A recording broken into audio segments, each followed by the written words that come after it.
Hello, everyone. We are in Nation Wars.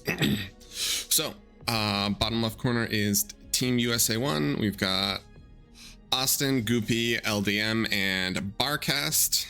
And up here we have probably the favorites to win the entire tournament, Team Finland, with the time-honored Rebel Node, Dankest, Blowdeer, and Nurk. But for everyone, luckily, who is not Team Finland, Teddy is not on this team at the moment. He might come back in. He is one of their subs, and he did play quite a few of their earlier matches. But little concerning. We'll see how it goes. So in terms of starting positions, oddly enough, relatively matched, with the exception of Dankest wanting to take this middle spawn, as opposed to Barcast wanting to take the closer spawn. So it looks like Barcast wants to maybe just do a 2max lab and then push out, I'm guessing, for the aggression. We'll see if that actually pays off. I'm curious if he'll be able to cross this whole river and hold it.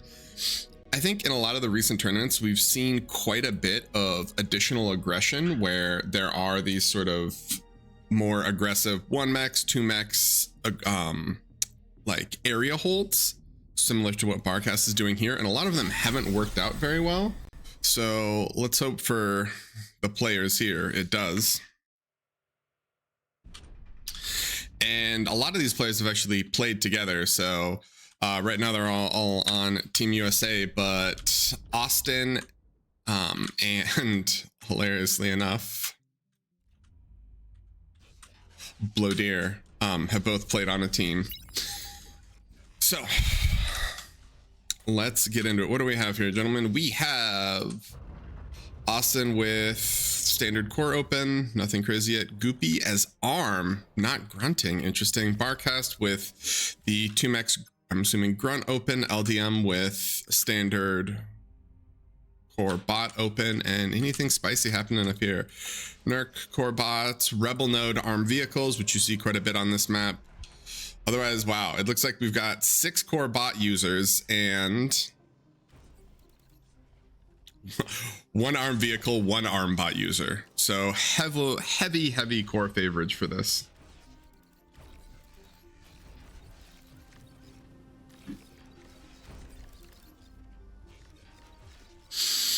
Barcast opening for a little bit of greed with the res bots, and we get our first scouts at essentially matching times. It looks like Goopy's tick is out a little bit faster, and Rebel Node has his rover coming in, so they're gonna be able to scout these spawn positions. Barcast is gonna check Geo to see if someone spawned there, and Rebel Node is gonna do the same. So we've got the two here. It looks like Barcast is going to get caught. Rebel Node might not get caught. Oh, it looks like Austin sees it and is going to flex, but he could still get some interesting vision here. He's going to try. Austin can't quite. Oh, all right. Austin catches him, and it looks unfortunately like Goopy wasn't able to get all that much information on the other side either. All right, and Rebel Node bring in the 3 rovers now to see if he can either chip in or get more info. LDM holding the side with grunts, and for now it looks like everyone is just scaling up. It'll be interesting to see when teams decide that they want to take Geo or they need to take Geo. But so far, all ground. Dankest trying to poke and prod, but Barcast, leaning into his 1v1 skill set, is saying, it's time to spam grunts, boys. Time to bring it all home. LDM's going to try to flank on the left side, and Team USA is bringing quite a bit of aggression into the match.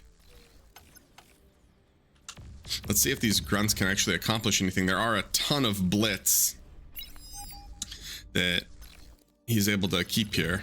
This is actually great work from Barcast. I mean, he's occupying 3 players and letting the rest of his team kind of spill into other areas of the map. So he's going to dance back and forth, and it looks like we might have, we had a very small engagement between grunts, and it looks like Blowdeer and LDM are going to call a truce.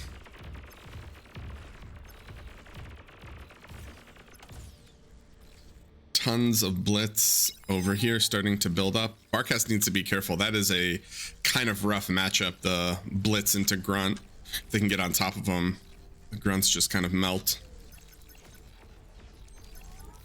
But so far, I don't think either team has gotten great vision of the other. So while they can see units, they haven't really gotten that much detail in terms of layouts or any other builds. It'll be interesting to see when these teams decide that they want to do air swaps, when they think it'll be worth it. But for now, everyone is staying grunt. Austin is going to slow push his comm across the river, and Blowdeer is going to do the same. LDM's commander is still in base. Oh, it's going to comm walk now. So Blowdeer can cover quite a bit of ground just because the commander is going to be able to bully off that whole grunt line. And Goopy has moved from pure pawn into rocket bots along with his pawns. Comm is going to set up an LLT forest. He's going to try to chip away. I think the real concern here is once Rebel Node starts arriving with Canis and or Stouts, there's a lot of infantry on here that might struggle. But Goopy's doing quite a bit of damage here. And economies are relatively close, but it looks like Team Finland is quite ahead, well, 30% ahead on energy production, which is definitely interesting. Are Barcast and Nurk going to try to trade? Oh, Goopy breaks through Dankus and he's going to try to raid Blowdeer's base. Can he actually get a lot of damage in here? Ooh, actually, there aren't LLTs up, so it looks like he can spill in. I think these pawns might just end up as feed to the LLT and everything else. On the bright side, he did pull those up, so his rocket bots, comm, and everything else are going to be able to start to bully there. Barcast commander is in an incredibly bad spot. Oh no. And there's Canis coming. Barcast might just go down here. We'll see. Austin's going to flex over to see if he can save him, but Barcast might not be long for this world. He stays there. He eats the Canis shots and he dies. So let's see what happens here, gentlemen. This is going to be quite an interesting change. Does he flex? All right, yeah, so even though the comm goes down, because they took most of Nurk's grunt army with it, it looks like Austin's going to try to spill through and see if he can get into the backline, at least snipe mexes and or hit economy. And Goopy is just full on bullying Dankist. He completely broke this mid-river and is pushing through. And what do we have here? LDM and Blowdeer have kind of just decided to chill there. So this northern corner between Blowdeer and LDM, I guess because they're former teammates, they don't want to do anything too crazy. And then we've got what? Austin still trying to push up here. And wow, we missed this. Austin's grunts are in the backline of Nurk, and there's no LLT here. There's almost nothing here. So he gets the max, he gets some E production, which is huge, and he's gonna split to try to see if he can get some more here. Rebel Node is holding back this thug push with just Whistler Canis. Super hard for them to push into it, but it kind of feels like Rebel Node is 1v2 versus Austin and Barcast, and at the same time, Goopy is just pushing forward with LDM. Blowdeer has to pull his army back just to kind of help Dankist stabilize that lane, and then LDM is going to slow push with his own rocket bots heading on up. It looks like for the moment, oops, we've got just pure grunt production. Some rockets, some thugs. Goopy with the standard 44 pawn queue. Let's see if he can push forward. And LDM actually flexes through mid. Is he gonna be able to hit anything here? So Rebel Node is in a little bit of trouble. He's definitely getting pressured back. Eventually, when he reaches critical mass with vehicles, he should be okay.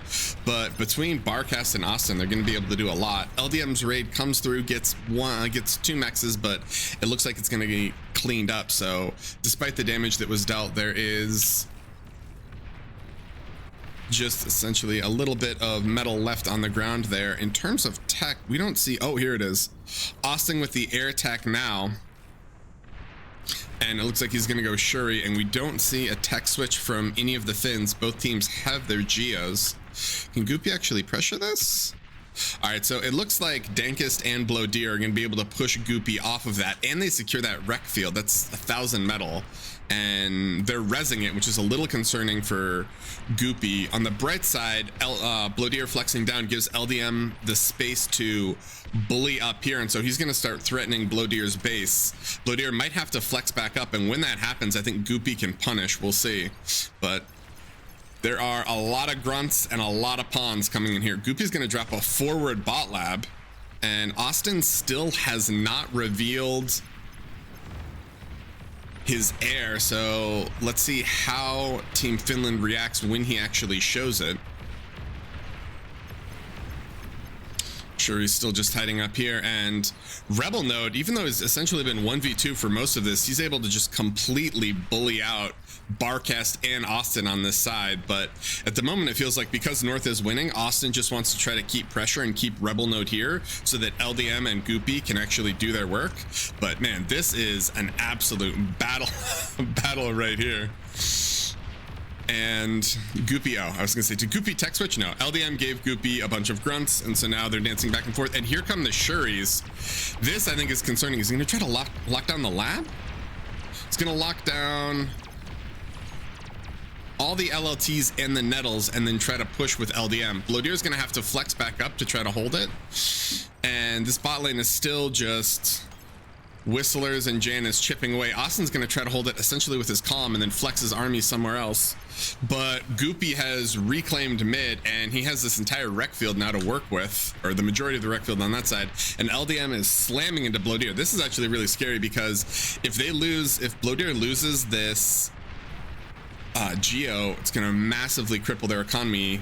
Team USA already equalized out the energy difference, so losing that and threatening Blodear's base is huge. And LDM has already made the swap into Pounder Brute, which against these massive bot armies is going to completely shred.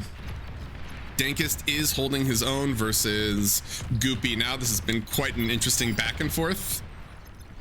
And Nurkt is actually going to flex up top. Team Finland recognizes that between LDM and Goopy, there is some serious concern. Geo goes down and converters go down. This is going to start to swing into kind of a concerning economic advantage. On the bright side for Team Finland, LDM does not have any res bots up here, but he's going to start ripping into Blodear's base. Blodear's calm is low. He might have to see if he can kind of calm trade this, but Team Finland wants to see if they can get something else done. And Austin is en route. No scout with these bombers, though, interestingly enough. So let's see if he can actually get anything done while his team is pushing. He's gonna bomb some E production, especially with the loss of the Geo. Chipping away at E is gonna be a problem. He is ruining poor Dankest's economy over here.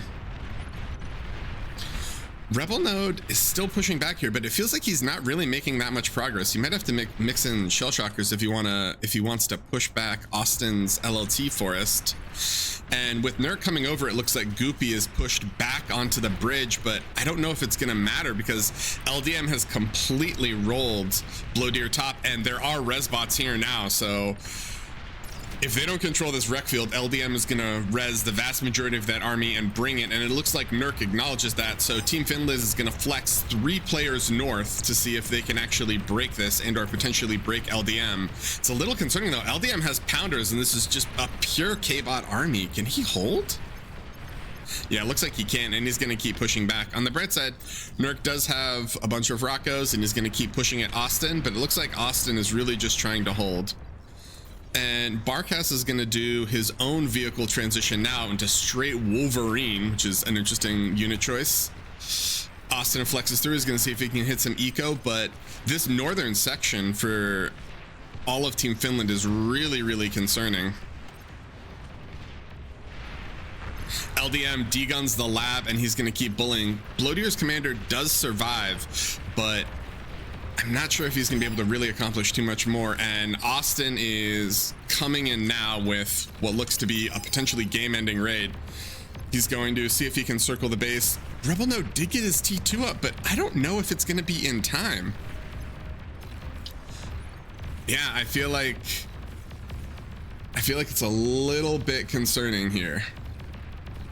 Austin snipes most of that E production, and the resource difference is essentially becoming insurmountable for Team Finland, but hopefully everything is going well here. He's going to keep pushing.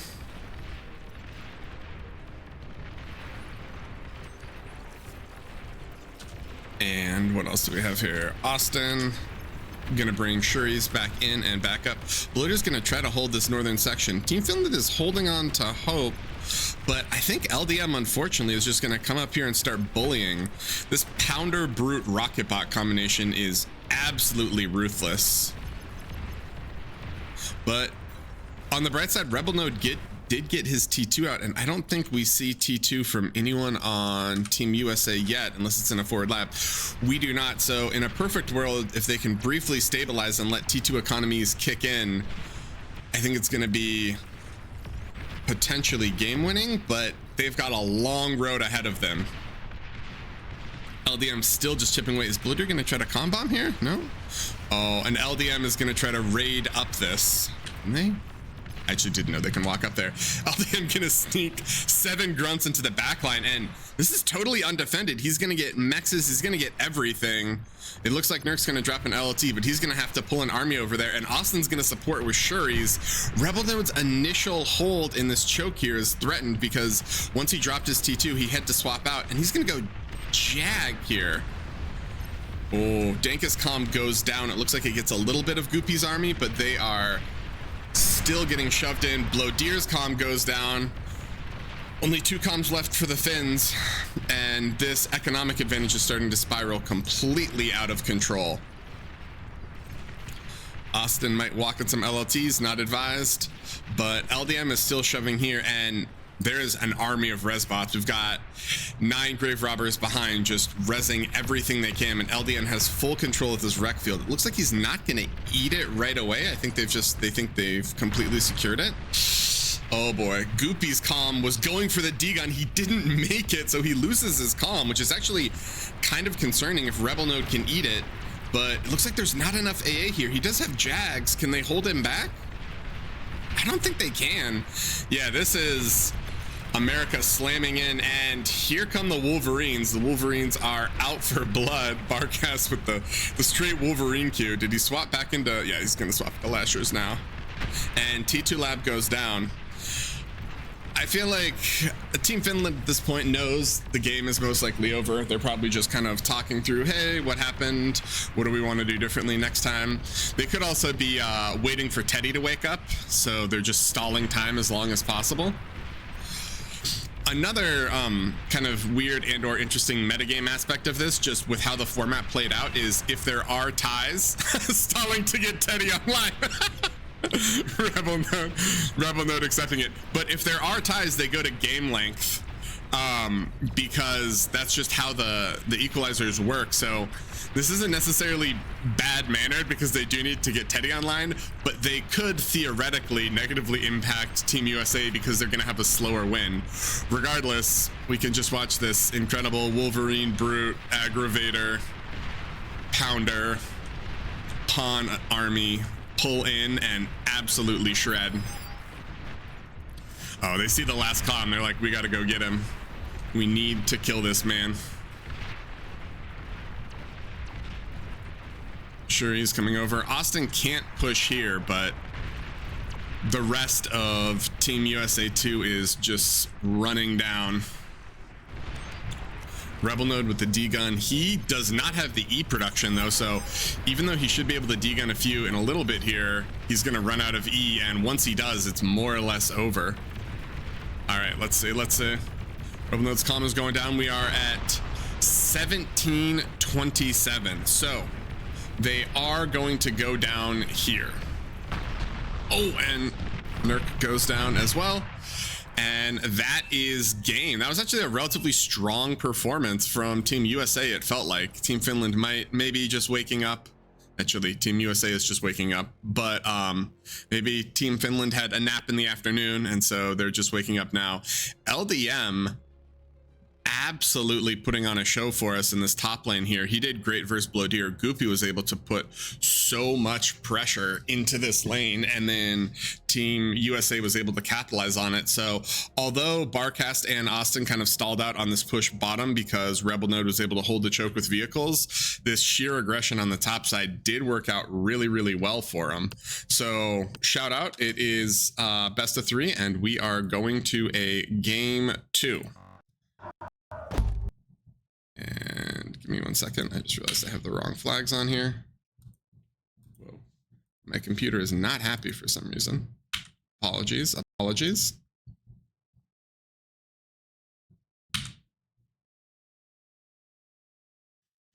Okay, so first game was on Canis. I think it was, let me look back and look at some soft bands here. That is kind of a huge upset if Team Finland, if Team Finland loses the whole series. I honestly feel like Finland are probably the favorites to win everything, just because they are so incredibly strong. But yeah, interesting.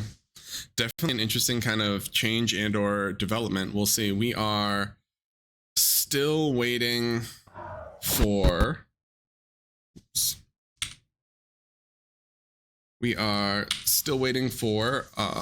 people to get into the lobby. So let's see what happens here. In terms of maps, sorry, Goopy or Team USA banned Cape Violet, so that'll be the third map, and then Nerked banned DSDR.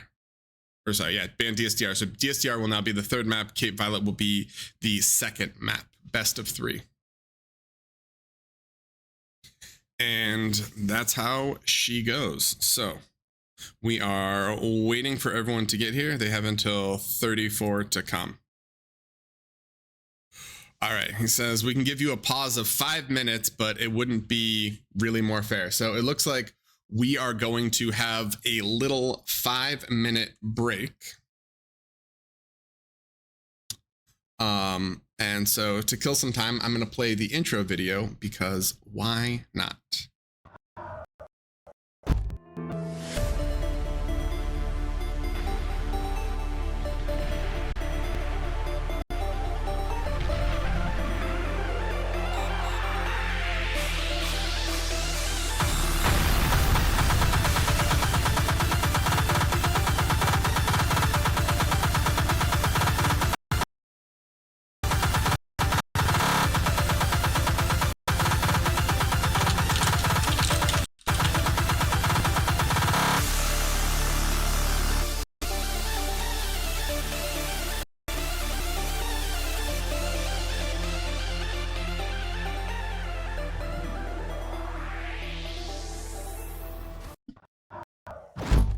All right, and back into lobby.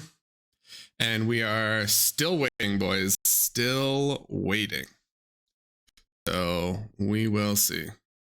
Maybe we'll notice the lag in 5 minutes. Yes, unfortunately for everyone, just to ensure fair competition, there is a 5-minute delay.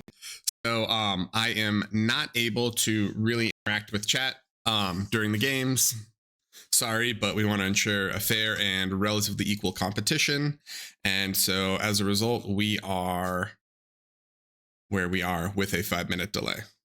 And let me hop into the tournament casting channel and see if maybe we can get someone else to join in. Oh, and it says he's here. Let's go. Teddy en route, boys. I'm assuming they swap out Nerked. I guess we'll see. I don't actually know. My assumption would be that Nerked ends up sitting and that Teddy ends up coming in. But truth be told, I don't know actually what the Finns think will be the superior approach.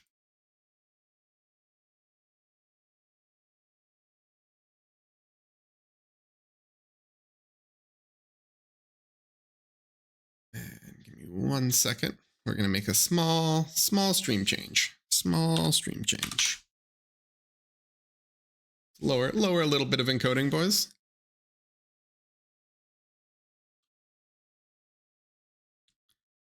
All right, and Cape Violet, here we go. So if Team Finland does win this, we'll go to a game 3 on DSDR. Game 3 on DSDR. And my stream feels a little bit choppy, or it says it's a little bit choppy, so apology if it's impactful. I'm going to ask in chat, and yeah, if it's a 5-minute delay, apologies. We can't do anything about it. Okay. Come on, Teddy. All right, so it looks like we're gonna have Teddy, Blowdeer, Dankest, and Rebel Node, but Team USA is keeping all of it.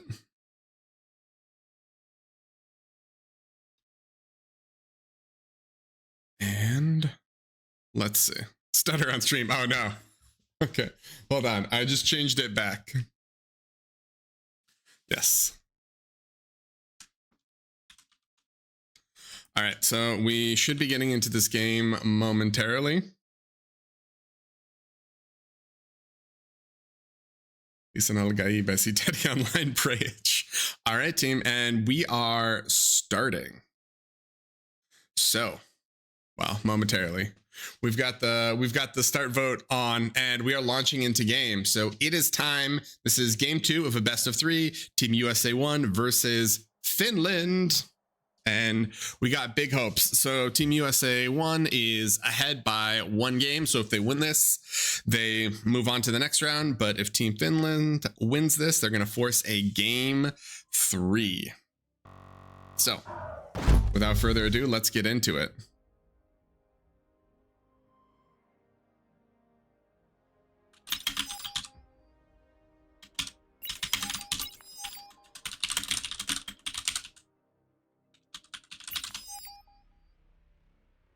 Okay. And what do we have here?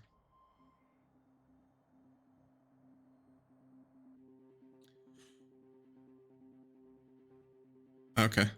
So it looks like one of my scenes might be a little bit laggy, so we're gonna have to minimize scenes because I don't know why. Oh, zoom in and zoom out less. Apologies. That is something that I do need to do. That's how I play, so I need to do a few things here.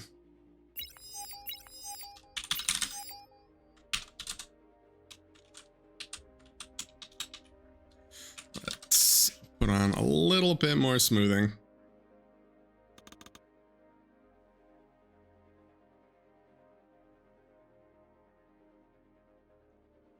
All right, so in terms of layout, wait, spawn where? All right, I'm not gonna lie. Austin asking where the spawn locations are on a map is slightly concerning as a fan of Team USA, but I believe in us.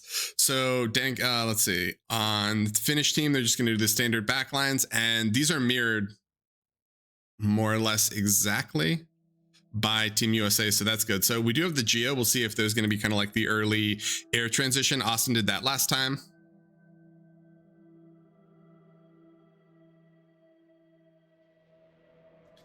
We're going to try to zoom out less.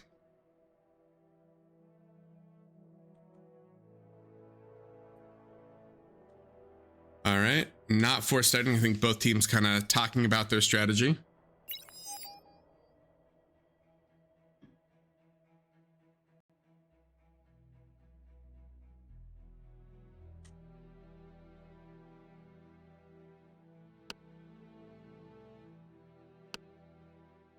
One sec.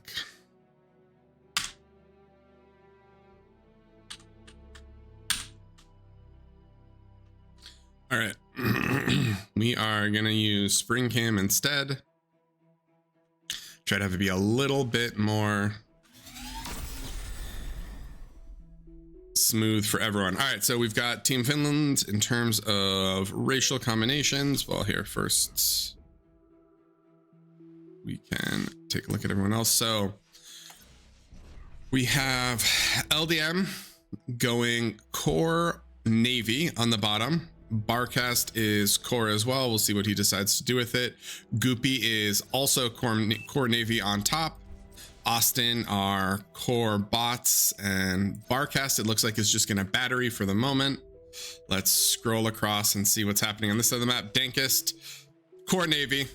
Rebel Node is also just pumping energy for his team. It's an amazing wind map. Teddy with the arm bots. Excuse me, sir, is that legal? And then Blowdeer with the core navy. So it looks like we're gonna have LDM and Blowdeer facing off and Dankest versus Goopy facing off. And if I'm not wrong, Yeah, these are teammates, right? These are both DBS. These are both tournament winners from the Omega series. So turns out, what is friendship in the face of national pride? These two former friends are now going to spill blood. So these will be some interesting kind of 1v1 matchups, I think, here on the Navy sides. So LDM versus Blowdeer and Dankus versus Goopy. We've got a frigate open versus a sub open.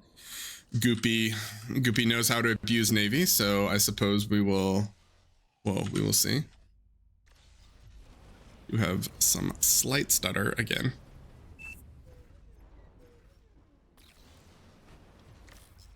And Austin hooking up his teammate with some cons to tap mexes and then throw wind. And Teddy, just with the arm bot, he's got his ticks and he is gonna pressure.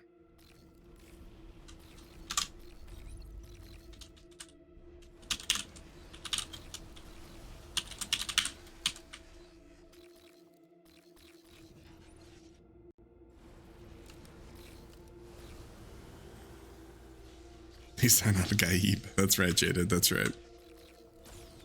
So LDM is actually going to flex a supporter up north. Does he not think that there is... I guess he hasn't seen the spawn over here, but he's going to flex one supporter up north, potentially to help with Goopy. Maybe they think they can just 2v1 that lane to deal more economic damage. And Austin is going to push in here. They see the radar dots there and they get a little bit more vision. Okay, and we've got the time-honored sub versus no anti-sub, but it looks like Dankus should get out an Orca in time to actually contest this. And Rebel Node still has not dropped a lab, so he is just going to keep moving forward and battering for his team. It looks like Barcast is essentially doing the exact same thing. Look at these mirrored approaches from the commanders. They don't want to waste the extra metal on a second lab, which makes sense. Instead, they're going to drop their sliders and boost, but kind of an interesting slider difference here, right? Like Team Finland, they're like, hey, let's all share. We're friends. You know, if the team wins, we win. And poor America, we're reflective of our societies. Poor Barcast, he's the working man down here, and all of his resources are just getting sent to the team, and everyone else is just exploiting him. Tough world out there, boys. Tough world out there.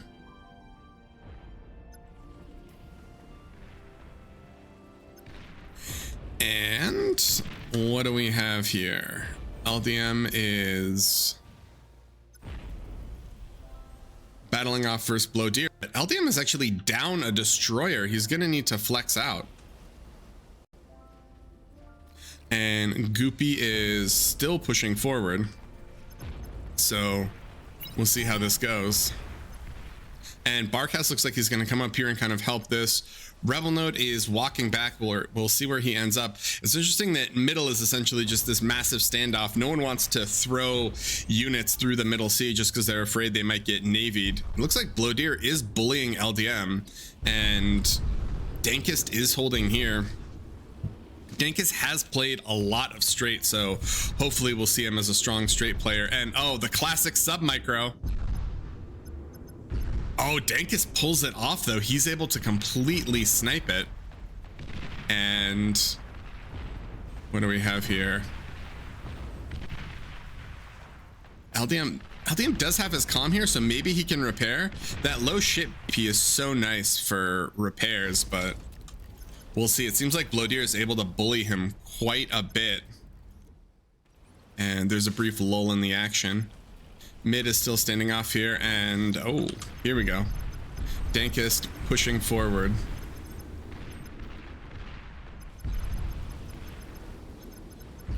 So both these seas feel relatively tied, but economically Team Finland is pulling ahead, and this was similar to last game. They've definitely prioritized energy economy a little bit more, which favors them for switches, among other things. Teddy is taking his geo. Austin has yet to take his, but Austin has decided it's time for the standard Shuri transition, and I don't think Team Finland is going to be prepared for this. So this could be a little bit concerning. Let's see how Dankus is going to be able to react. He does have one herring, but here comes the scout, so they're gonna get the alert, and now they're gonna know that, uh-oh, here come the Shuris. Dankus is gonna have to run back to his comp, but unfortunately it looks like Austin's gonna be able to completely secure this entire thing here. Oh, Dankist is dropping some nettles, but that gives Goopy the full control here.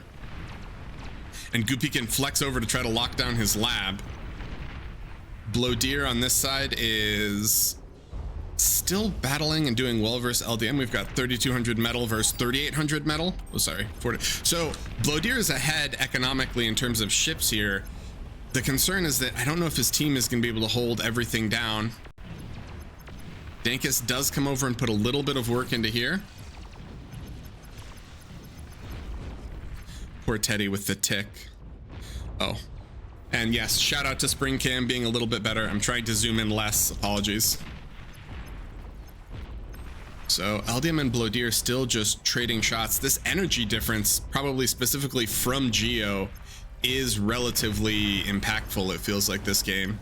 Austin's gonna cross mid with Shuris as support, but Teddy has a radar here and he knows, so he's just gonna back off. Interestingly enough, I feel like Goopy hasn't secured all this reclaim. Although Austin helped him win C, there's still so much metal here, and it looks like Dankus is gonna be able to slurp up quite a bit of it. Goopy did not have res subs. We've got 56k versus, oh, and LDM is winning this out somehow. He does have the higher destroyer numbers. Oh, and here we go. This is the biggest problem. Austin sees that there's only 2 herrings and he's gonna collapse in and completely Shuri down the sea. This is really scary for Blowdeer. He might need, yeah, he's just gonna comm detonate and get, he doesn't even get it off. He doesn't get the larger explosion from the commd. He essentially just loses it, and LDM has a res sub and his main comm, and this fleet is going to absolutely barrel in here. On the bright side, Dankus did secure this wreck field and is bullying off C here, so depending on which C falls first, we're gonna have a player able to flex, but Austin is totally shutting down all of Blowdeer's production. Everything he has is locked, and then he's gonna retreat before any opposing fighters can make it. On the bright side up here, Dankist, I think, has 1 top C now. And LDM still chipping through.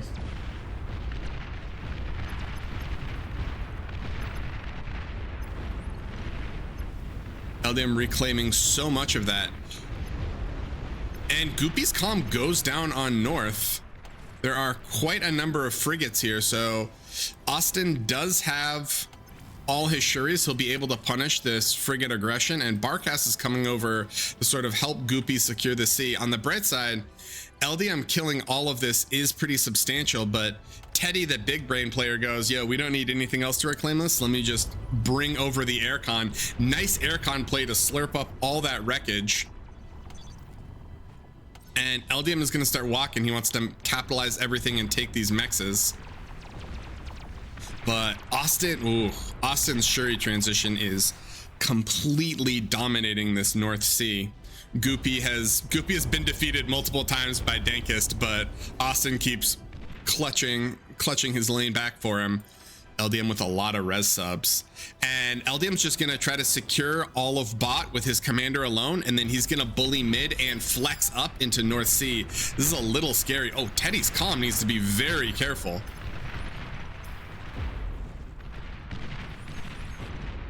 LDM ripping apart all the frontline LLTs, which is going to open raiding paths for Austin. And it looks actually like both Rebel Node and, does he have an air lap? Oh no, sorry.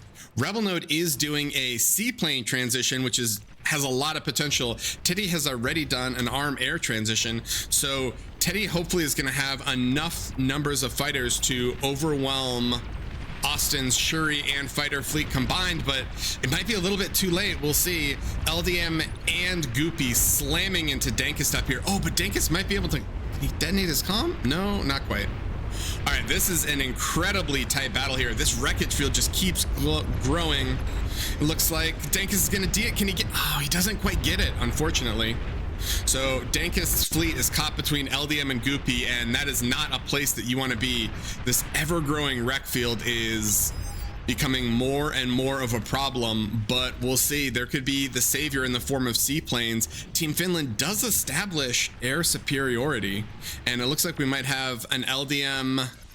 This could be an LDM Teddy duel. Is he going to try to trade? I think, oh no, he's just going to try to bully him off. Okay.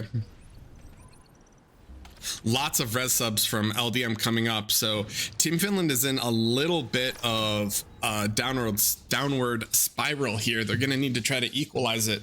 Rebel Node seaplane transition is going to be interesting to see if it can pay off. We've got Sabres coming out, probably, actually not probably, I think they are the single best gunship in the game in terms of what you get out of them for metal cost and damage efficiency.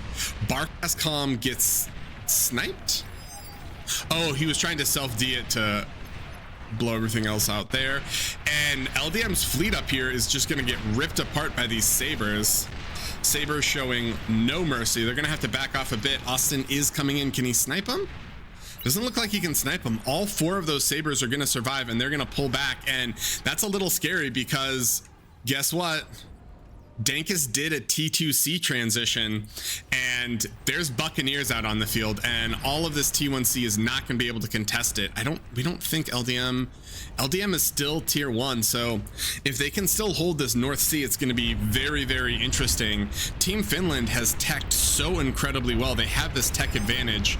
LDM notices, he goes, uh-oh guys, there are Buccaneers here. We need to overwhelm and res this, or we need to just straight win this lane. Austin's bullying back all these Sabres. 7 Sabres. He's doing what he can, but he needs to keep running as Austin kills, and it looks like mini units might beat few units. We'll see. Battleship coming out for Dankist. If he can get this out, maybe he holds. It's gonna be close.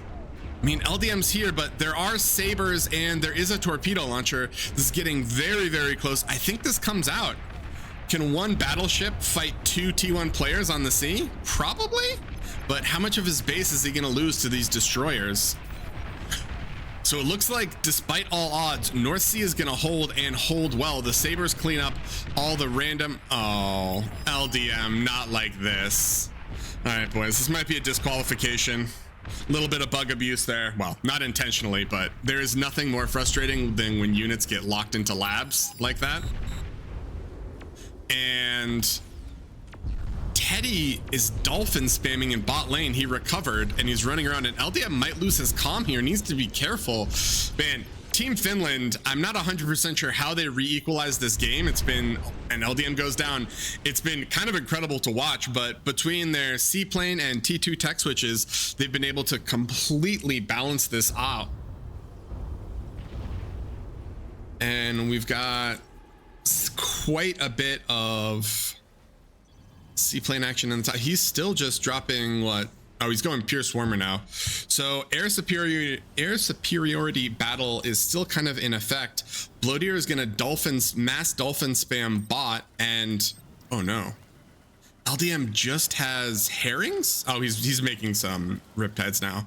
So hopefully Austin has enough here that he can lock this down. He does. So Austin is going to be able to lock down Teddy's initial herring push, and then LDM can collapse in.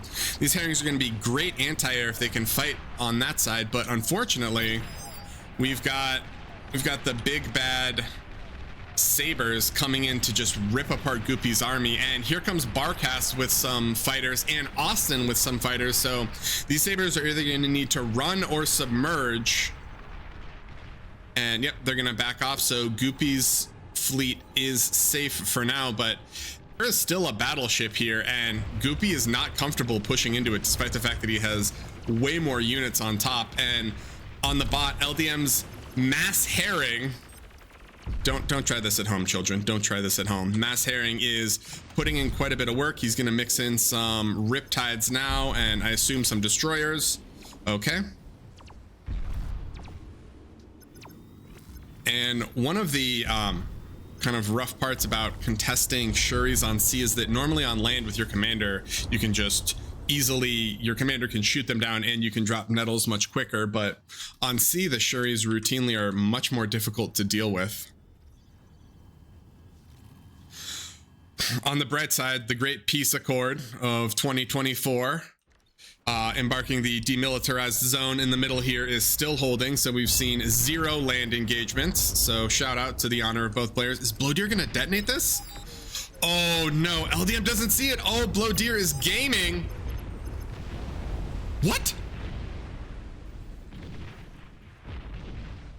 Wow. Okay. Destroy the destroyer depth charges somehow was able to clutch that. I thought Blowdeer had that. That's kind of absurd that there was no explosion, but all right, that was an incredibly close timing. This is a little scary, right? We're 1 comm to 1 comm, boys. This is down to the wire, and Team Finland is ahead economically in terms of current metal and energy production, although some of that I think is reclaim up here.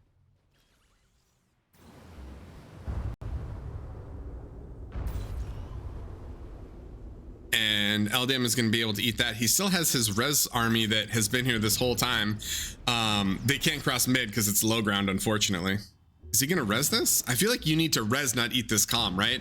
Last comm is definitely cause for concern, and if you have 2 as opposed to 1, you have much higher chances of victory. Dankest is struggling with his E economy because he's lost so much and he's relying on overflow, but I am concerned for Goopy in North Sea. I mean, this is a massive number of units, and there's a battleship here, and battleships are kind of like the kings of the ship-to-ship warfare in a lot of maps. Goopy did make his own sea transition, so we are going to see T2C from him. LDM is still on T1, trying to pressure everything he can over here. Teddy has an incredible sub army, and I don't think there's enough. There's only 2 destroyers. Can he get behind?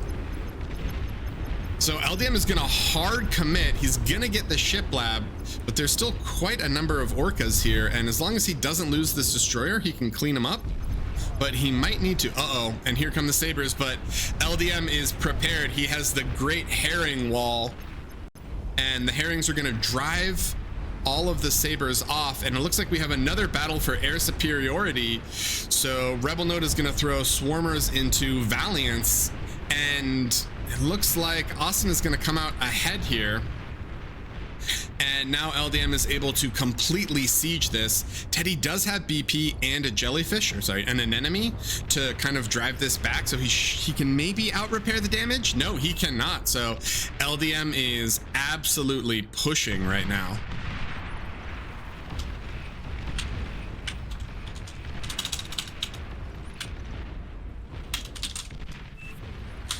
And on the North Sea here, look at Dankus has full wreck control, and he is pushing Goopy back. He does need to be a little bit careful because with the loss of air superiority, we could see Austin flex more Shuris up.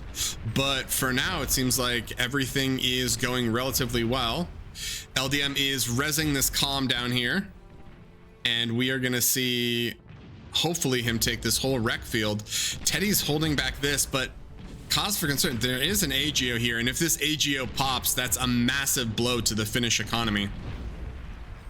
But Dankus says, I am not ready to lose. It is time to push and absolutely crush. And Dankus has his own herrings now. I mean, this is looking like it could be an incredible flex.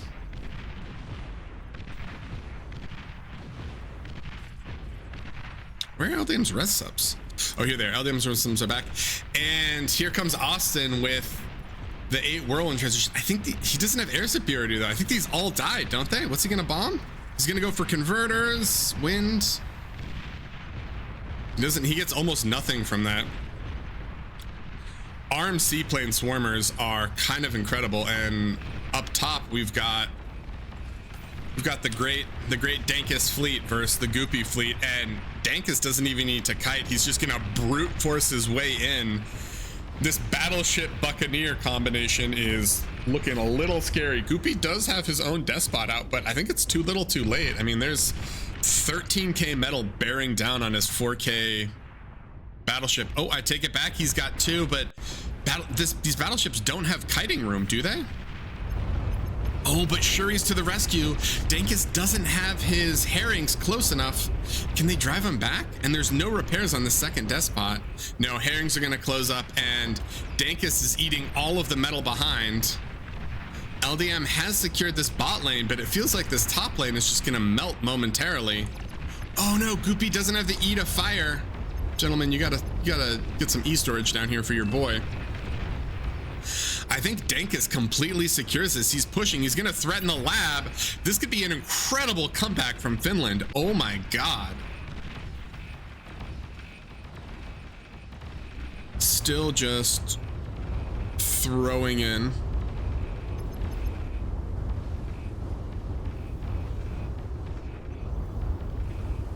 And we will see. All right, I am apparently lagging again. I am not sure. I might have to reboot my comp after this series. Apologies. Wait, Austin's comm is here. Oh, I almost missed the game end there, but okay, LDM did res that. It looked like for a second it was just 1-1, but oh my god. Did I not? Serious? Did I not type that? Oh, and seaplanes are going to come on bottom. LDM does have his great herring army. All right, they're going to drive them back. And what else do we have here? A little bit of a spoiler. Apologies. Austin's fighting there. Teddy with the walls around the geo. Man, this forward fusion. Oh, it's a decoy fusion. Oh my god. Teddy with the biggest brains of all the bar players. This is how you get to 55 OS, boys. He's got the bait decoy fusion that could definitely get sieged just to give him time. This is looking like a massive income disparity now in terms of just overall metal produced. Finland is above like 30k, and these real-time income numbers are looking more and more concerning. So if Dankis wins this top C, the real question is, what does he feel like his transition should be? Do they want to try to flex bot and contest LDM on, actually, I don't even know if T2 ships can cross this. I assume they can, but so it looks like maybe he wants to flex south and contest LDM, who himself has gone T2C, or does he want to try to do some kind of Sala transition and then run amphibious units up through the top here? Rebel Node's commander is the Team USA win condition, but we are not quite there yet, unfortunately. So he's helping upgrade everything else. And oh, we've got missile ships coming in to start chipping away at mid. Probably the single most depressing thing that can happen in any game when you're a ground player and the Navy player just comes in and starts killing you. So he's gonna leverage quite a bit of pressure here, and they never upped this geo to an A geo, thankfully, so its explosion shouldn't kill too much, but this is concerning because Dankis should be able to push up and just start ripping through so much of this E production, and it looks like the demilitarized zone, it's all over now. It looks like it's gonna be battle versus battle, but I feel like Finland has air superiority, so these Shuris need to lock down things immediately and then get out, because once Rebel Node comes with his fighters, Austin's gonna lose all these Shuris. So here's the battle, and LDM has his herrings, but they're kind of out of position. Oh man, if the herrings had been a little bit closer, he could have done more damage to this. But this is quickly feeling like it's going to turn into an LDM versus Dankist war, and Dankist is a straight lobster. He's spent a lot of games in the sea. LDM has practiced the sea quite a bit, but this could be something where the Finnish naval experience comes into play.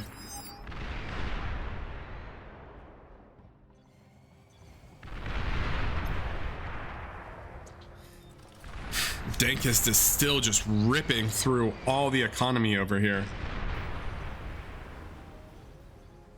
Oh, here we go. Here come the tsunamis, team. Here come the tsunamis. All right, let's ride it in. Let's see what Rebel Node can do here. And he has full air superiority. Austin does not have the fighters to contest this, so oh, LDM's energy production, not like this. Oh my God. Rebel Node has decided, you know what? The Finnish bear has woken up.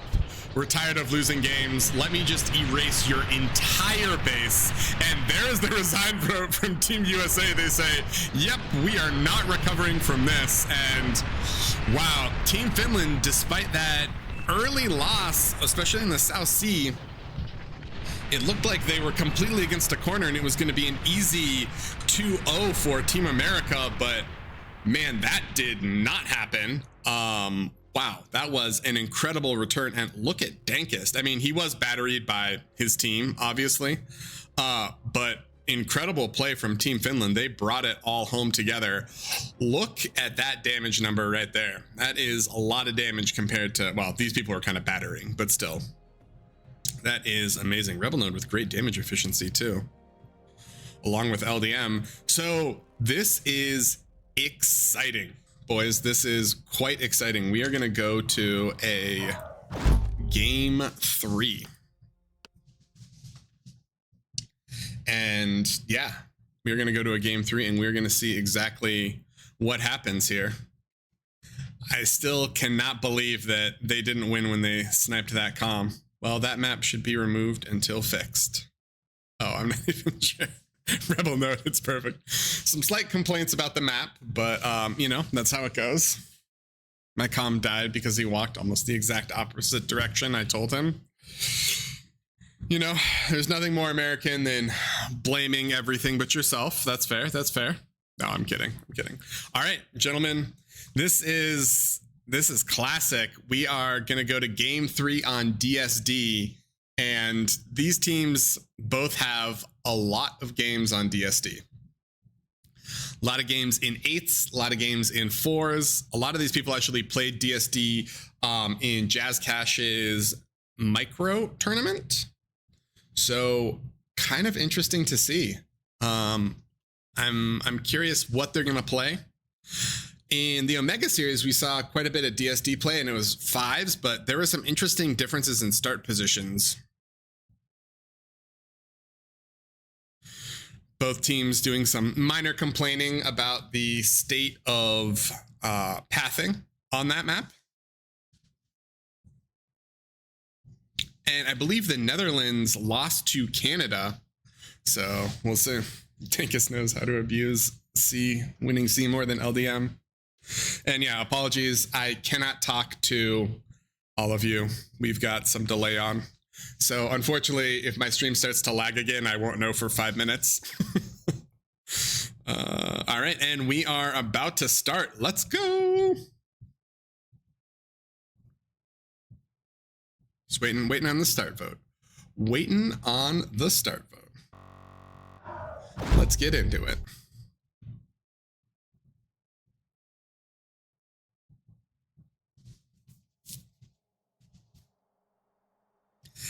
Game 3 on DSD for all the marbles. Series is tied 1-1. Team USA was able to sneak out a win before the terrifying horror that is Teddy awoke and joined his team.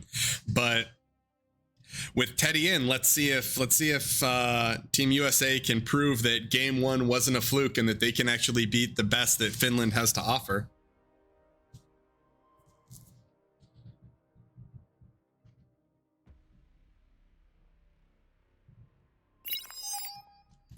Okay. So standard DSD, let's say Teddy and Barcast are going to have mirrored spawns. Dankist and Goopy.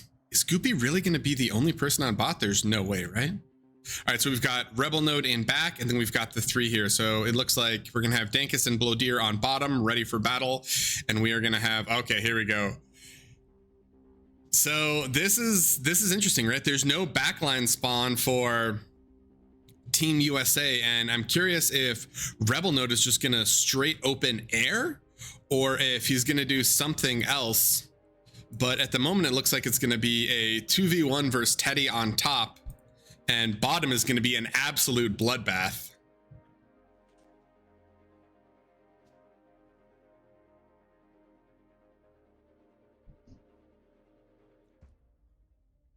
All right, we've got some circles saying here are your assigned mexes.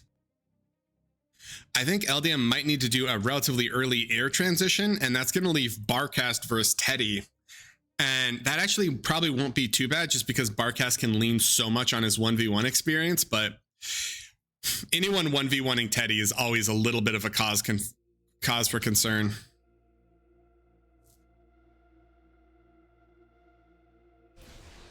All right, and game is in. Let's go.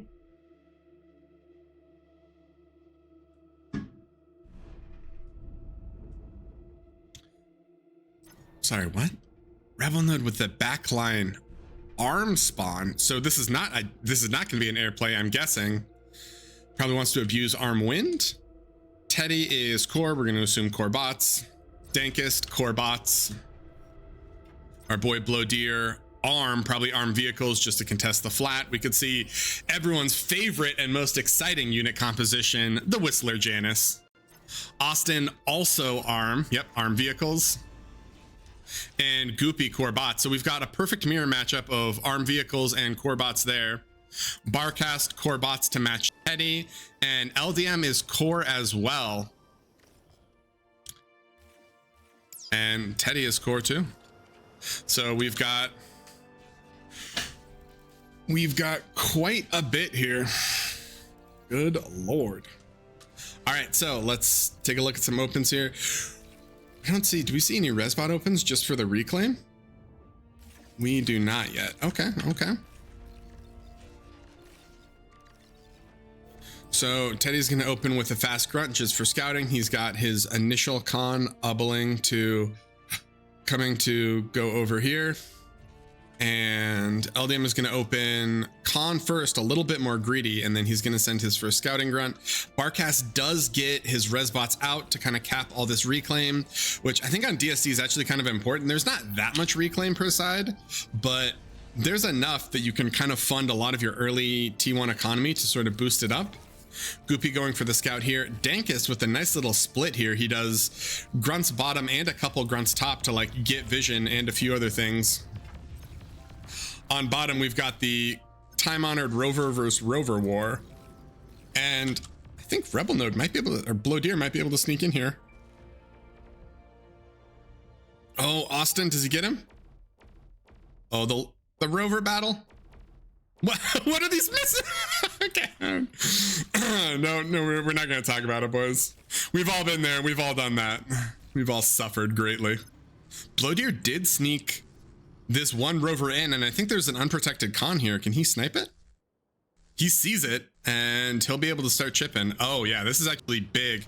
Austin needs all that early metal to play vehicles. And looks like we're gonna get some blitz spam. Austin is going Whistler, but Blowdeer has decided not to do that, and the con does not go down, but it is delaying mechs production and harassing. Blowdeer sneaks another rover in. So lines are starting to get established. It looks like Rebel Node is actually flexing bottom. So bot is going to end up being a little bit more of a 2v3. And along the same line, this LDM Teddy Barcast lane is a 2v1. So let's see if the 3 Finns on bot or the 2 Americans on top can push sooner. I think Rebel Node is going to be able to abuse this quite a bit. He's going to try to sneak these rovers in, and he's doing good work. He's going to snipe mexes and a lot of Austin's energy economy, unfortunately. Or fortunately for Team Finland, I suppose I should say. They are grouped up. He gets a couple mexes, or he gets 1 mex, 2 wind, and then gets cleaned up. But they've been able to just trap Austin in here. There's so little map control, and that's going to allow free expansion for all of Team Finland on south. So Team America's going to need to push out a bit. And just what everyone asked for, guys, I know you guys are really excited about. We're going to see some Whistlers today. Whistlers on the bottom of DSD. You know, it's kind of a rare sight, so I hope you guys are ready for that treat. But we're going to see it today. We're going to see it today. All right, LDM starting to establish the front here. And Goopy is actually going to overwhelm Dankest, it looks like here. Man, if there's one person you don't want to get into a K-bot battle with, it is Goopy. So Goopy actually pushes Dankest off here, and Goopy relying on the 1v1 strats, right? He hasn't let his comm leave his base. Dankist is pushing forward, but Goopy is just going to leverage all of his BP in base. Team Finland is bringing triple cons to the front. That's a little scary, especially if Rebel Node or Dankist or someone can just com bomb and then the other com can eat it there. Looks like Goopy is rezzing this.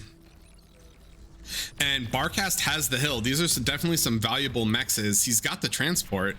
So we're going to see Shuris out relatively soon, and we don't see any air transitions from Team Finland yet. So it did feel like last game that Shuri transition did win top C at first, but they weren't able to actually capitalize it and turn it into a game victory. We'll see if that repeats or if they'll be fine. Oh yes, here we go. Compelling. Now you guys can see here, it's kind of a really important micro. You have to F move like this, and then if you turn on repeat and hit R, that's basically the entirety of the micro that you need to do, and then you just repair the damage. It's really fun and engaging gameplay. Barcast is gonna flex his commander back, and Shuris are gonna go bot. I don't know if these Shuris can accomplish too much, at least in the Blow Deer Austin matchup. There's already Whistlers there, so these Shuris can probably catch leaks, or they might be able to come over and pressure Dankist. But this bottom metal advantage is starting to play out a bit. Both Blow Deer and Dankist are on a little bit more metal than, or a few more mexes than their opponents.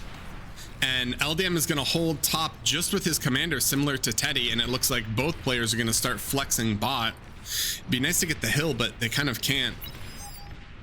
Barcast probably needs to move his slider up a bit. These LLTs aren't going to be able to fire if they're that low. And here comes the rocket bots from Goopy. They're going to pressure. Okay. Goopy's calm is still there, and here comes Barcast. He is going to immediately Shuri most of this, and it looks like Goopy's going to collapse. Dankist is going to get some D-guns off, but he is low, 30%, 20%. He's going down. He is down. So Barcast is happy to trade a few Shuris, and Goopy trades the majority of his... Oh, Barcast was coming, but Rebel Node was there. He didn't want to fly over. Goopy has Resbots coming, and Austin is going to flex up to try to secure this wreck. Rebel Node's going to start walking down. It's starting to look a little bit concerning for Team Finland after Goopy was able to snipe that comm.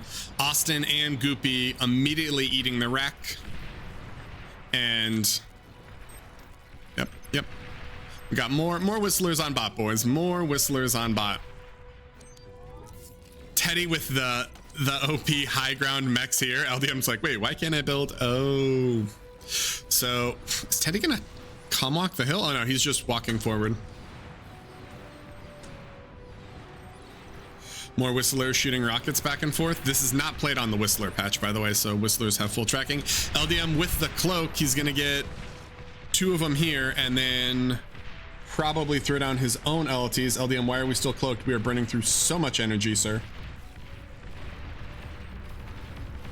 Dankist is trying to restabilize this lane. Austin flexed up to help Goopy win this, but now he's a little bit alone. He could theoretically try to combo bomb this. Oh, he has a lot of stouts. There's almost no Janus mixed in here. So technically Austin can probably just run past this with a massive stout ball and kill all of these Whistlers. Bloodier's gonna have to rely on some best in the West D guns. Teddy flexing down and kind of bullying LDM out, and we don't see T2, and we don't see an air transition from Team Finland. They are all T1 all day, and Austin is doing his T2 transition, so Team USA needs to be really careful. This is kind of a fragile game state where, especially with all the metal top, if they throw this away, they're going to be really far behind in terms of units, and they'll lose before their T2 kicks in. Bloodier's comm is in front, trying to shield all of his Whistlers from these stouts. Goopy still spamming quite a few grunts up here, but they did lose wreck control, and there's a lot of metal on the ground here that they can take. It looks like Austin is going to immediately do a bull swap. He does have his comm to kind of fight back what's here, but here come the bulls, and his whole team is like, yeah, we don't care about anything else. It is time for T2. So Bull is going to be able to just slowly chip away at this. As long as he doesn't lose these bulls, once you get a few, you're good. Looks like Barcast is going to come down in case they need to trade. LDM kind of wrapping around on Teddy here, but I don't think he can get too much. There's way too many rocket bots and LLTs here. Teddy's starting to walk forward. Team Finland is down 1 comm from Dankus going down a little bit earlier, but it doesn't feel like LDM can necessarily punish that yet. And 2 bulls out now. It's starting to get a little scary. Once they reach the 2 to 3 bull mark, the bulls are just gonna be able to absolutely crush this. Whistlers do not have the DPS. Blowdeer needs to be careful with his commander. Blowdeer. Okay. And Austin also needs to be careful that he doesn't lose these bulls. If they go down, it's a massive drop in his power density. Blowdeer is going to be driven back, and unfortunately for Team Finland, there is a lot of metal there. But fortunately for Team Finland, Dankus recovered this top lane, and he is rezzing this whole army that was here. So bot lane feels like it's stabilizing a bit, and incomes are relatively equal. However, once these T2 units start kicking in, there's going to be cause for concern. Blowdeer does have his own T2, and he's going to start handing it out and upgrading it for everyone. We still don't see any air, which is concerning, because I feel like you potentially would want to actually trans T2 up so you can get AGO and so you can up these other mexes, but we'll see how it plays out.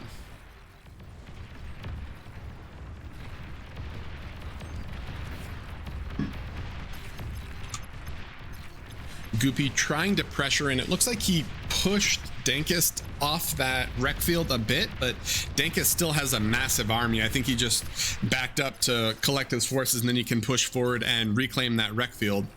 Goopy knows that though, so he's gonna come and start throwing down all of this. LDM is about to get flexed on 1v2. He needs to be really careful. Dankist is gonna try to run by. I don't think he can necessarily run by, but we'll see. LDM does have reinforcing grunts. Can he calm snipe? No. All right, well, Dankist tried there. Is gonna get pushed back.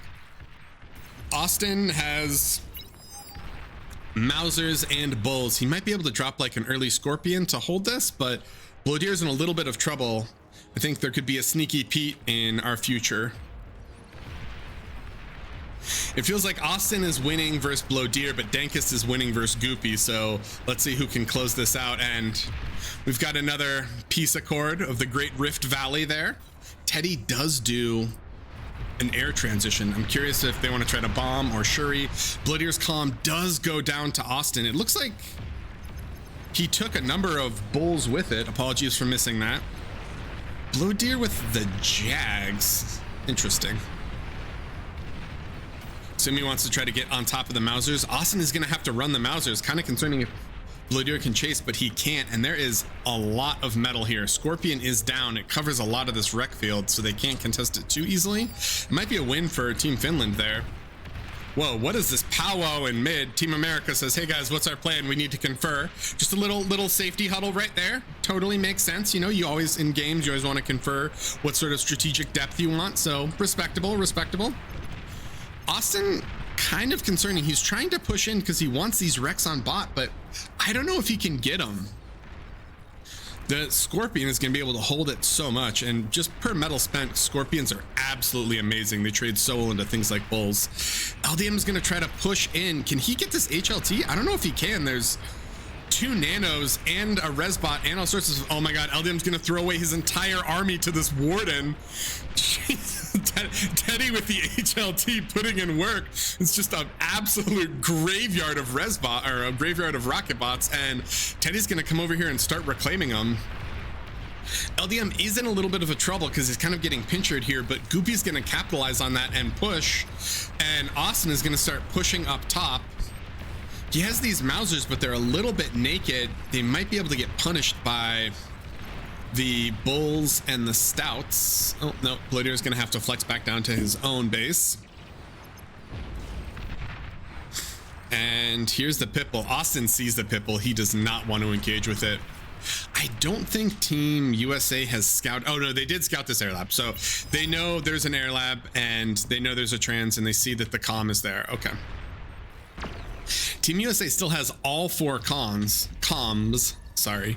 So it's going to be kind of interesting to see how this plays out. And Austin is just going to hand over all of his Mausers to Goopy. He's like, hey, you're here anyway, and you can kind of micro this. And LDM is going to say, you know what? I don't want to fight Teddy in the hills of Finland because that's an absolute death sentence. I'm learning from Russia, and I am going to instead flex over. Oh, and he's going to catch Dankus in the middle of his T2 lab transition. Oh, Blow Deer, we need a Scorpion immediately. They are all going to come pouring in, and Austin is keeping Blow Deer on the south, so he can't do too much, but here comes Teddy with the Shuris. Oh, can he do it? This might be a little bit too much. LDM is ripping apart all of Dankest's base. Twin Guard is going to get up, maybe. Can he repair it and keep it alive? Oh my god, this Twin Guard is holding. He's gonna have to kill all the BP. Barcast is going to be able to swerve over. This Twin Guard survived for so long. Oh no, and it is looking dire for Dankest now. The just absolute combination here, and Barcast is going to come in and start bombing. He sees that there is AA here, so he's going to flex over. He doesn't have scouts though, so he doesn't see too much. Those 5 whirlwinds absolutely shredded that one Mex though. Okay, all right, we're gonna look at something else. we don't need to see it. We don't need to see it, fellow American. Just a little bit of miss micro, but we're doing fine, boys. So Dankest is totally done, and LDM, Goopy, and Austin are now gonna fully collapse on Blow Deer. He does have 1 Scorpion. He might need more if he wants to actually try to hold this. But here comes Barcast. Is gonna start bombing out Blow Deer's mexes and energy economy. He can't really do too much here though. Blow Deer knows the legendary Whistler secrets. And Goopy and LDM are going to eat all of Dankest's base, so kind of concerning. It looks like the whole south is going to fall. Oh, maybe not. Maybe I spoke too soon. Oh, Austin with the Starlight, but the Starlight's in range of the Pitbull. Oh, little bit of miss micro there, kind of rough. Pitbull is somehow holding with Whistler support. Unfortunately, it looks like this metal tab is going to change significantly. Teddy with the nano turret micro to up all of his mexes as soon as possible, but it is looking concerning for Team Finland. The series is at 1-1, so this is game point. And Goopy in classic Goopy transition. Why would you want to make anything other than 56 grunts on repeat, right? I mean, other people, they've got whistlers, they've got bulls. Goopy is true to his roots, all right? He didn't let the high OS money change him. This man is like, you know what? I got here on grunts, and by God, I'm gonna end here on grunts. And you have to respect that, right? Goopy's just a traditionalist. Can I have? Oh, this is the classic tech. You know, you got to fly your T2 con in there and just leave it in their base, but not give it to them. Just taunt those teammates. So Blow Deer was able to stabilize bottom, and he got a ton of wreck from this. Is that going to be enough salvage to recover this though? This income difference is, well, once the reclaim stops, I feel like it's definitely going to be in favor of Team USA. On the bright side though, I mean, overall in terms of the game, in terms of metal produced, Team Finland is ahead. However, once these other mexes get claimed, it could be different. And Rebel Node, it's time for the Seagull, baby. T2 economy, T1 medium tanks. Unfortunately, I don't know if Teddy can hold LDM and air superiority, because Barcast is looking pretty big, so if LDM decides to flex north, it could be concerning. But LDM is also still just on grunts. There are a lot of grunts down here though. Blow Deer is rezzing all of this. That is actually really, really scary for Team USA. There is going to be an army of bulls coming. And Austin, well, Austin is making his own, and he's going to have ambassadors to chip away, so we will see. But Team Finland is not out of this yet. If we learned anything from last game, it's that you do not want to count Team Finland out. And here is the push. This is a massive army of units coming in. Barcast and Austin are like, wait a minute, why is there an army here? They both need to back up. Barcast is going to cloak. He might be able to reverse back and do a bit more damage. We'll see, but we've got 8 bulls, and they are just going to be able to chip away at a lot of this. In the same regard, up north, LDM and Teddy still just with the rocket bot wars.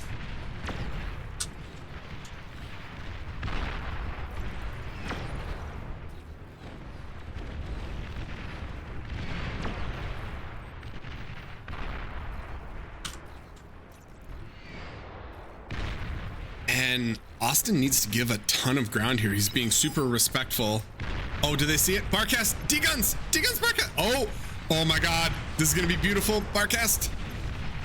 He gets 2 bulls, he detonates, he gets a 3rd bull and quite a few whistlers. I feel like he almost should have just self-D'd there instead, but it's working. Shuris are going to come in, but Blodir is prepared for this. He big brained it, and 20 minutes ago, he started spamming whistlers, so these Shuris can't do too much.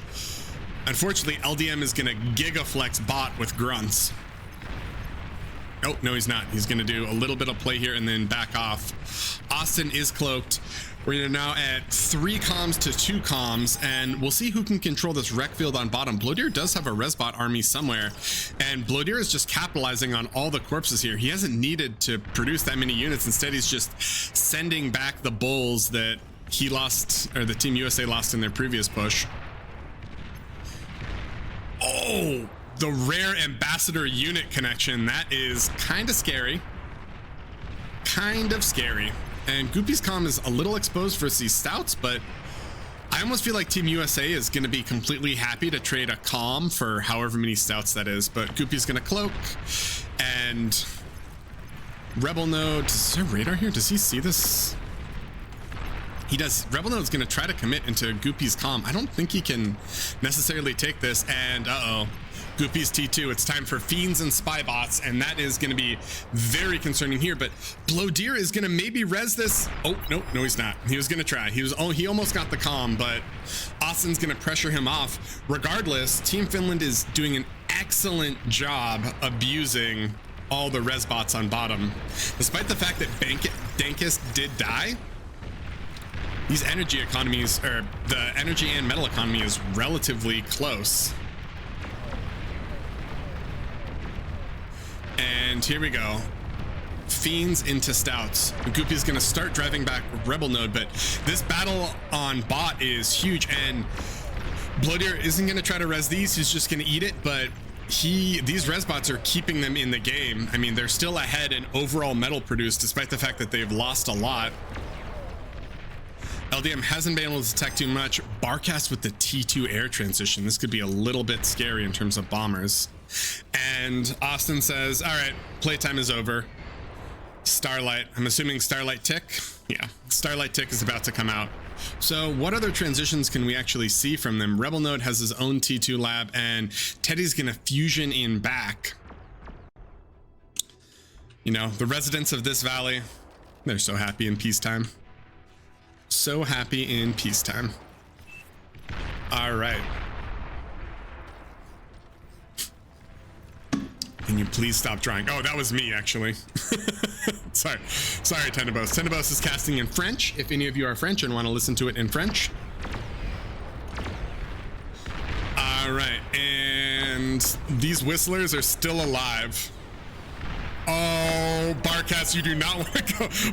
Barcast just threw away his entire army. I don't think he saw all of the Jags. Austin is in serious trouble here. Starlights can't shoot behind them. Oh, there is a mammoth here, though. I take it back. Never mind. There are no real concerns. The Starlights are scary, but if there's one thing that can completely cripple a push, it is a mammoth. And it looks like Goopy is going to flex up, so Austin's gonna lose this mammoth, and if the resbots can get up and res it, that's gonna be big. But this is still a really close battle between Austin and Blodir. And on the north, it looks like Teddy broke through LDM initially here. LDM's comm is incredibly low, and he's gonna start chipping and kind of running through. It's kind of interesting that LDM didn't just snipe this Geo when he was up there, but okay.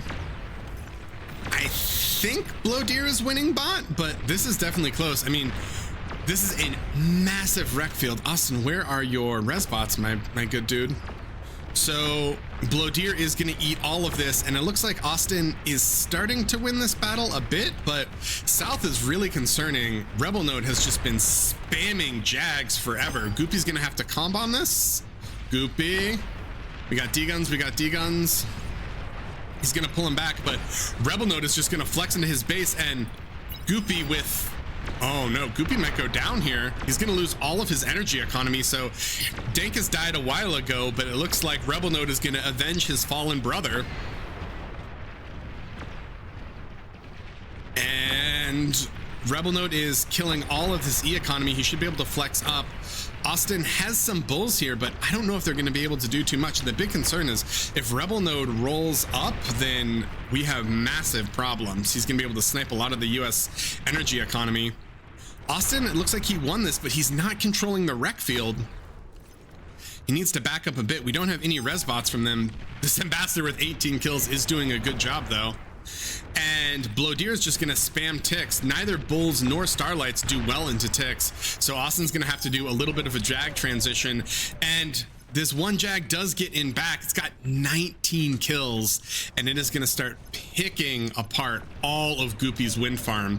Rebel Node is just fully... Oh my... Oh, it dies from the explosion. Oh no. Well, it still did a lot of damage. Battle for air superiority here. Is Barcast winning? Barcast is winning. The dragon is scouted though, I think. No, it's not scouted. He only sees the T1 air lab. Ooh, this could be exciting. That dragon could be kind of an interesting equalizer. Rebel Node has just, wow. Rebel Node is, all right, we got Shredders, which is going to be big, but Rebel Node has full committed to Jag spam, and with no base here, this is kind of concerning, right? If these flex up, they should be able to kill a lot, but I think this dragon might be able to do a little bit more if it comes out in time. Unclear. Bot is totally held by Team Finland right now though, and I think Rebel Node can just clean up Goopy at the moment. Goopy's trying to recover. He's got some pounders coming, but Austin is trying to hold both Blowdeer and Rebel Node on bottom, and I don't think he can. Barcast does have these. Dragon is almost done. So Dragon maybe can stabilize this. It might be too little too late though. Barcast is E-stalling incredibly hard. He's gonna get this mammoth out, but I think the Jags just unlock the OP run around the defensive unit strat, and if Barcast loses all of this energy transition, it is a big problem. He's gonna lose so many windmills. Luckily, Dragon can come over and eventually bully them off, but this is a defensive dragon, and Team Finland is going to be ready for it, I think. Austin is still holding on bottom, but Blowdeer is not dead yet. This could be another game where it feels like Finland just snatches victory from the jaws of defeat. The Team USA is so far behind, they're going to throw a resign vote. I think they might just call it here. Blowdeer and Rebel Node absolutely massive. And there's still just this lingering production difference between metal. Austin has held, and he has been holding 1v2. On the bright side, there are only 2 comms, so this could be a... Oh no, they just call it. Team America decides that this is unrecoverable. Wow. It looks like Team Finland were able to just hold and then outscale. Austin did his initial kind of bull push, but because he wasn't able to secure all that wreckage, the Finns who opened T2 Con instead, it feels like they just outscaled them. And Blowdeer put in an incredible amount of work for his team on bottom. Even though Dankist fell, Blowdeer was able to do so much. So much with that. So we are going to go back to the lobby, and wow. I mean, that was incredible, to be honest. That was a really good game. That was a really close game, and it was quite impressive, to put it lightly. Let me see if my computer is still having a seizure. My computer is still having a seizure. Apologies, I cannot put that video. I don't know why, but for some reason OBS is not happy at the moment. Okay, and so with that, I think we are going to need to wait for a little bit, and then we're going to be jumping into Team Canada versus Team Finland. I assume Team Finland wants to have a little bit of a break, unclear. And I am getting pinged in Discord for some reason, so you're gonna have to give me 1 second.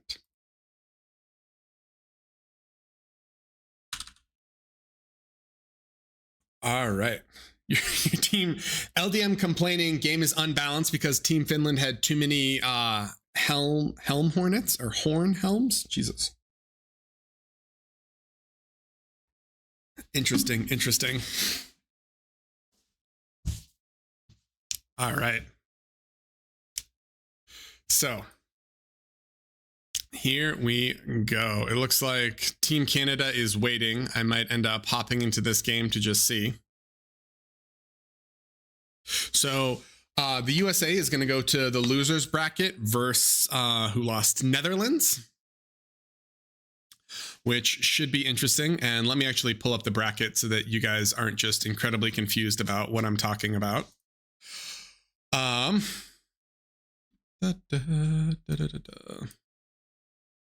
This is not a dynamic bracket. I didn't have time to actually do all of this, but hold on 1 second, team.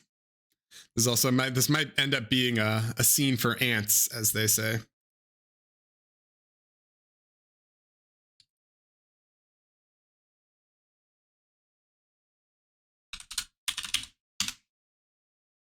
Whoops. That's not what we want. Hold up.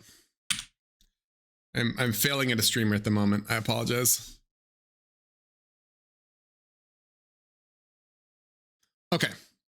So we have, if we look, Finland. So it's a little bit more difficult to read. So up top here in this northern one, Finland 2-0 or 2-1 USA. So Finland wins there. They're in the winners bracket. Canada 2-1 the Netherlands. So they're going to go here. And then UK won, which is the Jazz Mighty Sheep team. They're cowards and they forfeited. So UK 2 is going to come here. So the winners bracket round 2 is going to be a round robin between Finland, Canada, and the US.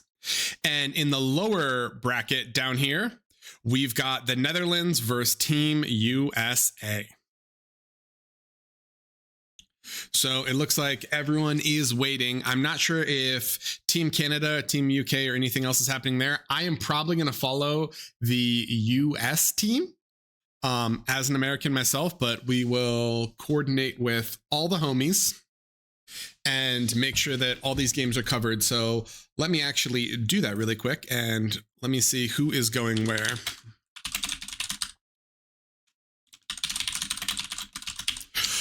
I think Yodo is streaming in Russian, if you guys want to listen to the Russian cast. Tenebos is streaming in French. Shadow Whisper and myself are streaming in English, and we will all separate out between games. So we'll see what's going on here. I am in search of the US lobby, but we're not quite there. Not quite there yet, boys.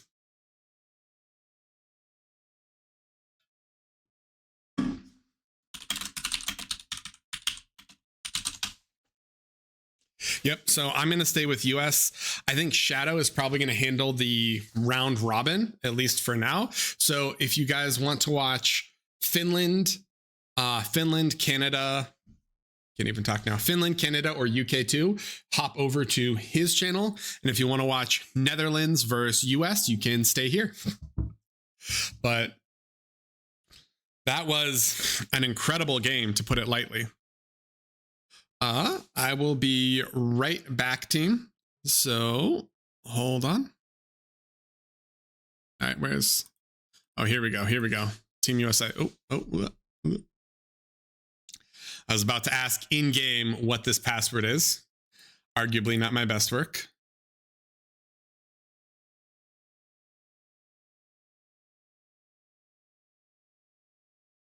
So it looks like we're going to have a 5-minute break for Team USA. Inda talking shit about Team USA. How dare you, sir? How dare you? No, he's right. I mean, Teddy, Rebel Note, all those players did an incredible job there. Okay. We are waiting for the Netherlands. We've got Team USA. The Netherlands are coming. Strawberry says they might need a little bit of time because Classic just disappeared, but that happens. Goopy allows it. He says that's totally fine. So I am also going to take a quick break. Before that, I'm going to hit you guys with a hilarious song while we were on just this short break. But let me actually go find it.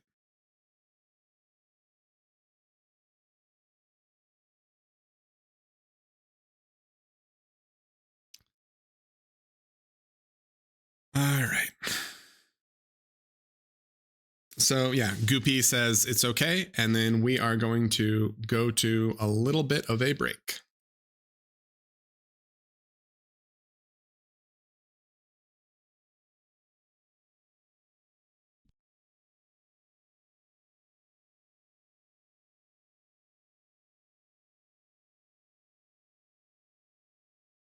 In the realm where lobsters unite, beyond the reason shining bright, from every nation warriors stand, in the chaos of this cyberland. Lobsters marching side by side, with national pride we can't hide. From east to west they come to fight, under the neon gleaming light. Nation wars the battle cry, five lobsters strong, reaching high. Beyond our reason, hear the call for victory. We give our all, newbies and pros all are here. The term lobster we proudly wear, from builders to bombers we take flight, in the vastness of the digital night. Teams of five from one nation shore, in this tournament legends will soar. The Netherlands claim the crown before now. Rise to win once more. Nation wars the battle cry, five lobsters strong, reaching high. Beyond our reason, hear the call for victory. We give our all, in active worlds where dreams unfold. Stories of glory yet to be told, burning beyond all reasons, dominate. Eternal battles forever reign. So gather lobsters far and near, the tournament's dawn is drawing near. And beyond all reason, legends rise, underneath the cybernetic skies.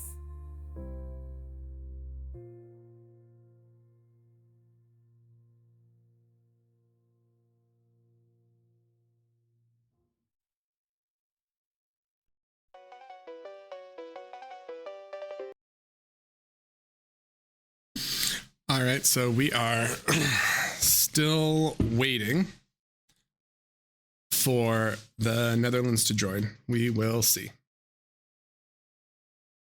We will see.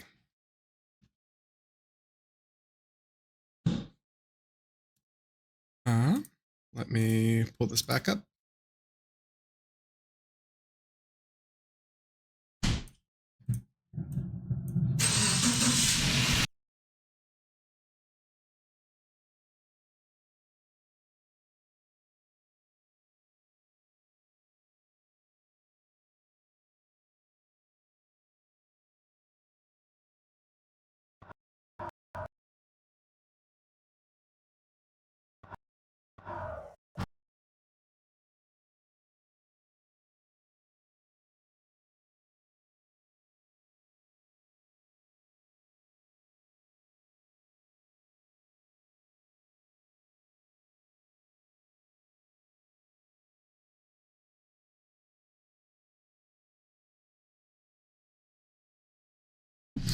Apologies.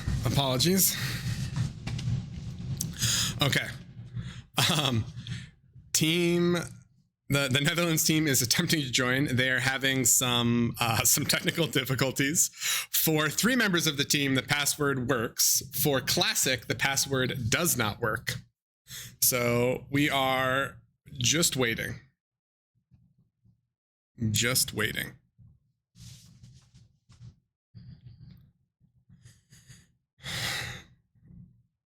We typed 3 different passwords and 3 different people joined.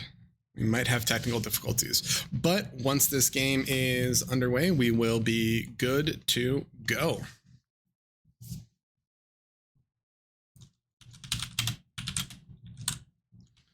Also, if anyone wants to co-cast, we are ready.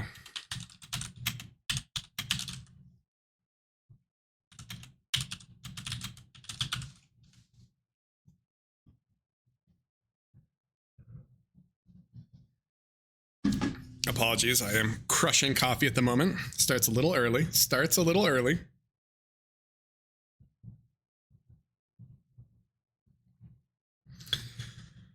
But we are still waiting. We don't have any updates from the other scenes, but if you guys want to check out Shadow's stream, you can see essentially the pro stack versus Team Canada. Team Canada, honestly, pretty scary.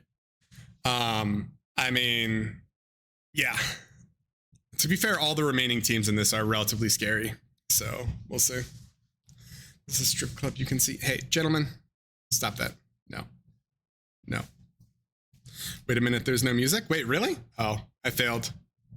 Apologies. Apologies. Jesus, not this song.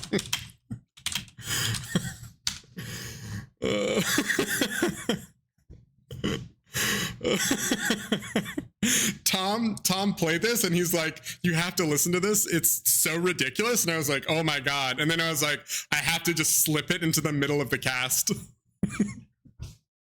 I have to just immediately slip it into the middle of the cast. So that's what we did, boys. That's what we did. If for some unknown reason you want to listen to that song, it is in chat there. Also, LSR did have an incredible Aphis song, which we might be able to find as well.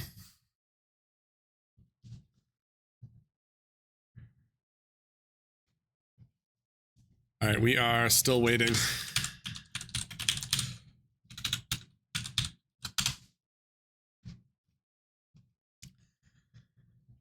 Still waiting, team. Still waiting.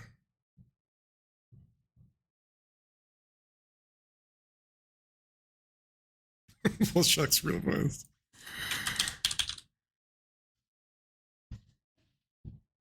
All right.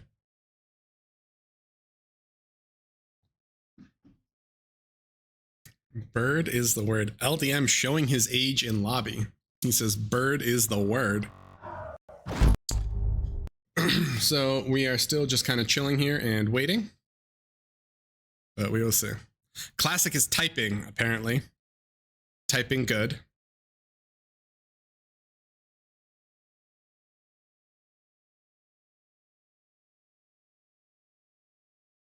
We are still just waiting for our boy Classic.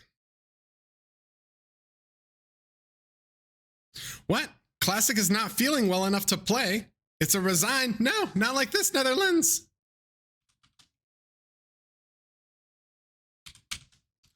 All right, we may have waited for literally nothing.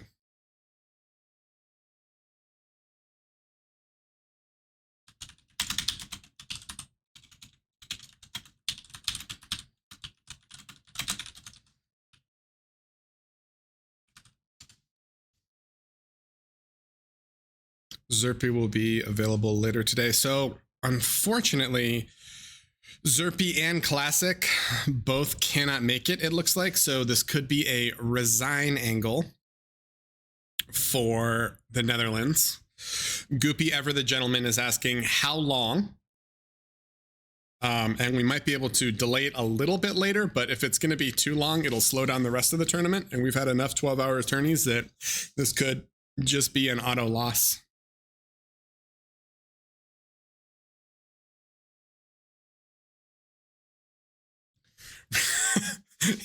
Did I mute myself? Oh no.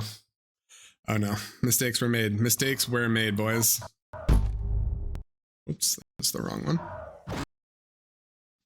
Yeah, for some reason my computer is struggling a bit. Thank you for the raid, Hells. You'll see this in 5 minutes. So if you're just joining, we are waiting, still waiting for our for what's going on there. I might see if I can just hop in just so that you guys aren't bored and we can start casting the other game.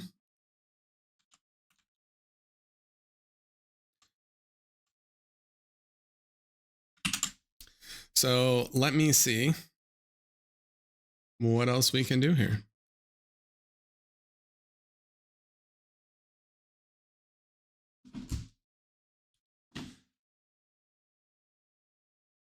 You need a bigger chair. I do need a bigger chair.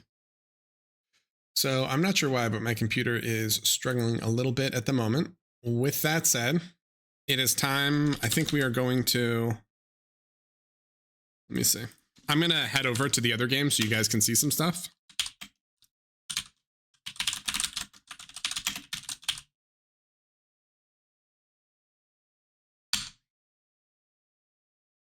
All right. I'm going to rejoin this and we are going to look at Team Canada versus UK1, UK2, sorry, UK2. UK1 was the Jazz Sheep team that played one series, denied UK3 from entering, and then resigned the tournament. Broad shoulders. All right, here we go, here we go.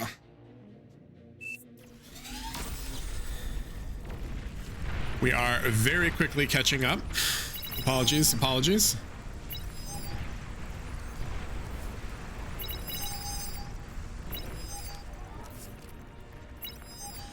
All right. It looks like we have caught up. So we've got, looks like a boost here. Both players spawned here, and Delphi is arm bot streaming in ticks and pawns. It looks like Kuchi has done a core air transition. Over here, we've got Neza running in all sorts of bots. And in terms of the state of the game, Kuchi has somehow made it to the island and is battling with Randy up here. And Elmer Fudd is trying to hold back the tide that is Delphi and Neza. So this is, oh, and Elmer Fudd's column goes down. This actually, we might have joined just as a resign vote goes out, boys. This is 6 minutes and it looks like a 6-minute slaughter. We have pawns, we have ticks, we have everything running in.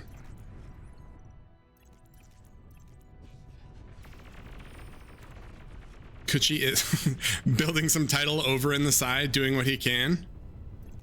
Randy is walking forward to hold this, but it feels like Team UK is pretty far behind.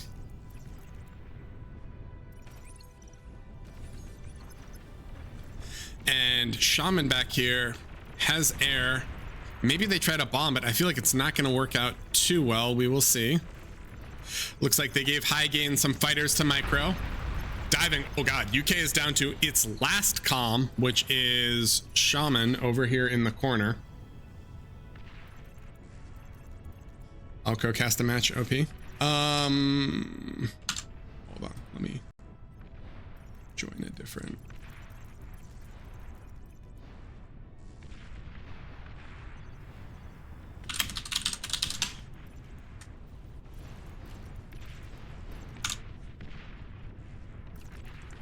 Hello. Hey, what's up, Siegel? We are in the middle of the UK game. I think it's about to end. All right. And when it does, you can cast the next one. All right, so we've got Euro with rocket bots pushing in and able to kind of shove Randy off. Computer is struggling a bit, apologies. And Shaman last comm is over here. It looks like Euro ran all the way past and is starting to try to pick off everything he can. I'm a little confused why UK can be Dutch for an hour. They've got some interesting. It's a little confusing why UK hasn't surrendered yet. I'm wondering what they're kind of holding out hope for, but I guess we will see. Team Canada is pushing in and doing everything they can here, seeing if they're going to be able to actually do it. So Shaman is, so unfortunately for the round robin, the time that it takes to win is one of the factors if there's a tie. So all these teams are going to drag out these games as long as possible. So Kuchi is just literally just going to run at and try to comm bomb him here.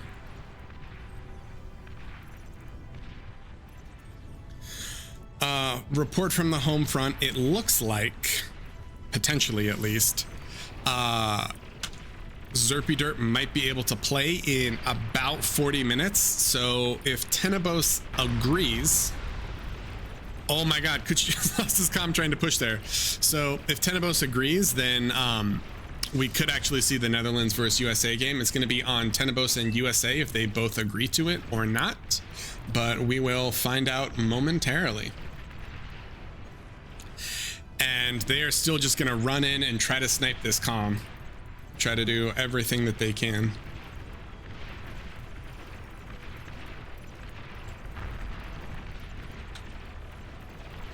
And Seagull, I put the password to this lobby in Discord.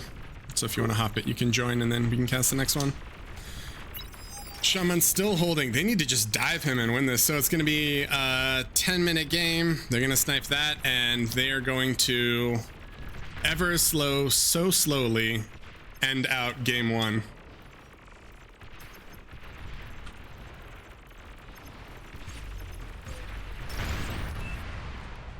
GG, well played. 10 minutes, 30 seconds. All right, let's go back to lobby.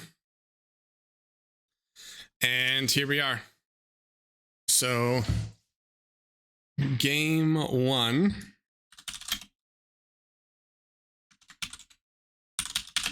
Gets taken by Canada. All right, Seagull, how are you feeling? How do you feel about these two teams, Seagull? Talk to me. Well, both these teams look pretty stacked. I've played with most of these players, a few games at least. If I was to decide who would win coming into this without seeing the previous game, I'd put my money on Canada. I kind of feel the same. I mean, I will say that Pro Stack, they've played together so much. Like they played in Omega Series and they're all really good players. But I do feel like, especially for team games, like Kuchi, Neza, Ural are all super, super strong. And Delphi, even though he's kind of a Glitters main, you know, we're not going to talk too much trash about Glitters mains. I don't know if you know any yourself, Seagull, but he's an incredibly strong player too. Yeah, I've seen Delphi a fair bit. It seems like he's been coming on quite strong. But yeah, why is Neza so good is a question for a reason. I mean, it's true. It is true. Okay, what map's up next? I actually didn't see the bans, so I don't know. I think it'll probably be Charlie in the Hills. Charlie in the Hills. But wait, why did... Oh, they are going into that. Jeez. Yes, but we are going to see. We are waiting for the next team to hop in, and let's see. So this is either going to be I think this is going to be Finland versus Canada, but potentially I am wrong. We will find out momentarily. I think Charlie in the Hills is one of my favorite maps for these small team games because there's a whole lot of strategies available. Like you have the backline battery, which is kind of standard, but then you also have those little alcoves in the back of each base that you can transport into and build proxies. Yeah, for sure. I've seen some ridiculous stuff on this map. If you remember, LDM once made a flagship in one of those puddles. Yeah. I've seen a Garpike rush through the little puddle off to the side. Oh, that's actually a really interesting. Yeah, I mean, there is a lot of flexibility. I also, even though it is kind of cheesy, I do enjoy maps that have that sort of outer ring of rock, just so that there's more kind of like comm drop play and all sorts of like, you know, spider cheeses and all that. I think that's just interesting. Yeah. Though with that map having such high wind and then having the geos there, I find that the games do end quite fast because of the amount of co-op that happens. Yeah, it definitely can. I think in general, these kind of higher OS games will end a bit quicker. I think we were doing it in the crazy tournament with all the modifiers, and we were playing a match that was fully revealed and against Barcode, and they got their tier 2 about 4 minutes into the game. Wow, that's a little terrifying. All right, wait, so I think we're going to swap teams here. Hold on 1 second. All right. So from what I'm reading, it looks like USA is going to let the Netherlands wait for 40 minutes so we can have Zerpy Derp. So we will actually get to see the US versus Netherlands matchup, which is awesome. And we need to hop into Finland versus Canada, which I guess is going to be on a different lobby. So let me put that in Discord for us and we can go exploring. All right. Not even sure what lobby this is though. Hold on.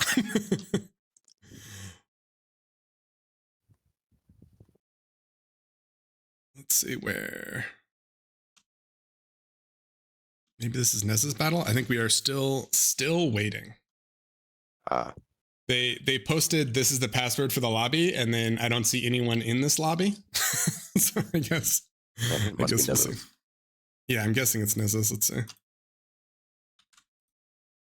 It is Nez's. All right. So are they? Oh, this is an entirely different series because these are BR1s actually. So are they just going to play this on Tangerine as well, or maybe they will play it on Charlie? I guess we'll see.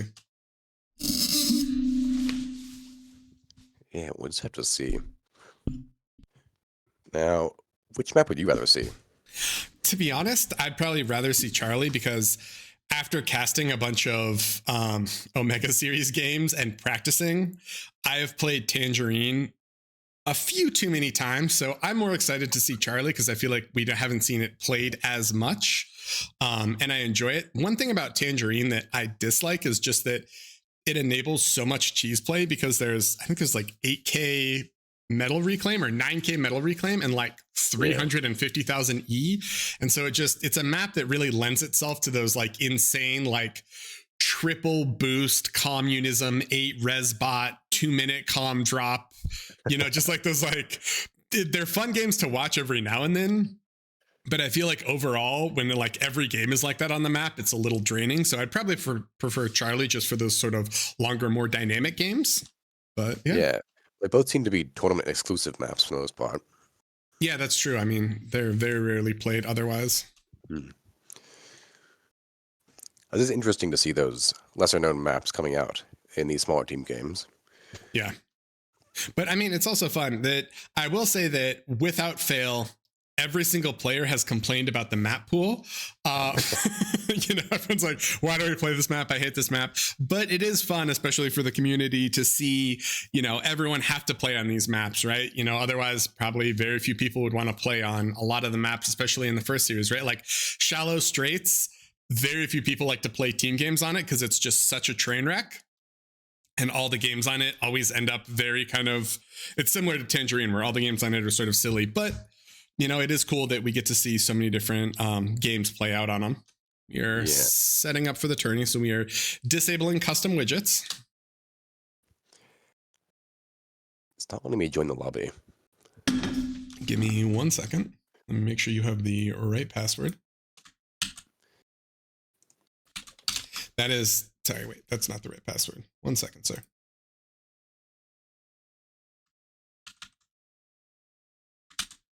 There you go.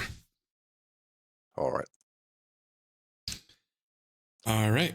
And it looks like this is the only match going on right now. So we've got the triple cast going.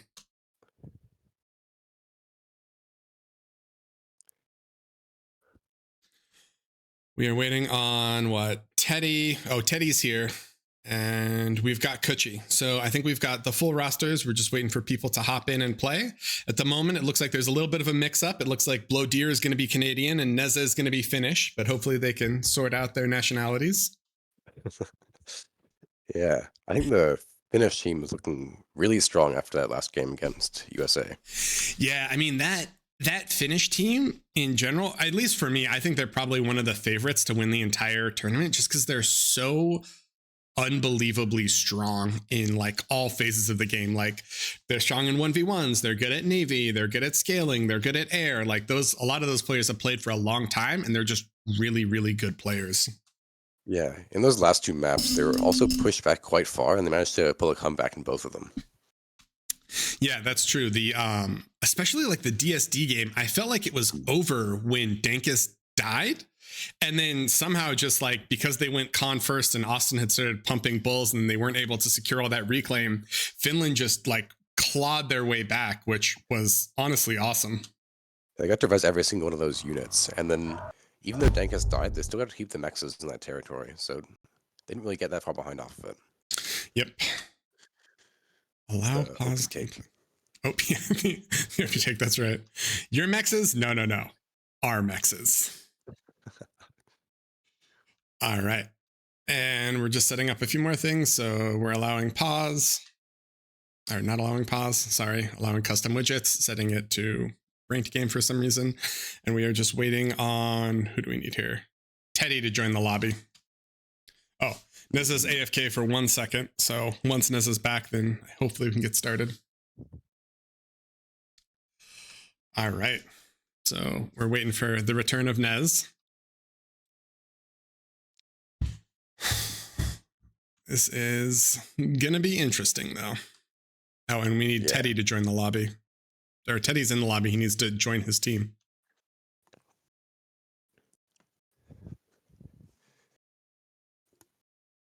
All right. Something I'm not too familiar with the Canadian team is, are any of them very strong C players? I think,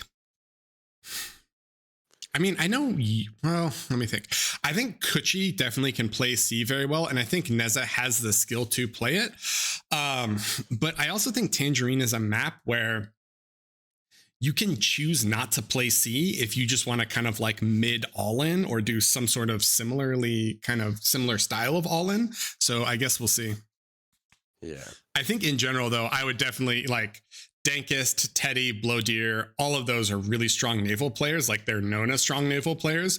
So I'm curious if that'll actually factor into Canada's decision where they're not even gonna mess with it. It's like, why fight Teddy and C when you can go anywhere else on the map? Yeah. Though if you don't go C, those are some pretty tight choke points you have to force through. Yeah, the one thing that's nice is that for like the bottom side, this left C is quite a bit like, you know, if one side controls the C, you can sort of like flex on the other through the other middle point and then not get shelled. So it can work. The one problem that is if you lose those Cs, you kind of open your geo up to bombardment from T2 ships. So we will find out. If they get a missile cruiser out, then the game's over. That's just how it works. Yep. So we could potentially see a game shaping up where there's kind of a pork hold going on in those small choke points, just waiting for a T2C play. Yeah. There's also been some awesome in mid. There was quite a bit of cool like salamander play just through that like middle thing, like Garpike and Salis. Oh, and here we go. We got Neza. All right. Whoop whoop. Into game we go, boys. Into game we go. It'll be interesting to see whether they choose to spawn.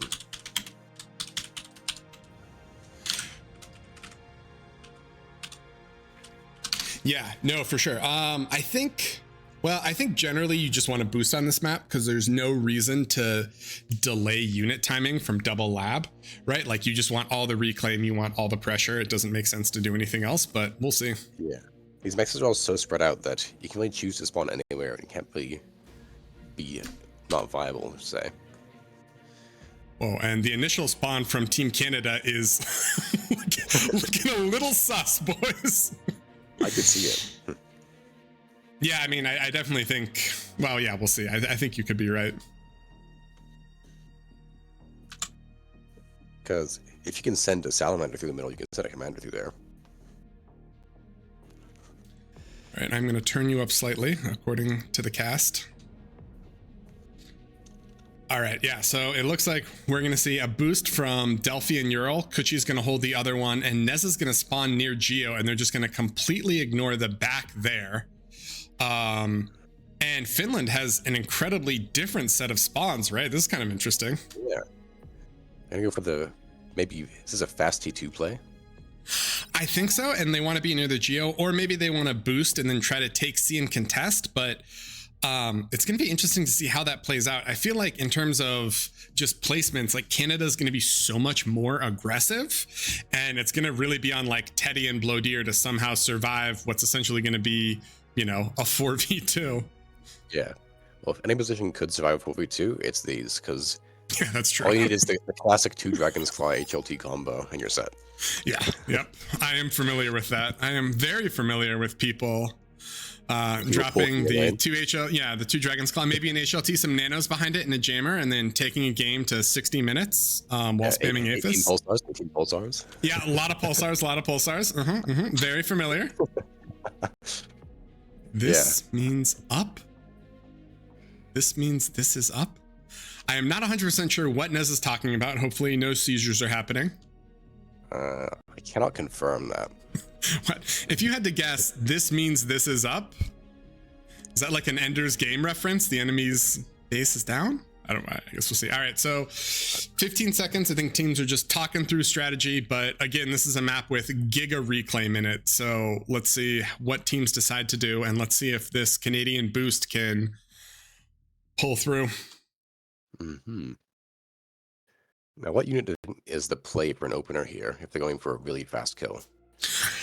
I've actually seen, hilariously enough, vehicle opens that are just like Canis and Shellshocker heavy, because those chokes are so narrow that if you're calm walking with LLTs, the LLTs will cover all like the grunt rover issues, and then the Canis just wreck anything that would contest that, right? Like they just kill the stouts because the stouts can't maneuver. Canis OP. All right, so we've got, Rebel Node's going to open Core Air. It looks like Dankus is just going to battery for now. Blowdeer is Arm. It looked like he was going to drop, Arm Bots. He's going to go 2 mechs, 2 wind Arm Bots. Teddy is 2 mechs, 2 wind Core Bots. We have an air co-op. That's really interesting to see. Yeah, I wonder, do you think it's just a combo? Maybe it is just a combo. Yeah. He's opening Scout Fighter, so maybe they're actually concerned that they're going to get combombed. Yeah, counter combo, here come the transports. Nez is going to open Arm Bots, and Kuchi is going to open. Kuchi has a transport, and that's, I think Finland knows. This game could end very fast. Yeah, I feel like it definitely could. Ural is in with his ticks. They're going to get some scouting. This is a lot of ticks very, very quickly. I think they're probably looking for res bots to see if they can snipe anything off. Oh, here we go. First transport. Ural is flying. Oh no. Oh no. Oh, here we go. No. There is a Valiant. Is Ural actually going to be able to get this? They see it. They see it. They see it. Oh, Ural's got to drop. He has to drop now or he's dead. Yeah, he's down. He's safe. Ooh, little close. Do they see the second one? They don't know. They're pinging it now. Kuchi's going. They see it. Valiants are coming. Can he get it? Oh no, he's gonna drop the lab. Okay. That lab's gone. That's comm trade. Yeah, Kuchi's just gonna immediately trigger the self-D. Trade and lab down. I mean, that's a pretty big boost for Team Canada right here. But they don't have long to kill them, because if they don't kill them in the next few minutes, that's 2.5k metal gone. Yeah, and I'm a little concerned that they've lost all air superiority. Once Shuri's comes out, once Shuri's come out, it's going to be super difficult for Canada to do anything if they don't have air superiority. Yeah, they might circling fighters above the air lab there. Oh, here we go. They got an anti-air bot. Yeah, AAK bot coming out to do work, and Ural is just pressuring Teddy. He dropped an LLT, and I think he kind of wants to just comm walk at Teddy and detonate as well, but Teddy has safety LLTs, and I don't think Ural can make it happen. Will he repair his ticks? Does he care about them? I don't. That's a whole other level. So we got Shuri's shutting down ticks from Neza, but I think eventually once these AA bots start walking, it'll be difficult. And Ural has more or less just trapped Teddy in his base, while Kuchi and everyone else is going to be able to flow out to the other side and do everything they can. Dankist is going to drop his own bot lab. There are enough units here to threaten a comm snipe on Ural if it's played well. That is a good point. Ural doesn't have that much E, so D-guns are going to be kind of a problem. He doesn't have great E generation. 3 D-guns before he's done. Dankus is going to come up and try to reclaim all that wreck, and Ural's heading over to reclaim that wreck as well. Neza does have a res bot en route to pick it up, so we'll see. Yeah, this will be a D-gun on the wreck for sure. Dankus is going to fly a little bit closer, and yeah, he just D-guns, right? Does he D-gun? Or is this, no, this is just a peace accord? They're just not going to D-gun these wrecks? Wait, what is Dankus? Yeah, there we go. Yeah. Now they make 2 more wrecks. Yeah. Yeah, and this is just a comm trade, isn't it? Oh, it is yeah, Ural's gonna get too low. He just dies here. We do have the grunts to secure the reclaim field afterwards as well. Yeah, I mean, this is a little scary though, right? It's gonna be 2 comm versus 2 comm, and Neza's comm is close. Wait, does Neza? Yeah, okay, there we go. This is a positional advantage for the Finnish team here. I think you're right. Rebel Note's gonna fly up. All right, we lost 2 comms, we lost another 2 comms. Now Neza and Rebel Note, they want a comm trade as well. Oh, this could be a comm snipe. He's prepping it. Yeah, you're right, he is. And Delphi and Ural are trying to push Teddy, but Teddy is just holding here. Rebel Note is gonna get all this metal, and that is absolutely massive. Neza's not even going to try for it. He sees all the grunts and he sees all the issues. He's going to start dropping LLTs. There's no radar here, though. Do they see? Oh, they do see these grunts. Comm radar hasn't. Oh, Nessa's going in for the D-gun. Can he? He doesn't have E. Oh, you got to E him. You got to E him. There we go. All right. So Rebel Node gets a bit of it. Oh, Neza's comm might go down. Yeah, he's dead. Yeah, oh, man. Blowdeer baited that perfectly. Yeah. All right, we've just got an absolute graveyard here. You can see all the headstones on this one screen. I think outside of something crazy happening, this is pretty well secured for Finnish team here. I agree, yeah.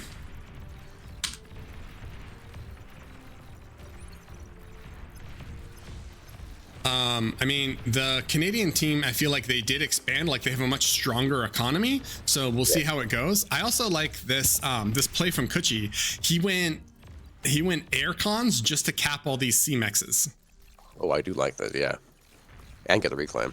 And get reclaim. That's 700 metal right there in each C. Yeah, I've actually seen people do the early aircon open to take the Rex in mid, because there's like almost 1k in mid. All right, so I mean, a little scary for Team Canada, right? We've got one commander. It's Delphi's comm, which opens them up to a comm snipe. Yeah, though although they were given a lot of metal, Finland hasn't expanded at all. Yeah, I feel like maybe they were on the back foot and they just wanted to survive, and they felt like once they got that, they'd be fine. Even though in terms of metal produced, right, like it's 11k versus 7k, Canada's like a solid 3k ahead despite donating comms. So I think their overall macro play might just carry them through this. We'll see. Yeah, they've just taken their mexes. Yeah, and I mean, there's still so much reclaim. I almost want Delph to just drop even more. Left on this map. I mean, there's still 8k metal and 414,000 energy on the field. Though I think the longer this goes, the more Canada is favored. Yeah, I mean, for now, definitely. But let's see, Ural is going to push the other side here. He's got rocket bots. Because we still don't see any extra mexes queued up. Here we go. Transporting commander around. Okay.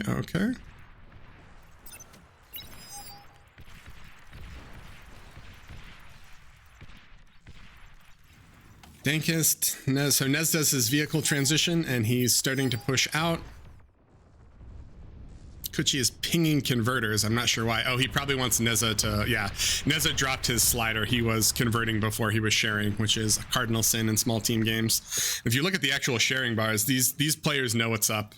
They're not greedy like Americans. They're gonna help out the team. Oh, the Shuris are gonna come in and completely lock down Neza though, and there's a lot of grunts coming. Where are the Whistlers at? Oh, never mind. We've got Valiants coming. They're going to drive off the Shuris, but Neza did lose a lot, and this grunt ball could come in and cause massive problems. I don't think it's enough to cause real damage, though. Yeah, you're right. And Delphi's already flexing over. Yeah. In the same regard, Ural is having a little rocket bot war. If you guys are familiar with Ural, he loves rocket bots and he loves fighting rocket bot versus rocket bot. Probably one of his favorite things. So I can guarantee he is not complaining in voice right now. He is loving his life. Though he's being trapped into a corner right here. That's gonna be costly if we can get out of this. Yeah, I don't know if he's gonna. Does he survive this? No, he's gonna lose all of that. Yeah. Yeah.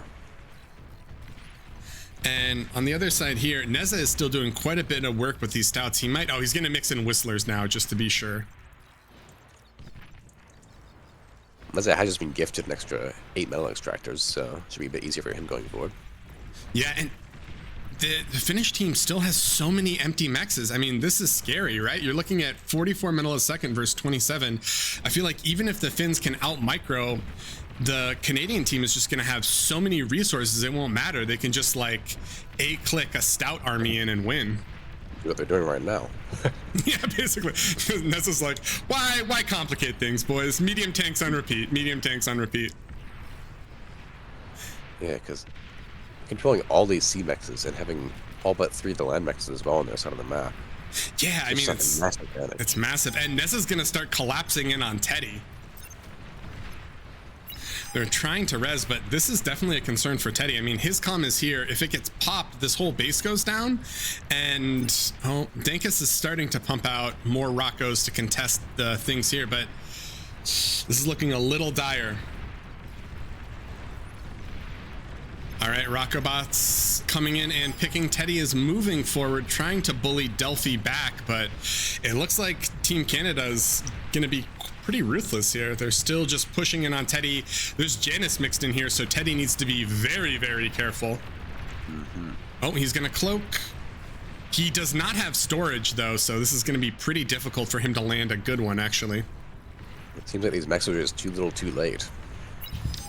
Yeah, I mean, they're just so far behind, but they definitely have been getting pressured this whole time, so I can totally understand if they're on the back foot. We got Resbots on this right side, tapping as much reclaim as possible. And Neza's just going to start flexing down to Dankest. I will say that the Finns in all the series I've watched are very good at wreck control, so maybe they can leverage that to come back in this game, but Neza is just bearing down on Dankest with stouts. Neza has that killer instinct. Not gonna have this one. Yeah, this is concerning. Rebel Node's gonna get picked up. Where's he headed? Is this a comm bomb? There are whistlers mixed in here though, right? So Rebel needs to be really careful. Okay, safely down. Yep. And there's still where's the other comm? Oh, Teddy's comm and Rebel's comm are here, but Neza is just pushing in. I mean, he is shredding all of this back economy. Rebel needs to run back. And remember, this is one of those things where it's going to be the longest. Oh, no. Wait, does Kuchi see him? Oh, Rebel needs to drop. Run, Rebel. Oh. No, Rebel. Not like this. 1, 2. Oh, he misses. Missed. Oh. It's so close. But they see it, and yeah, and Neza's going to start running for it. He's like, oh, we're getting it. Yeah, I think it might be a top right angle now. Yeah, it's up there in the resign for sure. I mean, Teddy is still holding versus Delphi, which is nice, but Rebel is going to lose his comm here. He's trying to take out. He's trying to take out as much as he can, but they just want to immediately kill Rebel and then flex up to get a lower kill time. They're already behind the other team though, right? Because the previous match I think ended at 10:30, and this is already 11, so they're behind in time now. Oh, and people are GGing out. Oh my, Kuchi with a little bit of BM here, boys. Hitting him with the easy. I don't know if that's allowed. Sir, you're representing your country in an international competition. Might wanna man her up a little bit here, boys. Especially for Canada, jeez. And despite the fact that the other two players bowed out, Teddy is still, Teddy's gonna detonate. Teddy with the good manners. He's not gonna drag this game out. What a gentleman, right? Gracious even in defeat.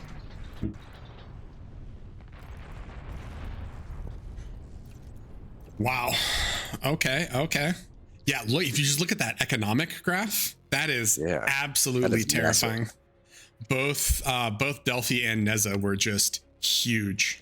And it's funny because if you look at damage efficiency, like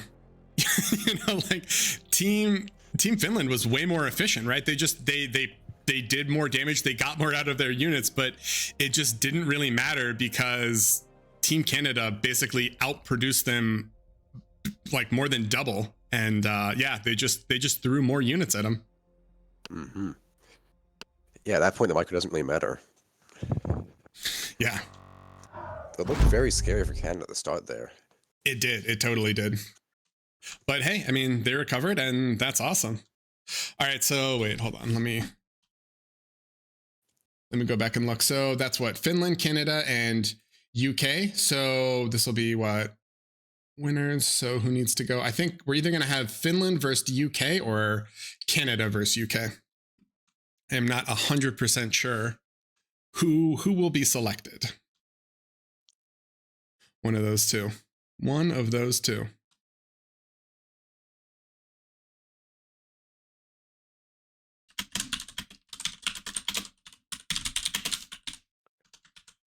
Hold on, I gotta yell at Euro for spoiling. With spoilers in Twitch chat. That's what I'm saying, right? He's over here. He's over here just ruining the experience for all the viewers. How dare he? All right, so we are waiting for our next one. Euro's like, I'm talking about what's happening in live, except that if he's talking in Twitch chat, we know the game is over. All right, so Canada is free all the way through to the grand final, so it looks like we are gonna see another match. Oh, right, and is this next one Finland versus UK? Yeah, Finland versus UK, which I'm pretty excited for, right? I mean, that pro stack is scary, even though they lost to Canada. But I mean, this Finn stack is also incredibly terrifying. Even though they lost to Canada. Yeah, yep. All right, so we will see. Let me see if there is another lobby up and a different password. Nope. All right, so I think the other team is just going to flex and come in here, but we will see momentarily. Just realized I don't think I have any of the pro stack on my friends list, so hopefully I'll be able to follow. Yeah, I don't think I have any of the Finns on my friend list either. Oh no. This could end in tragedy. Let me start friending other people. Hold on. We're just gonna spam friend invites. Hopefully someone's gonna respond and we'll be able to follow them into the lobby. Big dreams, big dreams. Do you think we're gonna see an APHIS in any of these games? I mean, no. Well, no. I think maybe not on these maps, maybe on some of the other maps that aren't quite as small and quite as like dynamic. But I think that it's kind of a throw to do it on the majority of these. I could see it happening in a long game on DSD. Yeah, that's true. On Charlie, the wins is too high. Ever build APHIS. Yeah, you just Butler spam or just Team Con spam. Instead of reclaim on Tangerine. Yep. Hold on, let me see if they're going to play in this lobby or a different.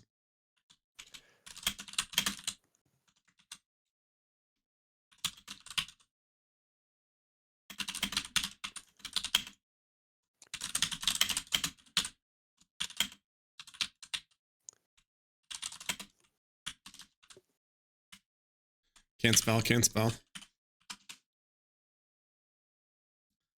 right, let's see if they're going to be here, if they're going to go somewhere else.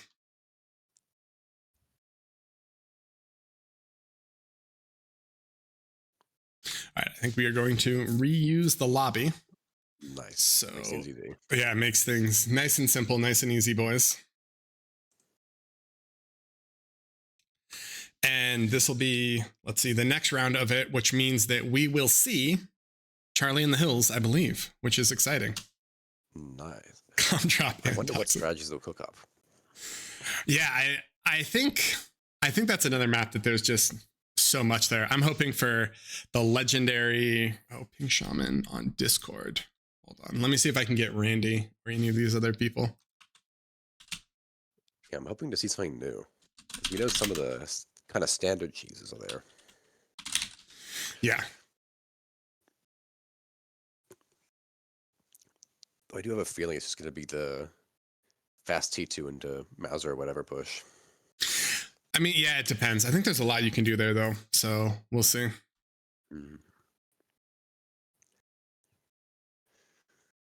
All right. Come on, boys. Come on. We're waiting. It is nice to have Mausers not be so oppressive. Agreed. Yeah, I actually think that the Mauser Quaker change has been beneficial for the game because you actually get to see Shellys now and they get to abuse terrain, but bots or vehicles are still strong. Oh, Randy is here. Here we go. Randy Shimona.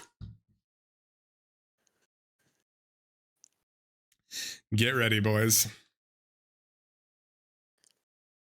All right, we need what? High gain, and who's the last pro stack? I can't even remember. I was going to say Daywalker, but Daywalker's Dutch, isn't he? So he's not going to play for the UK team. Hold on, I should know this actually. 1 second, let me go back and look.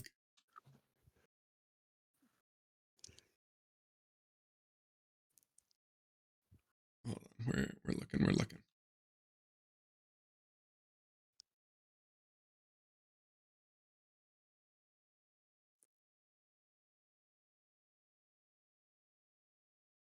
Elmer Fudd. Sorry, that's who we're waiting on. Elmer Fudd. Mm-hmm. Look at Randy with the super shiny star up here, along with Shaman. So fancy. Yeah, Pro Stack's got 2 of those. I mean, yeah. Finns have 2 dev icons, so. All right, so for these, do we still favor Finland? What do you think? I think it's a tough call. I think the overall individual strength of the Finns is above the UK team, but these pro guys have been at Clan for a long time, right? Yeah, that's true. They've played together a lot. They played a lot of games together. They played a lot of tourneys together too, which is nice. Even in the public 8v8s, they're always partied together, so they kind of know each other's playstyles. True, that's true.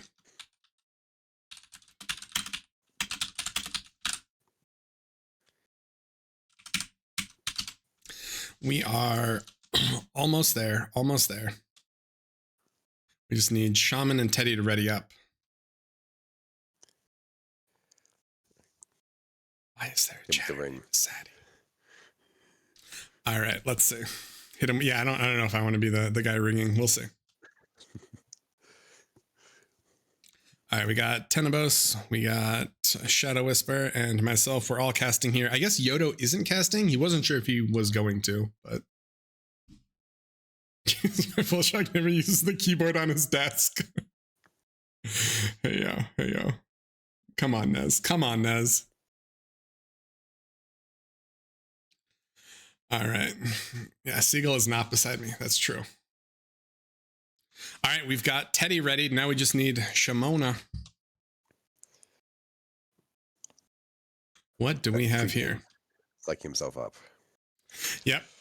He's got to, do some neck scratches. Just roll those shoulders a little bit. Just get ready. I wonder what kind of arcane rituals the Finns are doing. I don't think you want to know. I mean, if you think about the birthplace of things like, Finnish death metal, it could be dark and scary.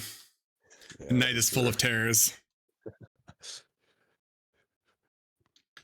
We are still waiting for Shaman. We will see.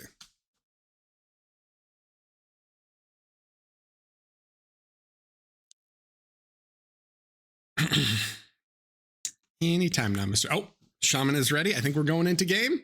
Let's go. Or soon. Anytime now, boys.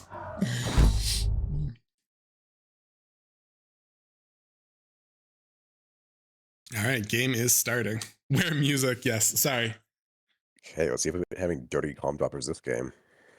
I mean, we'll see. If you think about the Canadian team, not a lot of respect, not a lot of honor. We had Kuchi BMing Finland. So I think that Finland probably a little bit more prestigious. They're not going to do it. And I think the UK team also, more honorable. So they probably won't do it either. But, you never know. We'll see. Yeah, those scumbag Canadians. Oh no, the USA Netherlands team is going, I guess, hold on, I'll probably have. All right, so I think we're going to stay with we're going to stay with England versus Finland, and I think Shadow Whisper is going to take the USA versus Netherlands game. So if you want to watch the USA versus Netherlands game, you need to hop to Shadow Whisper's Twitch. I should probably be saying that in chat instead of on voice now that I realize, because there's a 5-minute delay. Hold on. But if you want to talk starting position, Seagull, take it away. Yeah, so we have the Finnish team doing a repeat of their last game here. They still have faith in their strategy. And we have a quite far back placement from Pro. So it seems like they're going for the max coverage at the start.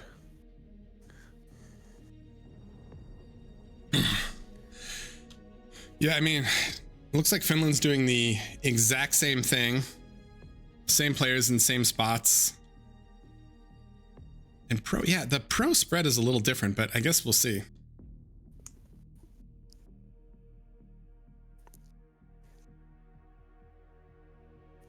Yeah, I wonder how they're going to play this. Do you think we're going to see some C this game? You know, I don't know. I was trying to remember. I want to say that when they played it in Omega Series, they did play C. Oh, whoa. We're drawing arrows like they are going to contest C. I want to say Daywalker High Gain actually played C, but that's with 5 players. I think with 4, it might be a little risky to do it because I think you want at least 2 people per lane and you kind of want an air player. And Randy likes to play this backline support, so I'm not actually sure how it's going to play out, but we'll see. There is a lot of drawing. Oh, and looks like we've got a smiley face as well from Randy and some big teeth. Big teeth. British teeth.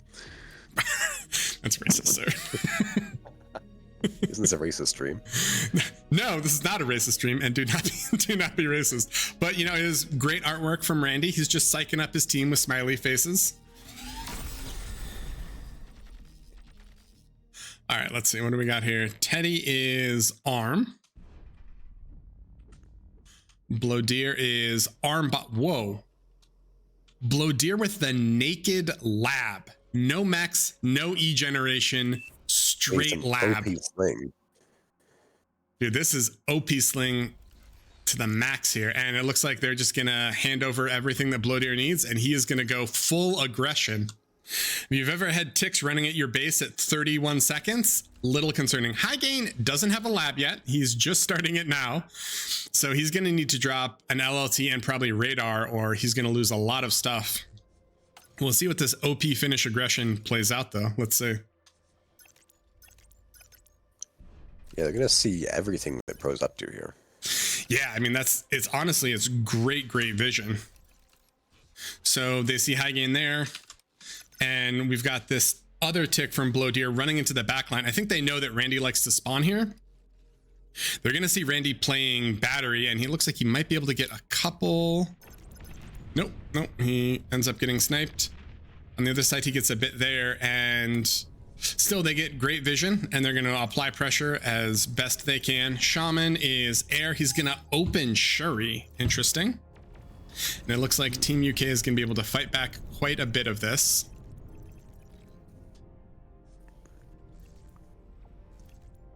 We got a bomber cheese coming through.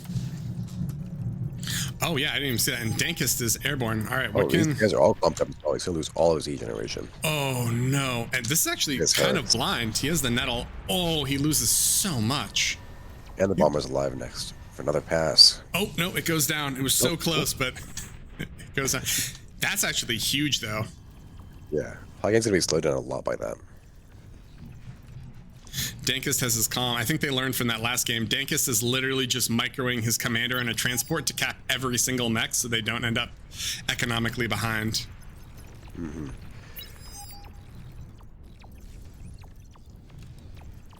And it looks like Elmer Fudd is going to try to do a little bit of scouting and or damage with these ticks. Can he really get that much into Teddy's base? I guess we'll see. I see a few things going down here. All right, he's going to get at least a max. I don't know if this is worth it so far. Oh, if you can get the res... Oh, no. If nothing else, at least he's able to pull all of Teddy's units back down so that they can't contest that. But look at Blowdeer's aggression. Blowdeer is just spilling through this choke point and trying to find every single thing that he can snipe. He's going to get some max and some E production, but Shaman is here with the Shuris, and he's going to... value. Yeah, instantly locked down. Very balanced unit. Very fair unit. Also, very enjoyable unit to play against. I don't know if there's anything quite as enjoyable as when you find a weak point in the enemy's line and then go to exploit it and then get immediately shut down. It's super fun. Yeah, I think it's almost as fun as having your Razorback stunned in one shot by an abductor. Also very enjoyable bar experience. You are not wrong. So it looks like High Gain is going to try to pressure Blowdeer with these grunts. Because it is a grunt pawn matchup, so he's able to do quite a bit here. But right now it looks like he's posturing. He really needs to recover his E economy, and this is sort of the reverse of last game, right? I mean, look at all of Finland's mechs production. Yeah, they in have metal production. nearly every mech on their side of the map. Yeah, and High Gain doesn't have fighters, so he's slowly... Oh, he does have a few fighters. It looks like he was losing air superiority, but he might be able to win it now.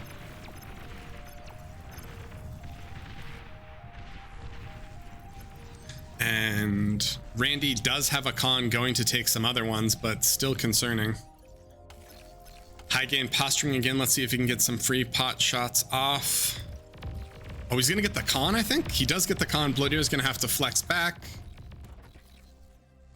But High Gain's still there. Dankus with the calm walk in mid, he's going to be able to take these mexes and get this reclaim. It's 1k metal, which is pretty substantial. Bloodier has the single tile of wall here to defend himself. They'll never see it coming. What do you even do versus one tile? I think he wanted to Dragon's Claw with the initial thing there, but it didn't happen. Yeah, here comes the claw. Oh yeah, there is the claw. These dirty Dragon's Claws. They feel just as strong, even if they've been nerfed considerably. Yeah, a part of that is hitbox issues, so we'll see if that's addressed in the future. So game is kind of mellowed out. This is a lot calmer than the Canada-Finland game, right? Everyone is just sort of chilling, you know, just living their best life, Walking eco. High Gain wanted to contest this mid, but Dankus preemptively has torps down, so High Gain won't be able to take these mexes or contest. And I think, does this favor England or does this favor Finland? I think it's too early to call here. Finland still looks slightly ahead in terms of metal production, but the UK looks like they are definitely getting a little bit more ahead in terms of energy production. And we haven't taken all these geos yet. Let's see, did Randy take... Randy took his geo, but there's still 3 geos on their side of the map that are unclaimed. And if we go down to Finland, looks like every single geo is unclaimed. Finland is doing the aircon reclaim strategy this game as well. Oh, yeah. Wait, we're about to see aircon versus aircon on the South Sea. It's going to be an interesting battle. Elmer Fudd is going to get pushed back, though, by Bloodier and Teddy collapsing into his lane. And all he has are pawns. He cannot push into this rocket bot, so he's going to need to back off even more. Yeah, this reclaim is really slingshot the Finns ahead in metal produced. Yeah, it definitely is a little bit... it definitely is a little bit kind of deceptive when you're looking at current income, because so much of that is actually going to be based more off res bots, and and Finland is ahead, right? They're about more than 30k ahead in terms of energy production. Oh, yeah. But High Gain is going to try to collapse on these rocket bots. Can he actually get... He's doing quite a bit. Yep, and the pawns are going to run in as well. So I think Bloodier is going to lose a lot of these rocket bots. He's trying... He could get AoE down. Yep. And the right side is a little bit of a no man's land. I think they saw the claws going down, and so High Gain doesn't even want to contest it. He'll just throw down LLTs on his side. Yeah, oh, well, and how can you contest this? Shaman. Wait, can Shaman even see? Shaman can't see the other mech, so even if he finishes that one, it won't mine in the South Sea. That's kind of funny. Yeah. Can they build something to get vision of this as an aircon? Maybe sonar? No, he can't build sonar. You're right. You just straight up cannot get vision of it. You would need have to go to sea. Yeah, you have to go into sea to take it. That's kind of interesting. It's definitely a first come, first serve. Yeah, it looks like the UK team will get the top side mexes in the water. Yeah, and these other ones are kind of contested. I don't know if Shaman will be able to get that farther mex, but I guess we'll see. And High Gain is going to start walking to the water. Dankus with the Sea Lab. Okay. And so this game is luckily going to go a little bit longer. It's already a bit more exciting. Well, maybe not exciting, but a little bit more standard, let's say, than the dynamic Canada-Finland game that we saw. You got these hounds pumping out in the middle. Yeah, this is actually a pretty good timing if you think about it for this. Do you think he needs... I feel like he might need to mix in spy bots. Randy is going spy bot here, so this could be a little bit concerning. I mean, these hounds are scary, but Randy is known for his spy bot play, and if there's a good hit on those, I think they can just collapse and kill all of them, and they'll be behind, so kind of concerning. We do have our radar bot coming up. But there's no tick spam from Teddy. We've got... High Gain's commander is moving in here. It looks like he's going to get caught by the Destroyer. He could lose his commander to this. Yeah, I mean, if he's too far back, he definitely is going to die. You can't abuse, you know, with subs, you can definitely abuse torpedoes and turning radius, but I think if this Destroyer sees him, it's just over. Although he doesn't have, oh no, he does, yeah. Ooh, High Gain's going to need to run, but let's see. All right. Wait, where is Randy's spy bot? Oh, not here yet. High Gain, oh. Yeah, High Gain is running. If he cloaks, maybe he gets away from it, but we'll see. Oh, Shaman is going to try to bail him out just with a quick little Shuri play. There is a herring here, though, so maybe it won't be able to punish. We're going to stun the first herring. Might give him enough time to get to the shore. I think it definitely does. Oh, Spybot! Oh, the Spybot is massive. He just the stunned entire so much. There's one hound that's free.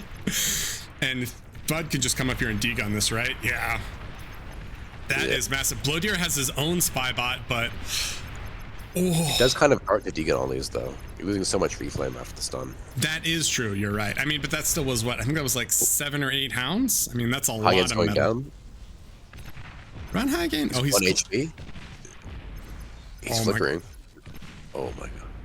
To 300 HP? Oh. Ew. Finally takes the last shot. A little brutal, but he gets it. And Elmer Fudd breaking out the Recluse. I actually like this because if they know that it's going to be a Spybot war, they can actually just abuse that, right? You can totally emp in your own army if you have Recluses just because they have such good emp resist. So it works out really well because even if you get dove by a bunch of pawns, you're totally safe to just emp your own army because you won't get stunned and they will. I think even without the emp coming in, these Recluses in such a tight choke against hound spam, really good value. Yeah, and they can abuse these kind of like ridge ledges if they need to. On the same side, Dankist is absolutely bullying High Gain on the right. And do we see any other? All right, so AGO coming out from Rebel Node. AGO coming out from Teddy is definitely interesting as well. And AGO from Blowdeer. This energy difference is about to be utterly terrifying. We've got an AGO coming out from Randy, a normal Geo coming out from Randy, and then one unclaimed Geo and one small T1 Geo. So Finland's energy economy is about to be real scary. Let's see what they can do with these Recluses. Take a look at this. They didn't see the mechs yet, so it's still disabled. that is beyond frustrating. I mean, it definitely is a great idea, though. If you can take those mechs early, if they can't contest C, then you're fine. Oh, and Teddy sneaks a Resbot up and eats High Gain's commander.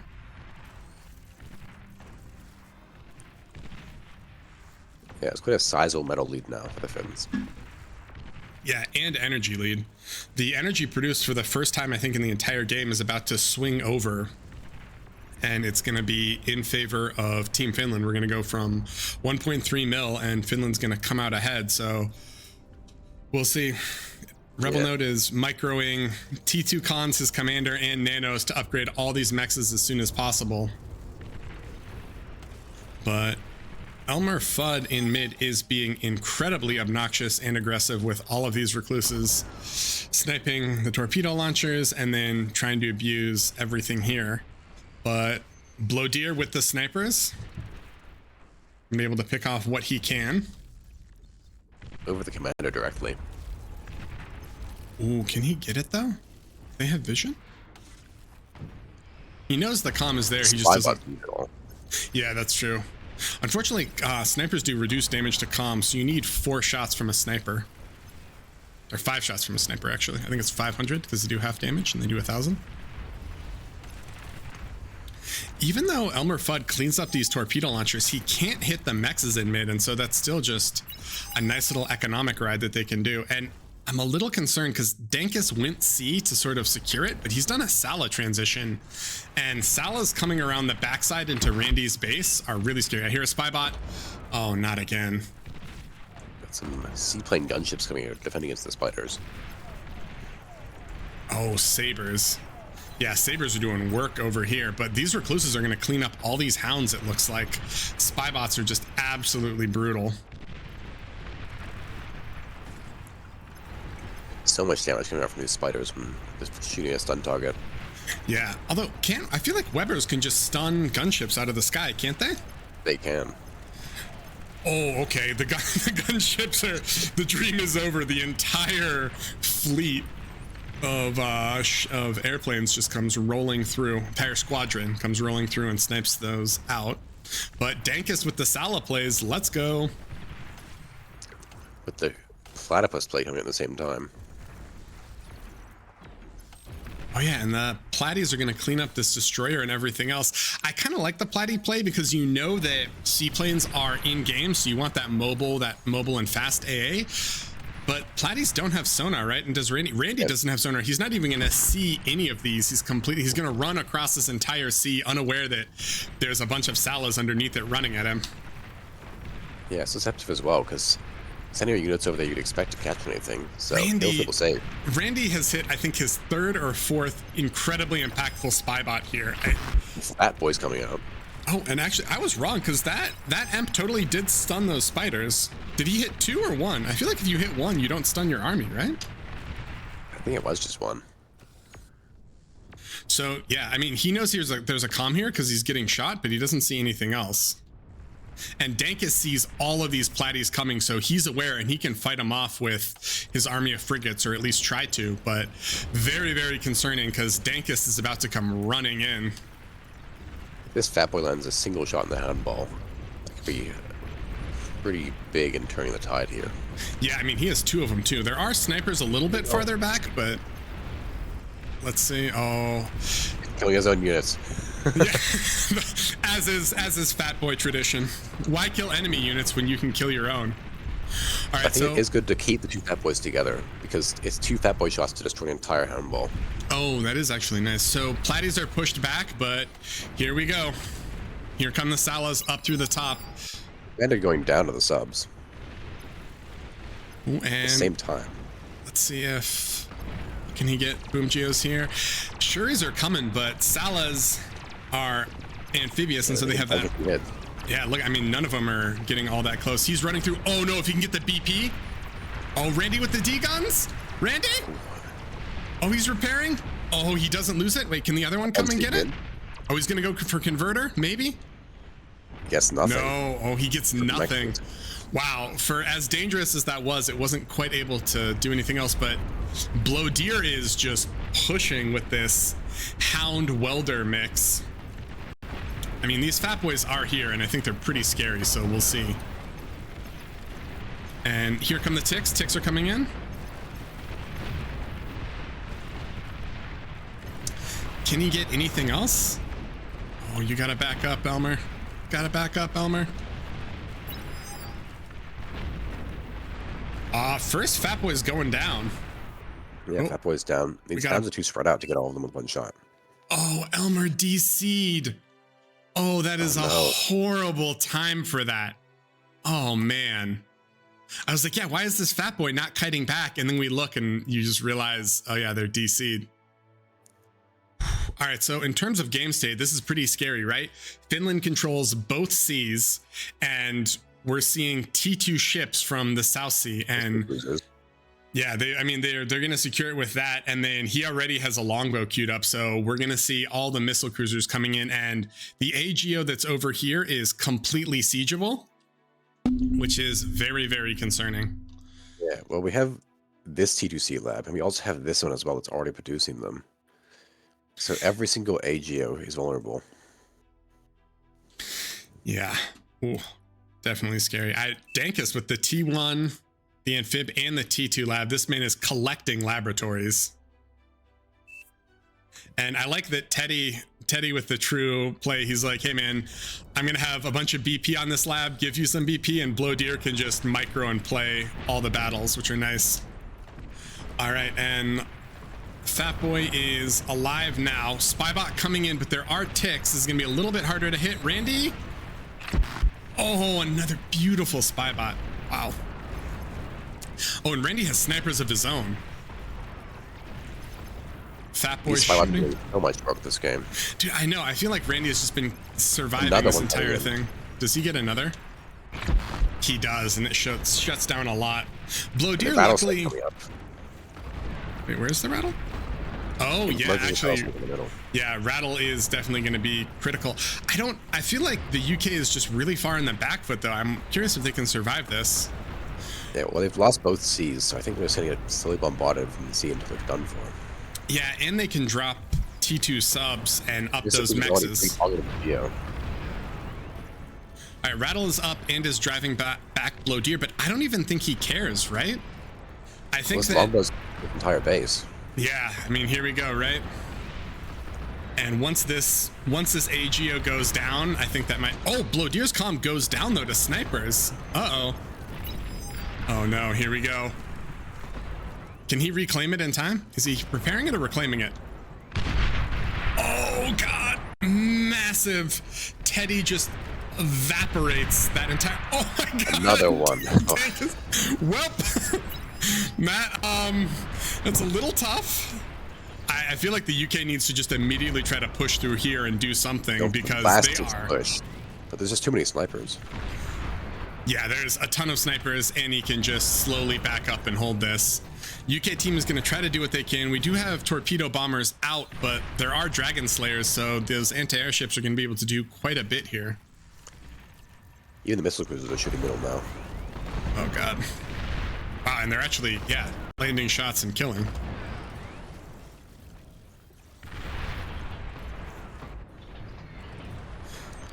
And oh no, Dankus is gonna try to kill the other AGO. Man, these AGOs that we were so excited to see are basically just gonna be the entire death of Pro Team. It feels like they lost two bases with it, and I think they're gonna lose a third. Can he reclaim this in time? Oh no, there's no way. Multiple ships. All right, here we go. Surprised we didn't see any Butler eco scaling in this game. Yeah, I kind of am too. I feel like backline Butler eco scaling actually is super value, but maybe they felt like it was just a little too tight and they needed the BP elsewhere. I'm not sure. Oh God. Yeah, and Team Pro or Team UK just calls it. There's no, when 3 AGOs go down and take basically 3 bases with them, there's no way to recover from that. And wow, Team Finland, when they don't get grossly cheesed by the opposing team, man, are they good at scaling and utilizing the map and finding weaknesses. Yeah, they controlled both those Cs much earlier. Yeah, it's interesting that Randy had an incredible economy, but then, you know, the 3 Finns, they kind of distributed resources and they were all really, really strong behind it as well. And wow, Rebel Node with the 30% damage efficiency, just battering and supporting his team, kind of amazing. Maybe that's just what you need. All right, hold on. Let's hop back and see what else we got here. So let me think. I think UK lost 2 games, right? Because they lost to Canada and they lost there. So they're going to drop to the losers bracket. So they are going to play, let me think. They are going to play versus, whoa, why is my camera blurry? Sorry, they're going to play versus the winner of Netherlands and America, which is going on right now, which I kind of want to hop into and see, but you know, who knows? Who knows? Oh, sorry, they fight the loser of Netherlands versus USA. Oh, and I just got pinged. Let's see. Let me see if I can get the password for us and we can hop in and see what's going on there.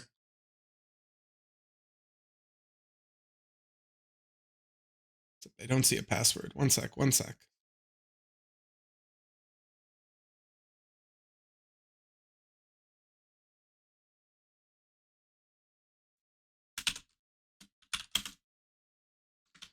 that's because it's in a different one.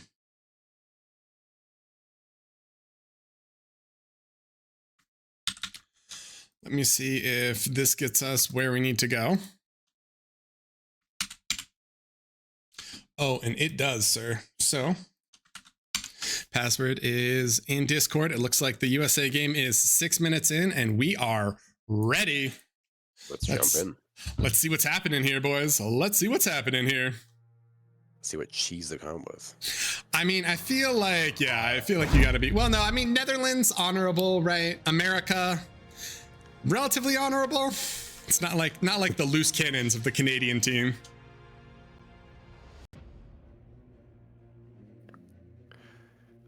I don't know. After that Flats and Forest game, I'm not sure if Austin has too much honor left. Those who live in glass houses shouldn't throw stones, Stiegel. All right. Oh my god, my computer is catching up very quickly, but is not happy.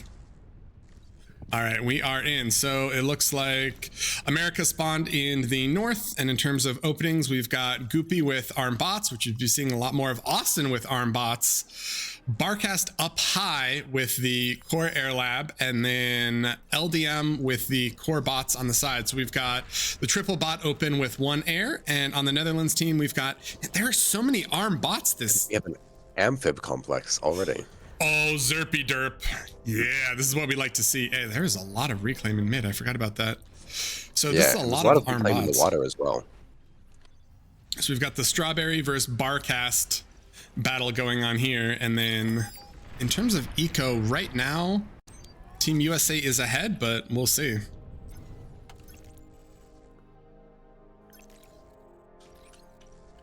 Strawberry's flying down for something.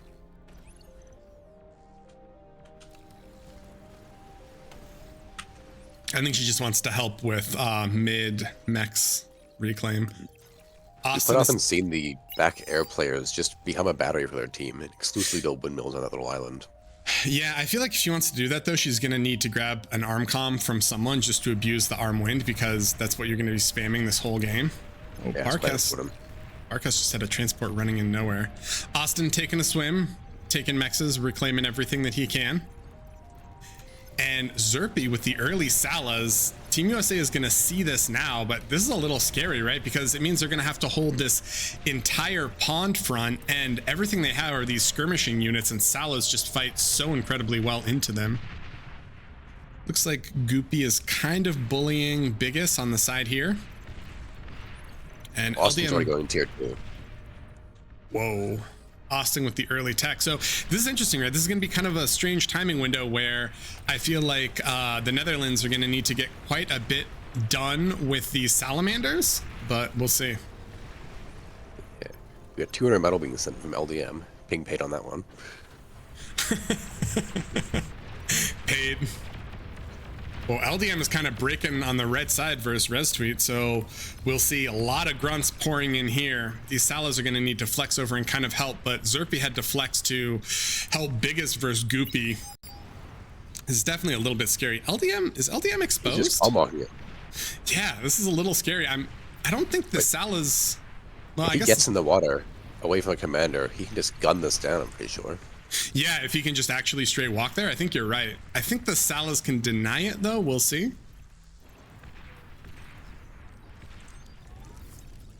All right, so Biggest dropping down the time-honored Dragon Claw. Good unit, good building. And the Salas do deny LDM. Cool. Oh, and Barry knows exactly what the threat is there, so she is going to drop down her torpedo launcher. But, oh, Goopy's diving. He gets the claw. I don't think he can get the calm, though, right? Is this OP feed, or is this... Well, it costs an entire army to kill one claw because it's such a cool unit. Yeah, that's fair. That's fair. All right. And LDM is dropping LLTs, and it looks like he's able to kind of bully back a lot. Oh, wait, what? We are... Bombs are dropping, and I am completely missing it. I didn't get anything, though, did he? He got some windmills. And every windmill you lose on this map is very expensive, because that's 16.4 average. Yeah, that is a lot. And Austin with the Navy SEAL play, he's transporting snipers across the map, trying to get some special operations in place. I wonder why he chooses snipers here. I was trying to think that too. I think maybe just to fight Salas, right? Because you can kite versus that, and then the Salas aren't as big of a threat, because anything else is going to be hard to fight into it. You can't sure it. Well, oh, wow. Yeah, the first... Oh, canceled him. He just immediately erased the first Sala there. So they're chipping... Oh, but we got Poison arrow. Out. Oh, here we go. Zerpy knows what's up. Yeah, and I mean, you can't... It's rough to play bots into these amphibious complexes, right? Because that Emp resist means that spy bots and Shuris are just nowhere near as effective. Austin is e-stalling really hard, though. I feel like he might just need more storage. We have the Czar Rush at home here. Oh, Oh God, here we go. Yeah, sorry, I literally just got what you were saying. Can we Star Rush? No, we've got poison arrows. Oh, LDM is kind of getting chipped here though. Yeah, he's very low on E as well. He can't cloak. Yeah, does he just run in and trade this? No? I feel like Austin might need another sniper. Oh, Austin is dropping another sniper. This timing is brutal though. He needs this AGO up and he just doesn't have it. So the Netherlands has crushed middle and this whole side, and I'm a little concerned for Goopy. He's doing great versus Biggest, but if Zerpia and Strawberry collapse on him, it's going to be very, very difficult. So Austin needs to get a lot done with these snipers. Yeah, Goopy's creating some pressure on his side of the map as well. He's got a res ball coming in. Oh yeah, and there's a lot on the ground here. If he can res that and then send it, we'll see. But I think Zerpy has the killer instinct and he's just gonna hard commit into LDM's base. Barcast is flying his comm over just so that he can stop him. And there are 2 snipers now, but Rez on the other side is gonna flex and kill a lot of wind. That is scary. Strawberry's calling for a comm walk into Austin's base.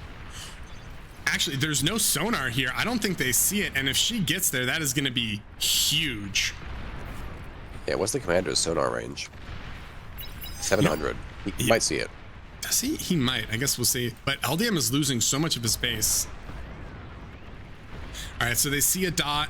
Yeah, he sees. That Well, blue circle. Will he see it? they see, if you look at their view, they see the red dot, so they know something is there. Zerpia is going to comm walk in. LDM's going to trade with it. I think you just need to walk in it, right? Sneaky forward nettle. Yeah, I like that. He's going to start chipping away at this wall here. But Restreet has a massive army of Resbots as well, so we'll see how this plays out. Okay, LDM is down. LDM is down. Austin's walking to try to recover it, and Strawberry is just going to walk at his base. And actually, this is terrible. Wait, do they see it? We'll see it. Austin does not see Strawberry yet. Oh, he sees Strawberry now. He's like, wait a minute, she's walking at my base. Are we about to have another? Yeah, here we go. Another little hug. Can Strawberry get here in time? No, Austin's just going to detonate his comm, which is a little scary. That's 4K metal on this side of the map. Okay. Yeah, that's a lot of... That is a lot of reclaim if they can go get it. Yeah, 5K in this pond. I'll get some beavers in there. Yeah, Goopy's walking for it now, but Restreet is flexing into Goopy's base, and there's not a lot to hold it right now, so they need to be careful. Where are the Shuris from Barcast? Maybe being made now? This is good play abusing the water here. Because it means the bugs can't get down on them. Oh no. Rez is in. This is awesome for the Netherlands. They're going to get so much done with this, I think, right? Goopy's going to lose almost all of his E production. Barcast is taking everything over there, and the poison arrows are ripping apart Goopy here. Feels like it's Oh no, and Goopy goes. Oh no. Last commander's in that pond. Yeah, last commander is in that pond. That pond has a lot of comrex in it. Poison arrows are coming for Goopy's base, and they don't have anything ready for this. Austin's gonna flex snipers down, but we'll see how it plays out. Yeah, it'll take a while to get there, but looks like you're backing up. He's gonna clear out the forward base from Goopy. Yeah, if you can kill it, I think it's probably pretty value. I am a little concerned. I mean, economically, as crazy as it is, Team USA is still ahead just because they got that early geo and they've upped a bunch of T2 stuff. So if they can, yeah, and if they can stabilize this, I mean, there's so much metal in that pond that if they can stabilize with T2 and then sort of recover, I'm actually a little worried for the Netherlands. Netherlands has their T2 out. They're just starting to up mexes now. He handed out all of them, so we'll see how it goes. He's actually going to immediately eat his lab, though, which is interesting. So he handed out T2 cons, is going to eat his lab.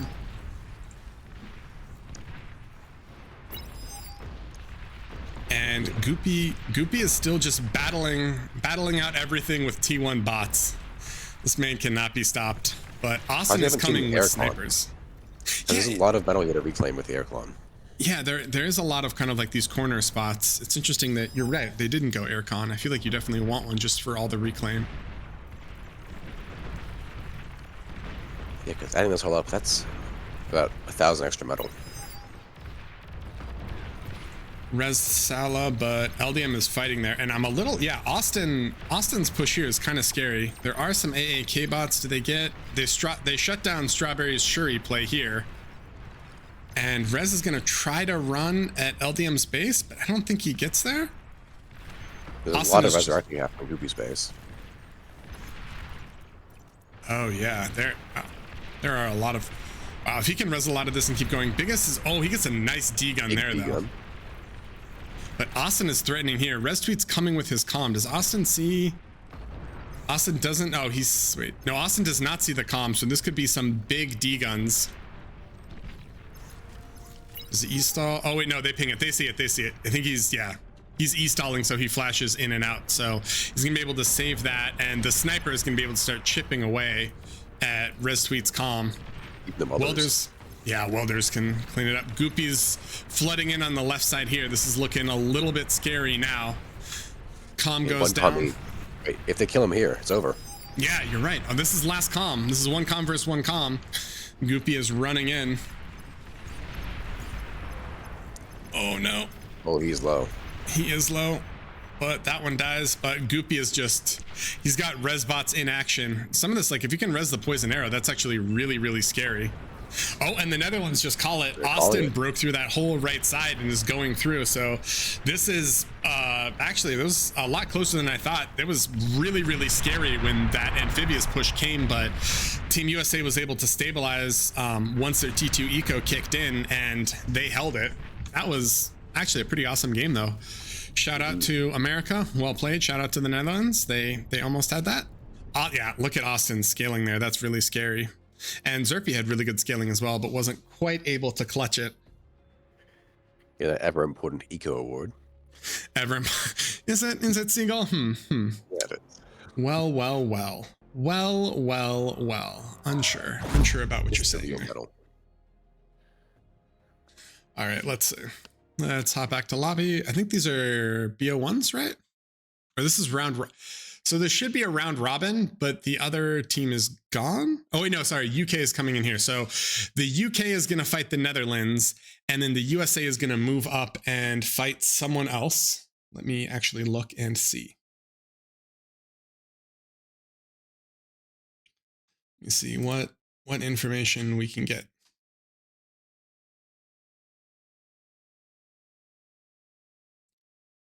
Oh, so that was supposed to be a BO3, but because the Netherlands waited so long, Tenebos gave them an automatic win. So we are actually going to go to the next series. So that's just a 2-0 for America. Sadly, the Netherlands tried. I mean, I think they definitely did very well, but at the end of the day, America pulled through. Yeah, some good strategies there with the Amphib Lab. Yeah, for sure. All right. Let me see if there's another game we can hop into. Pro versus Finland. Oh, it looks like I think they were all waiting and watching, but I think that's going to be the next game that's coming on. Snipers one-shotting Salas. I don't think the snipers one-shot them, did they? Aren't snipers 1,000 and Salas are like 1,250 or something? I'm not sure. Yeah, that was close though. That was close. Let me discuss a moment. Hang on. All right, so we are waiting to see when the next series goes. So let me open this up and see.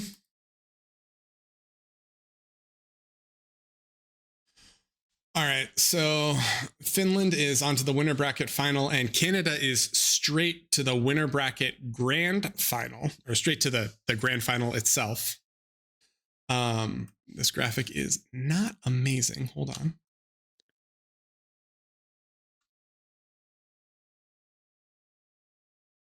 It's not the right graphic, boys. Apologies.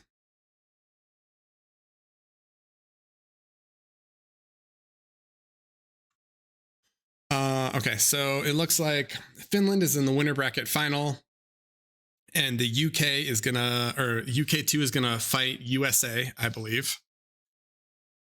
And USA is gonna fight Finland. God. And then Netherlands are gonna fight UK. So we are waiting on those. We will see what happens. In the meantime, yeah, we're gonna take a quick break. I'm gonna hit everyone on stream with a little bit of music, and then we will be right back. Siegel, were you able to enjoy the music last time? Very intriguing. I did appreciate it. That's what I like to hear. That is what we'd like to hear. Aphis song, and now that really captures my interest. Have you not heard the Aphis song? I'd have to go dig it up. Not. LSR broke it out, and it was kind of awesome. I can appreciate the finer things like Aphis. You know, it's hard to do. Not everyone can do it, but we're there. All right, guys, so we're going to take like a 2-minute break, and we'll be right back.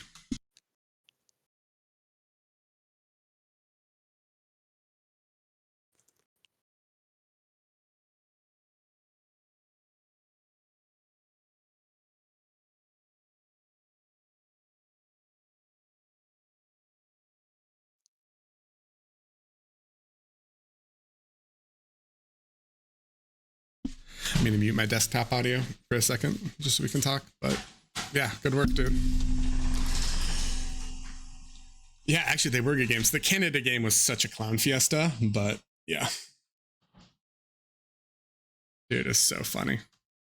All right, if you talk, so I'm going to unmute. So if you talk, they'll hear you. I'll be back in like a minute. I'm just going to hit the restroom and grab a drink. So just be aware. We'll be right back. Okay.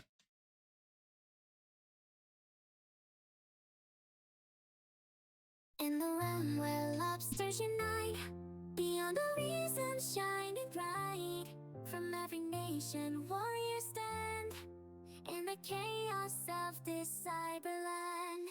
Lobsters marching side by side, with national pride we can't hide. From east to west they come to fight, under the neon gleaming light. Nation wars the battle cry, 5 lobsters strong, reaching high. Beyond our reason, hear the call for victory. We give our all, newbies and pros all are here. The turn lobster we proudly wear, from builders to bombers we take flight, in the vastness of the digital night. Teams of 5 from one nation shore, in this tournament legends will soar. The Netherlands claim the crown before now. Who will rise to win once more? Nation wars the battle cry, 5 lobsters strong, reaching high. Beyond our reason, hear the call for victory.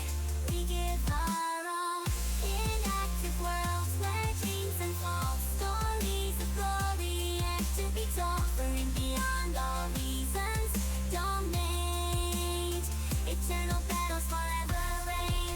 Together lobsters far and near, the tournament's dawn is drawing near, and beyond all reason legends rise, underneath the cybernetic skies.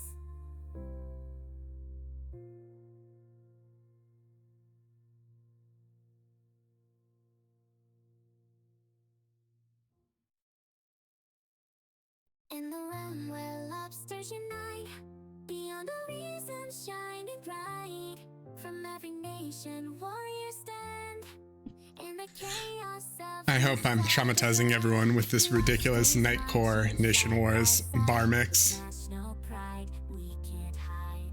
From east to west they come to fight, under the neon gleaming light. Nation wars the battle cry, 5 lobsters strong, reaching high. Beyond our reason, hear the call for victory. We give our all, newbies and pros all are here. The turn lobster we proudly wear, from builders to bombers we take flight, in the vastness of the digital night. Teams of 5 from one nation shore, in this tournament legends will soar. The Netherlands claim the crown before now. Who will rise to win once more? Nation wars the battle cry, 5 lobsters strong, reaching high. Beyond our reason, hear the call. Okay, I'm sure everyone wanted me to leave that on repeat, but unfortunately, we are going to turn it off there. And we are going to get into our next game.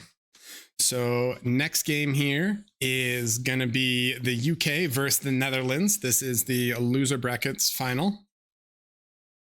Oh, Barcast just friended me. What up? Apparently, Apparently the UK hasn't won a single series. The only one they won was an auto forfeit. But Damn. we'll see. We'll see. All in the same map. Yeah, so no, that's different because this is the next round. So it's High Noon, Angel Crossing, and Industrial Revolution. And I love High Noon and I love Angel Crossing. Industrial Revolution is not the biggest fan of, I'm not gonna lie. I love Industrial Revolution. I There's think so much room for spider cheese, LRPCs. I think if I played with a perfect top-down view, I might like it more. But whenever you play in the top lane of Industrial Revolution, I always have to like pivot my camera multiple times to try to figure out like where units are and if I can hit something. And then you're like trying to figure out like what hills are up and what hills are down. Oh yeah, I usually play top down, so that's why I like it. Yeah, fair enough. Oh, hold on. Chad is asking for LSR's Aphis song. I don't even remember where it is.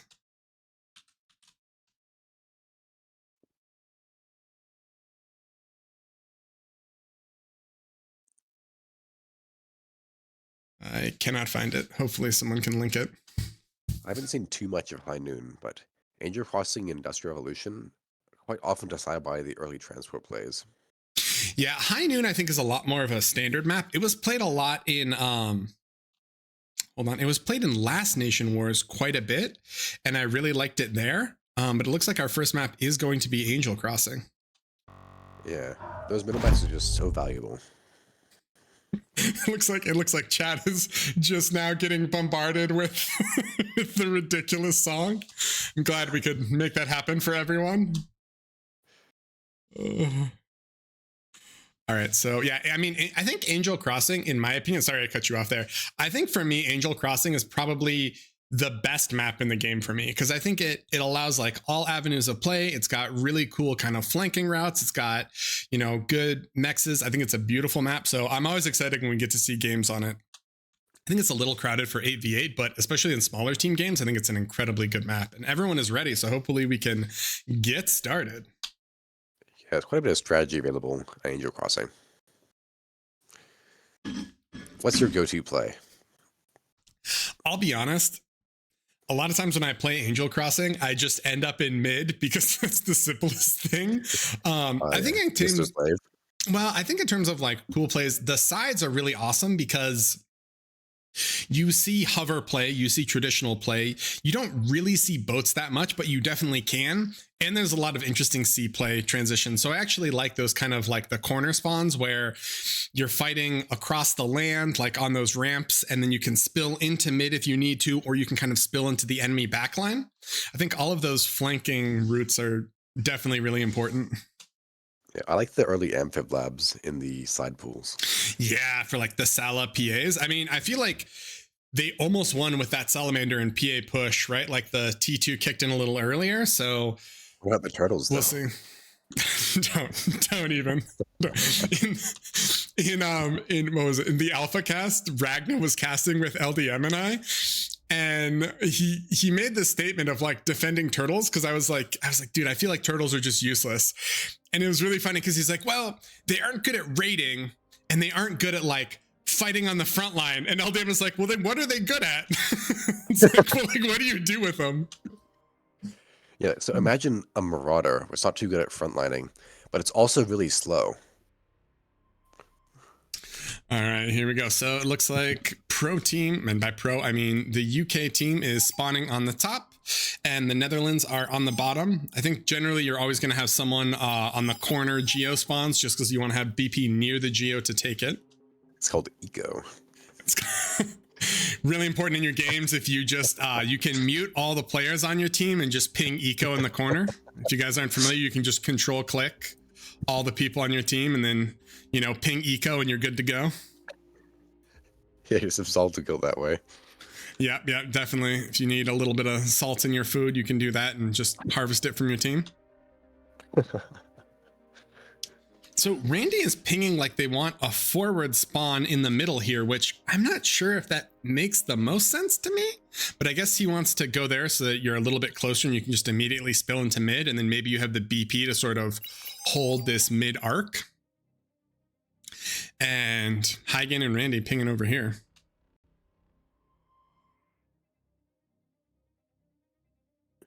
Welcome back. Sorry, my Discord crashed and then immediately reconnected for some reason. My computer is having a little bit of a fit today. Unclear.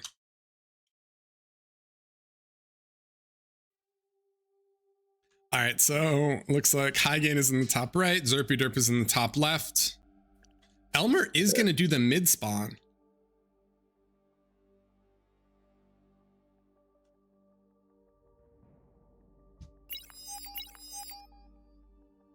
All right, what do we have here? Hygain, Pro, Elmer, so everything's looking pretty good here.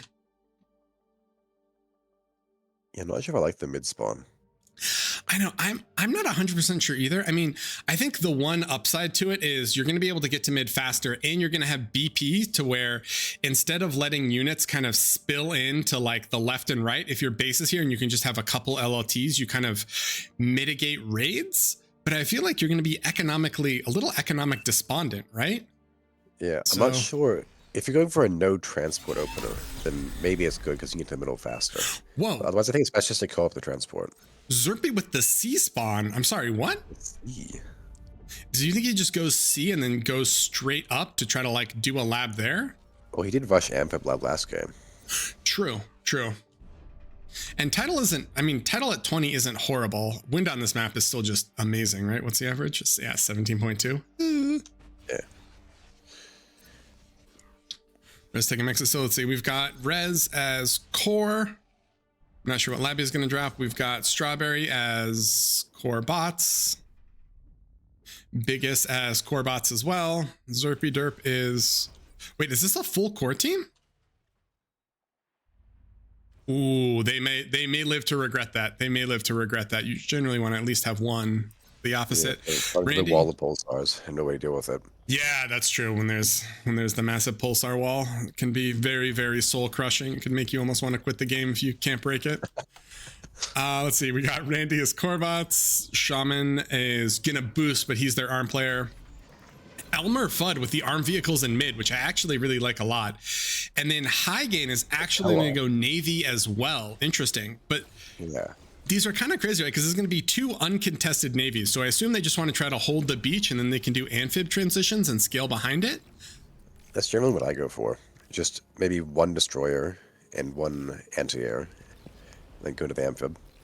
Yeah, and yeah, amphib or seaplane, I guess, if you have the full E for it. I do like the vehicle lab in mid because I feel like arm vehicles are just going to fight so well into the double core bot. You've got Canis and there's a lot of narrow choke points, so even though shell shockers aren't great units, you can kind of make use of them there. Canis Whistler. Canis was yes, everyone was really excited when we saw that on DSD. Elmer Fudd gets in with this raid, and that's awesome because he's going to pull a bunch of units back and he's going to be able to see some spawn positions. So let's see, he's going to come back and he's going to see that Rez is back here, Reitz is back here, and Reitz has the LLT down, so he can't really get too much, but at least they get information for where they are. On the opposite side, though, there is an army of grunts starting to come into middle, and they want to try to contest that 5.3. You see a dolphin open from Hygain. I think he probably just wants 1 dolphin to see if there's a lab, and if there's a lab, he can deny it, and then he can transition. Neither team transporting in the middle of this game. Yeah, well, I feel like the mid comm can be a little bit dangerous, but you were right. Zerpy literally only dropped that lab for cons, and he is straight into amphib. So get ready for Salas, Randy, because they are coming. Be interesting to see how much value these can get. Yeah, I feel like I feel like specifically on this map, it's nice because Randy can hold that beach and then Shaman can roll down and hold that. And those are pretty narrow chokes that you can degun well into. Oh no, this Randy Canis. has no lab. Oh god, these grunts are just picking apart the Canis.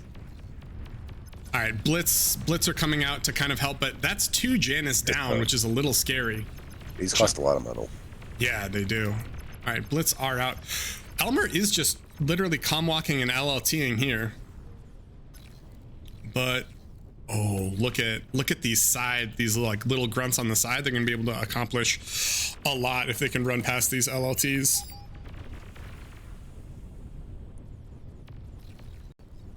And Team UK is slightly ahead in terms of economy now, so we'll see how it ends up playing out. Highgain is ahead of Zerp, which I think might be a huge part of their advantage. I'm curious what he's going to transition to, if he does want to try to do the seaplane or a bomber, or if he wants to kind of do what Zerpy Derp is doing and do the either a Sala or a PA transition. Yeah, we've got both teams denying the 5.3 here. Yeah, I mean, it's one of those things where if you can't take it, deny it, right? That's such a massive swing between the two.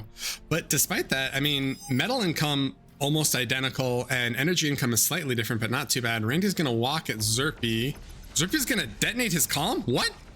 Oh, okay, he canceled it. Zerpy is making a wall of energy converters. These are advanced mines. Yeah, is this some next level mine tech that I don't know? Well, if you self-D these, they do a surprising amount of damage. Right, but if you self-D them, don't they all chain? I'm not sure if they chain at this distance, but it's 2,000 burst. Yeah, that's fair. I mean, they are incredible mines. That's one of those things where I'm not sure if he's playing us or playing himself. We're going to find out momentarily. And Elmer sneaks in some blitz on the side here. There aren't sureties to slow this down. So if he can pick off some mexes, it's going to be value. He sees the one that's being built.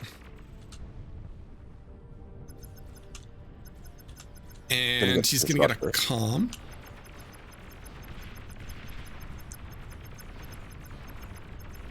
He sees that the commander's there. Oh, he's losing a few. He is sniping a few rocket bots. Maybe he can get a few more, but I guess we'll see. Good dude. God, rocket bots are so awful when they fight other units. And here come the Salas. They are knocking on the front door of Randy. Geo, maybe. Can Zerp? Here we go. Zerp with the Beholder, the high ground Beholder. Oh my God. Oh, if this Geo gets denied, that'll be really big. Yeah, does he get it? Oh, he gets it. Oh, wow. That is massive. And can Elmer come up and kill Strawberry's mexes? I think he might be able to, right? The grunts are flexing, but that's going to put him behind economically substantially.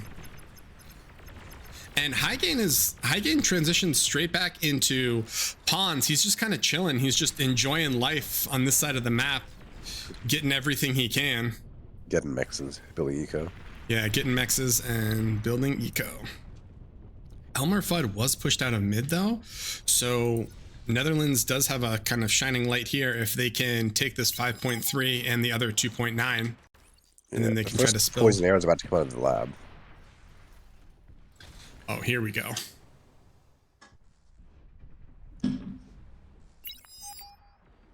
These are the pork breakers.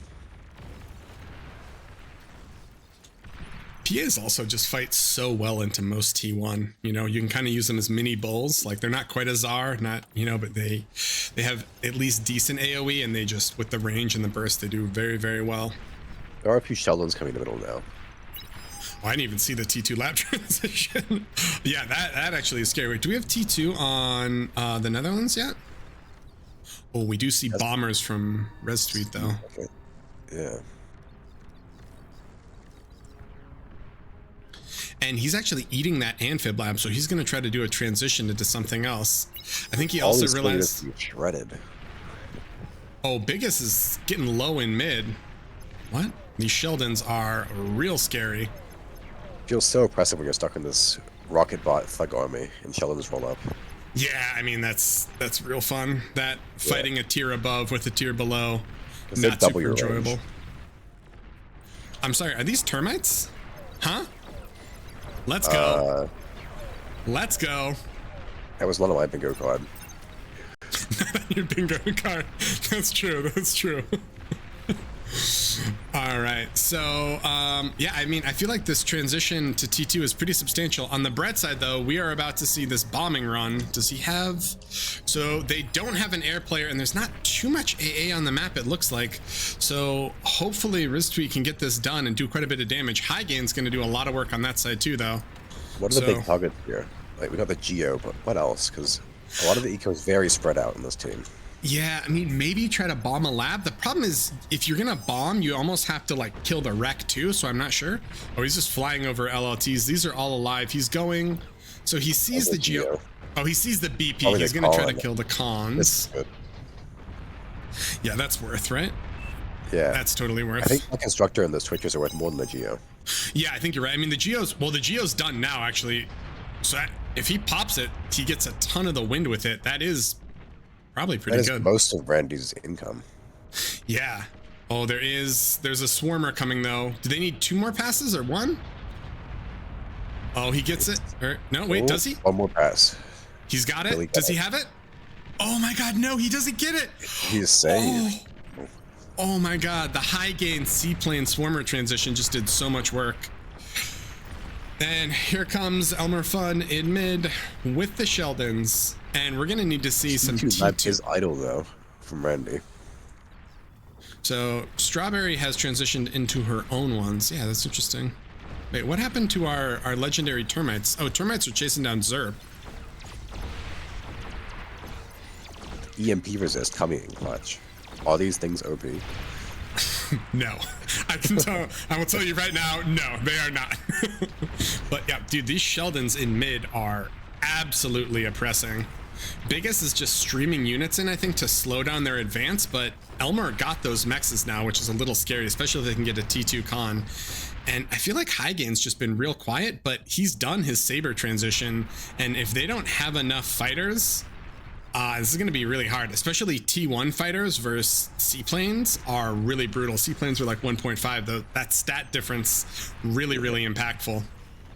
Yeah. Retweet is starting up the T2 Geo here, so he's going to be low on fighters for the next while. Yeah, I think he needs it, but I also think there's a really scary timing window there that if High Gain can abuse, it's sort of a whole different thing. High Gain with the high ground LLTs. This man is real annoying. And Elmer Fudd is still just pushing. I mean, he dropped this, jammer radar and is just basically harassing with Sheldon. Strawberry's out. I feel like maybe just one spy bot really helps with this. Oh, does she lose her jammer? 68 kills. Yeah, that's a lot. That is a lot confirmed. Oh, but Biggest actually sneaks through on the side with his... Oh, never mind. Okay. Yeah. Here come the Sabers. Here come the Sabers. And that has to be really concerning. Rez needs to get this Geo up and then immediately start pumping fighters because High Gain revealed the Sabers. I think he needs to commit now, right? The Geo's off. Yeah, he has to go in now. Otherwise, everyone's going to spam it in the base. So the real question is, with these Sabers, do you try to snipe Geo? Do you try to snipe Calm? I feel like you almost don't want to trade out. Yeah, you don't want to trade them out, right? So then what are you trying to kill? Well, Calms are good if you can snipe a couple of them. You can go for production. All right, so here come the Sabers, and they see him. That's 13 Sabers. That is a lot of Sabers. Seaplane gunships. Real scary. All right, and Rez is going to send Sabers. his, but I think High Gain, High Gain has full air superiority now. This is really scary for the Netherlands. Well, these seaplane swarmers are just so much stronger than Tier 1 fighters. Yeah, swarmers are pretty brutal. Yeah, that commando's going down. Yeah, first snipe. Does the Calm Explosion kill? I don't think it kills the seaplanes, right? I don't think it does. They're too far away. Yeah, I mean, so that's nice. That's much better than the AGO. You don't even have to trade out. Is he just going to snipe all the comms? I think he is. He's making a run for it, right? They see ResTweet's Calm here, and the push mid is still happening. They don't have radar, but he's just going to absolutely barrage the ground. The tech here is you land one of the seaplane gunships. Oh, you're right. Yeah, this radar dot, not OP. Yeah, you really gotta land one of these. Not OP radar dot. Okay. Could just go kill the BP though. Yeah, I feel like he just needs to swerve over and start killing bases. I'm a little concerned for Zerpy's title farm over here too. I mean, he built it really neat, but if High Gain swerves over, that's going to be a problem. And dude, these termites basically took this whole side. They killed Zerpy's Calm, and they are bullying. All right. One of the Sheldon heroes died. They're up to 121 kills now, though. Yeah, that is a lot. And they have 2 comms left, and they ping it. So I think High Gain High Gain's going to swerve over and try to snipe this comm. And the might spam. Oh boy. And wow, and Hygain actually got grunts. Dude, Hygain is an absolute menace this game. I feel like he's just going everywhere and doing everything. Okay, so they sniped the biggest comm. There's only one comm left, and I think they know where it is, right? They know it's Res Suite's over here, so maybe they can push it. I'll also try to stop zooming. Sorry, Spec. They have the army of termites. Yeah. Wow, these Sheldons. Big policy playing just coming in here. Oh, and they see the BP. Oh no. They see it all. Oh, not like this. This is a punish. This is the biggest punish imaginable. And he can't even, I mean, slingshots are just not going to be able to hold it. Although, why does he back off? What? Oh, maybe he doesn't have the fighters? Enough fighters? I think he still wins this, no? I think he does, yeah. Hygain is also just straight walking. I think does he get there before the HLT gets up? I don't think so. Oh, no, he doesn't. He needs to be a little careful with his comm. Termites open for real. You heard it here first. Oh, and they just call it. I mean, they have no answer to Hygain's massive seaplane swarm. So it looks like game one is. Wait, they GG, but then they don't. They don't resign. Hold on, this is a fake GG. Is this some BM? Yeah, the news coming in now. Okay. Are we gonna detonate our comm, bro? I think we're just waiting. Time doesn't matter in these series. The round robins are done. This is actually a BO3. So, oh yeah, here we go. And Res Suite with the The correct play here is to go for a sneaky beat at Cloak Fusion to one of the map. That is not the correct play, Seagull. That is what we call bad-mannered. Man, did you see the March of the Mammoths down mid? This is from prehistoric times. Jesus. Pretty threatening. Wow. Okay. So yeah, I mean, that was quite a game. Just look at that eco difference, especially for Randy and for Shaman. They were huge that game. Yeah. And that damage efficiency coming in from the Sheldon ball. Yeah, wow. Look, I mean, that is terrifying, right? As a team, the Netherlands had 45% damage efficiency, and as a team, the UK had 198. I mean, even if all that was on the Hygain. Yeah, someone's doing Hygain. Well, Hygain and Elmer Fudd, the Sheldon ball and the Sabers they just ran across the map and they just took everything they wanted. Yeah, I think the amphibs needed to get a lot more done, right? I think they just weren't quite able to punish. And Hygain, once his push stalled out with his comm and LLTs on the right side, he's like, you know what? It's time to just abuse seaplanes. What was the soft ban? Wait, why did he say Volshock? Oh, High Noon. All right, High Noon, here we go, boys. Here we go. So get ready. Get ready. We're waiting on High Noon. Unfortunately, I think we're going to go right into this map, so I can't traumatize chat with a little bit more of music, which is kind of sad. I'm not going to lie. Quite often you see hovercraft on this map, which would be fun. That would be fun. Yeah, it is a map that you can actually kind of abuse it because there's a lot of those coastlines where there's economic targets and you can actually use possums and what are they, mangonels, the rocket hovers. But I've seen a lot of this. I've actually seen, I think it was last Nation Wars, there was a really cool, I think it was like Poland versus someone, and they just ignored both C's and they just all-in mid. And they won it. Like, it was great. I remember Kim was there and he was just literally spamming stouts. So, yeah. Was it the 2A for stout spam play? Yeah, the classic. And it looks like, I don't know who won the first battle between the US and Finland, but they are on High Noon as well. So game one in the books, and now we're into game two. We are waiting for the pro stack to ready up. By the pro stack, I mean the UK team one. And because we have that free time, I think we all know what time it is. In the realm where lobsters unite, beyond the reason shining bright. Just for you guys.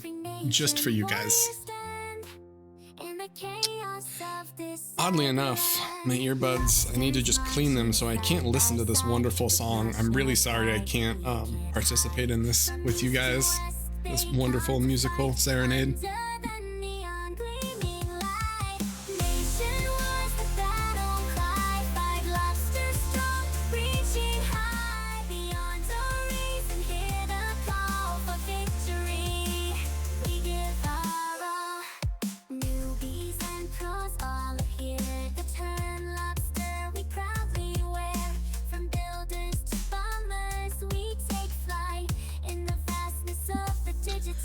We are just on a break waiting, but it looks like everyone's ready, so we'll be starting soon. Legends will soar, the Netherlands claim the crown before now. All right, unfortunately, we have to get in and actually watch the game before any more torture with that song can continue. I apologize for all the Nightcore lovers out there, but we are coming into game 2, and here we go.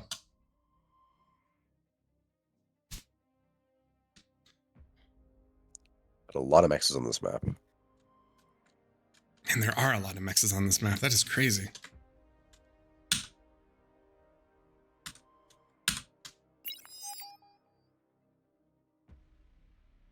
All right, so it looks like we've got Team UK in the bottom left and Team Netherlands in the top right. And Strawberry is going to go for a high ground spawn here. It looks like Retz, I never pronounce this guy's name. I'm just calling him Retweet, which is horribly wrong, and I apologize in advance. But Retweet is going to probably contest South C there, and Elmer Fudd is going to take the mirrored position, going to contest North C. I feel like all these UK players are spawning pretty far forward. Strawberry in the corner spawn. I wonder if she's just going to straight commit to air or something else. Oh no, she's going to move forward. Okay. Elmer Fudd dancing around Randy, doing a little do-si-do. All right, all right. All the players are loaded in. Spot dance. Sorry, what'd you say?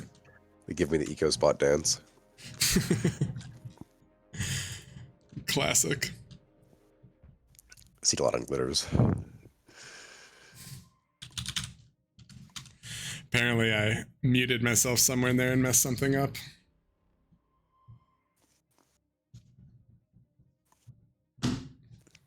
Okay. And it looks like we've got Jazz Cash, who was on Team 1 in chat. Now, if you remember, he was part of UK Team 1, but he doesn't love his country enough to actually participate in the tournament. So he's here supporting, you know, Team UK. Little bit of a shame we didn't get to see Team UK 1 after they kicked Team UK 3 out of the tournament and then immediately resigned. But, you know, what can you do, boys? What can you do? All right. So let's see. These spawns... Wow, Zerpy is all the way in this corner. What is this? This is an interesting spawn here. This is some cookery right here. Yeah, it is. So let's see. Biggest and High Gain have mirrored spawns. Elmer and Rez have spawns. Strawberry and Randy are more or less the same, but I don't know. Let's see what Zerp has. See what Zerp has on his mind. I kind of hope he doesn't go Amphib, right? I feel like we've seen it two or three times and it just hasn't quite played out. Now, you have to be very careful with labs around these bridges here, especially, because they will just break sometimes.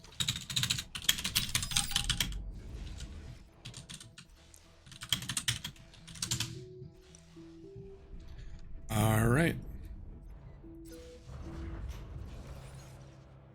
What do we got here? High gain. Oh, look at that. Zerpy with the good manners. What a dude. What a guy. Whenever someone says that, about to do the most disgusting cheese they could ever think of. Just the 4-man combo. All right, so High Gain is core Navy. It looks pretty standard. Randy is core bots. I'm assuming Shamon is just gonna battery for his team to start and then maybe either boost or transition. And Elmer Fudd is, I'm assuming, core Navy. I don't think he'd actually open hovers. That sounds a little crazy. Zerp is core Navy as well, gonna contest South Sea. Restweet is just battering and capping maxes for his team. Strawberry is core bots contesting middle, and Biggest is core Navy contesting North Sea. Wait, is this another all core? Yeah, the Netherlands, they are not a fan of having that faction mixture. I'm a little concerned about it, I won't lie. The games do go long. It is nice to be able to leverage both, especially on something like a naval map where sabers are just so much better than, what are the core ones? Cutlasses? Monsoons? Cutlasses, I think. Yeah, cutlass. Baller. Yeah, they are just not, I feel like cutlasses are just nowhere on the same level as sabers, especially for like accuracy. Shaman is gonna work on Prism to flying banisters.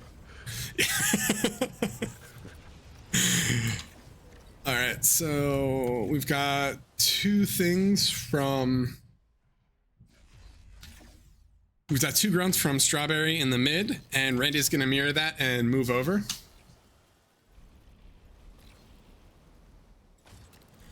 Zerpy opens Frigate on bot, and Hygen is going to open Frigate on bot as well. It looks like his timing's a little bit behind, so he could end up losing a con ship here. He's going to drop sonar and see it eventually. On top, we have a supporter versus a frigate. We'll see how this ends up playing out. Sonar goes down, and his can happen in these shallows maps. So instead of doing 2 Dragon's Claws and an HLT, you can do 2 Dragon's Claws and a Coastal Torpedo. Yeah, that's true. The Coastal Torpedo on these mids are a little bit brutal. All right, and what do we have here? Biggest pushed back that supporter, so he's going to try to hold North Sea a little bit longer here. And we've got some Blitz running in, kind of sniping these grunts. Can they get in and do more? Oh, wait, what? Strawberry didn't flex for him. I think Zerpy needs to come up. What does Shaman see here? Gets 1 max. Oh, no, there's an LLT. Can he get the second? Oh, no, he flexed up a little bit too much. Uncapped max.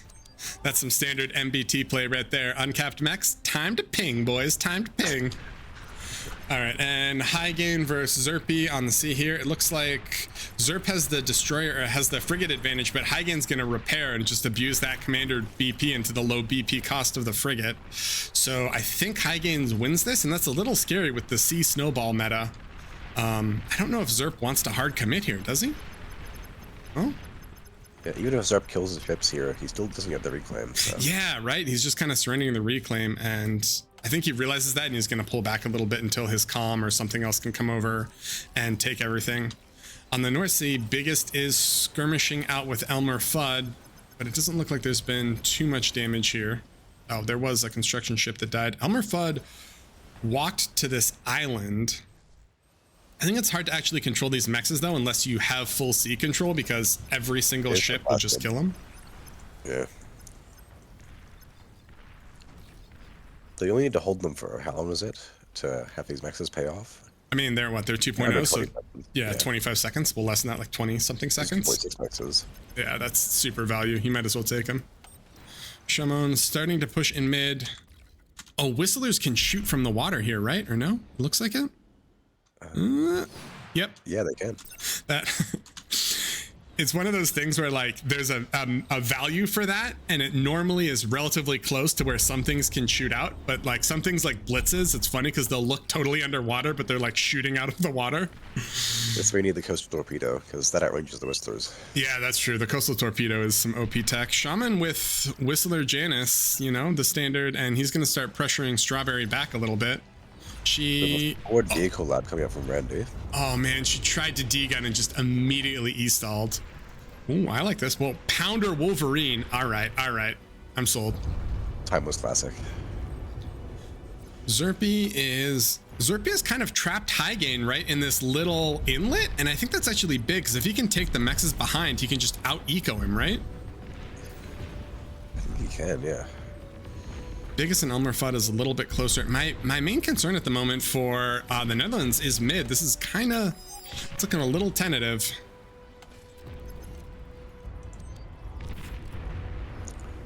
Though Hygain does have a destroyer mixed in, which is giving him some pretty good value. Oh, is Zerpy? Oh, Zerpy's pure frigate. Yeah. You know, I think you generally see that like kind of like 3-1 destroyer or 4-1 destroyer, but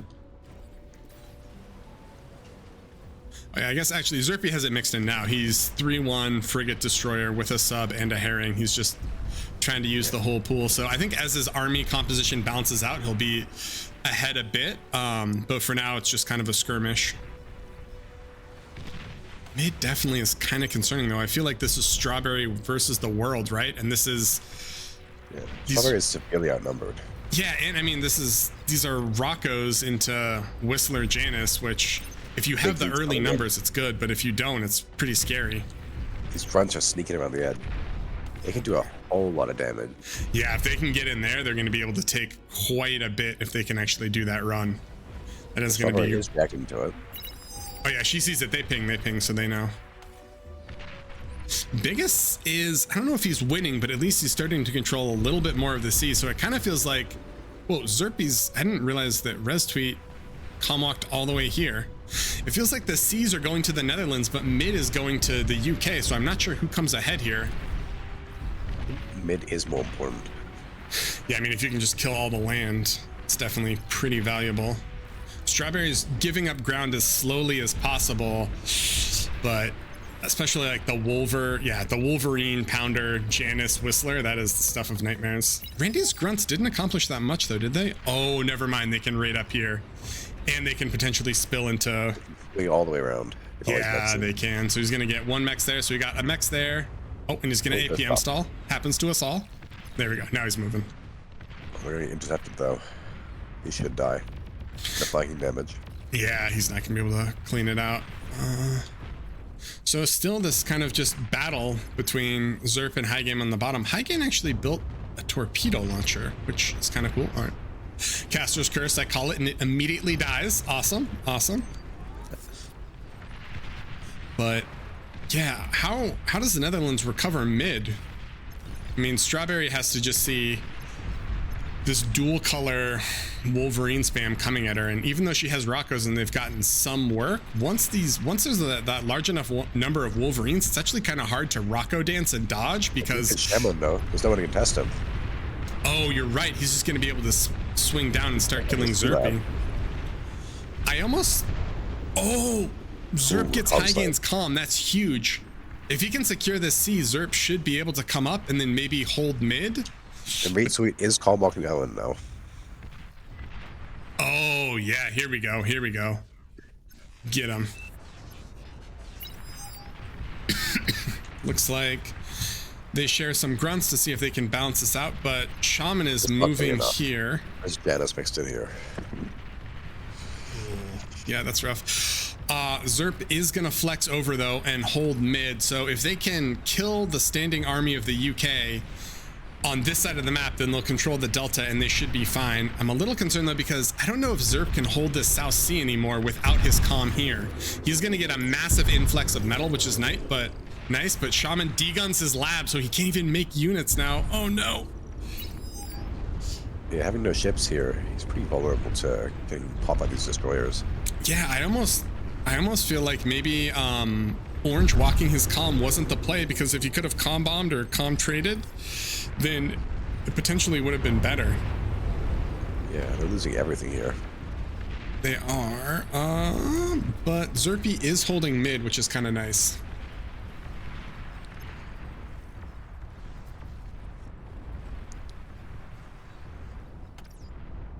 Highgain is pushed all the way back into just the main point of this cove, and Restreet is, I mean, he's killing mexes and doing stuff, but I don't think he's going to do enough damage before Strawberry just gets absolutely crushed, right? Strawberry's dead. Yeah, she's losing everything, and Biggest doesn't have enough to really help contest. Even if there are destroyers on the shore, what does he really accomplish? There's nothing can save them here.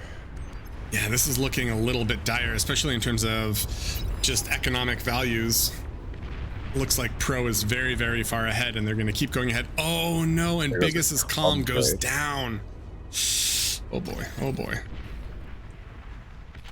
Ooh. All right, this is looking a little dire, boys, a little dire. Let's see if oh, here we go. Corner bot lab. Here we go. Let's see. Starts filling in those grunts. I mean, there aren't back labs, right? Oh no, there is one back lab, but if 10 grunts pop out of nowhere, definitely scary. They have radar coming on this. Yeah, they do have radar. Oh no, that radar is MVP. Strawberry doing her best to hold this.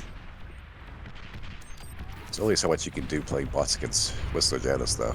Yeah, I mean, she's 1v2 bot versus vehicle. That is the stuff of nightmares. You wake up in a cold sweat, wondering where did it all go wrong. Yeah, maybe at a tight choke point this can work out, but not in a matchup than this.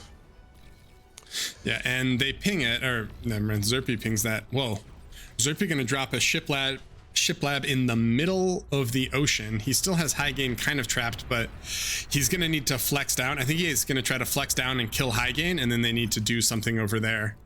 But Highgain's ready for this. He gets 10 blitz or whatever, 8 blitz, and so he's gonna be ready to actually contest. Oh, the sneaky climb up the cliff here. Yeah, I do like that. Can they climb down the other side though?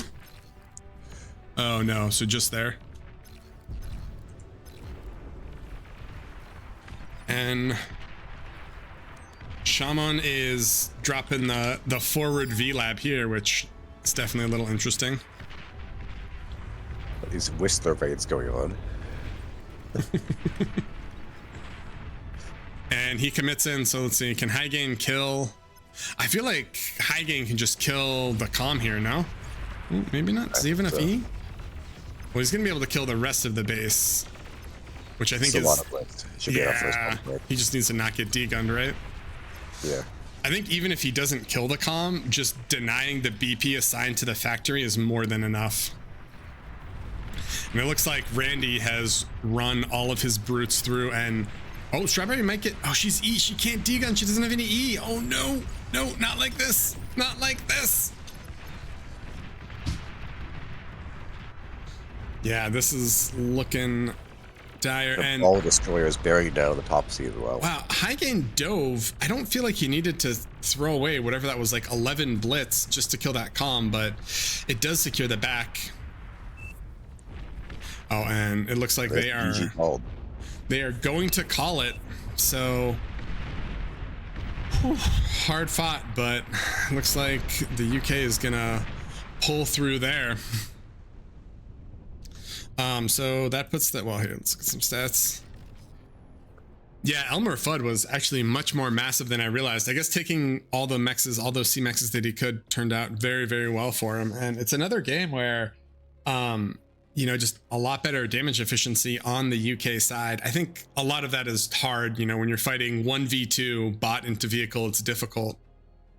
And I actually think I like Randy's decision to do that forward lab and to swap to vehicles, because if you stay or swap to like Wolverine Pounder, because if you don't go Wolverine, then the coastal torpedoes deny you. But if you go Pounder, you outrange them, because I think it's like 710 versus 650 or something. So 600 or 600, yeah. So it works a little bit better. Yeah, it might be a misplay on the overall strategy there, having the 1v2 in middle. Yeah. biggest after they've gotten eliminated, he says, "We are the best loser," which he's not wrong. They won the best loser competition. Does that check out? Does that make sense? I think that makes sense. Yeah, makes sense. All right, let's see. So that means that we are waiting on the results of the other game. I am going to move out of here and hop into the US game if I can find the password.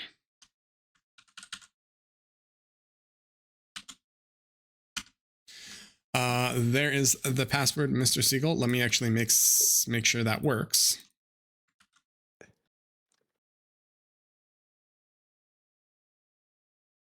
does not appear to be working, so hold on. Worked for me. Did it? It didn't work for me.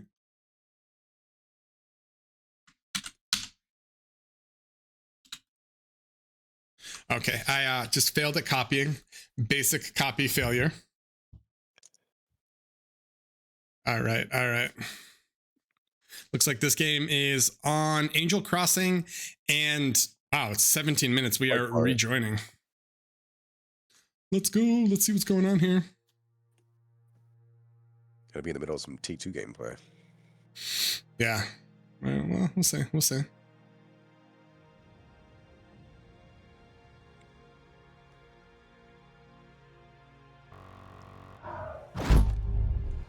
All right, we are slowly coming in. Unfortunately, we just jumped right from game to game. Chat has been requesting that I serenade them with this incredible song that they love, but we just won't have time. Yeah, what a shame. What a shame. All right, this is gonna be a little laggy as we catch up to the state of the game. Middle looks like an absolute war. Looks like Teddy and Blowdeer held mid versus Goopy and Barcast for quite some time. Austin is really controlled. T2 Max is up there as well. Yeah, I'm not quite caught up yet, but we will see. So let's see, Austin top right, Rebel Node bottom left, and it looks like Dankest is in the corner versus LDM. Looks like we got a little bit of bombing happening successfully over there. Looks like mid is kind of dying at 13 minutes. Ooh, seaplanes from Austin putting in work though. Yeah, Finland is a pretty decisive medal lead here. Yeah, you're right. It looks like Finland is ahead. Just controlling these middle mechs and having them tier 2 especially. This one's producing 21 metal per second. Yeah, and Barcast in Allied chat says GG question mark. I think this might be, this could be game. I guess we'll see. Well, T2 core vehicle lab, that, did America want to win? It's a little crazy, Looks like Dankest won the sea versus Austin because Austin had to flex into seaplanes. And yeah, I mean, the US is ahead in terms of energy production, but especially with those mid-mexes, they are behind in metal production. Barcast is trying to stem the bleeding with quite a few Tigers in mid, but these Sheldons are ripping through. Bit of a misplay there using the spy bot in the core vehicle lab, because you see, when you stun it, it stops them from spending their metal on core vehicles. This is a common sight, right? It's pretty common that we see the Banshee versus Termite battle. So LDM spamming some Banshees and killing Blodeer's Termite. It's a common sight in your games. The Termite meta. And Rebel Node with the PA, he is in. Oh, he's sniping Goopy's comm. Oh no, Goop. Oh, they're gonna call it, yeah.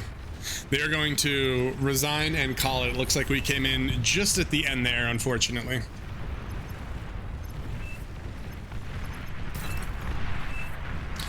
Baron is complaining that you don't have enough energy to be the goal screen guy. Be the goal screen guy. The goal screen guy. But thank you for casting anyway. It is 6:11 a.m., so I can't be screaming too much. All right, well, that's fair. Wow. We didn't really watch this game, but look at Blodeer's economy. That is terrifying in terms of, that's all just energy produced. It's metal used. Yeah, I mean, they fed him, right? He got a lot there. Teddy with, wow. Yeah, I mean, that just looks like in terms of metal production, that's such a stark difference. I don't know if that was game. I don't know kind of what happened here. Let's see. Who is where? That was a great game. Good GG.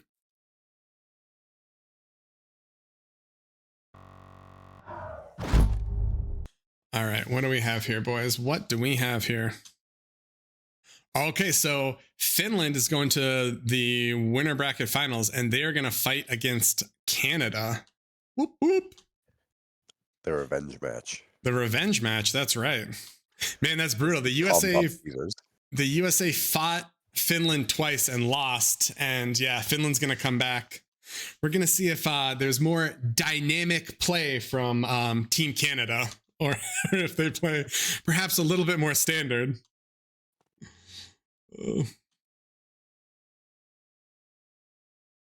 But before, early AA in the bases of Finland. Yeah, fair enough. There. Time. All right, so we are waiting for Canada to gather their team, and everyone else is going to have a little bit of a rest. So I think we will go to a break momentarily. And it looks like Finland just 2-0'd Team America. So, gonna be an adventure. Gonna be an adventure, boys. Let me take a quick look at the Discord and see if we have a time. I would guess it's probably gonna be like 2 to 3 minutes. So I'm gonna torch you guys with a little bit more music, and we are gonna wait for the next one to get started. 15 minutes. Okay, I take it back. It's going to be 15 minutes. I muted my Discord, but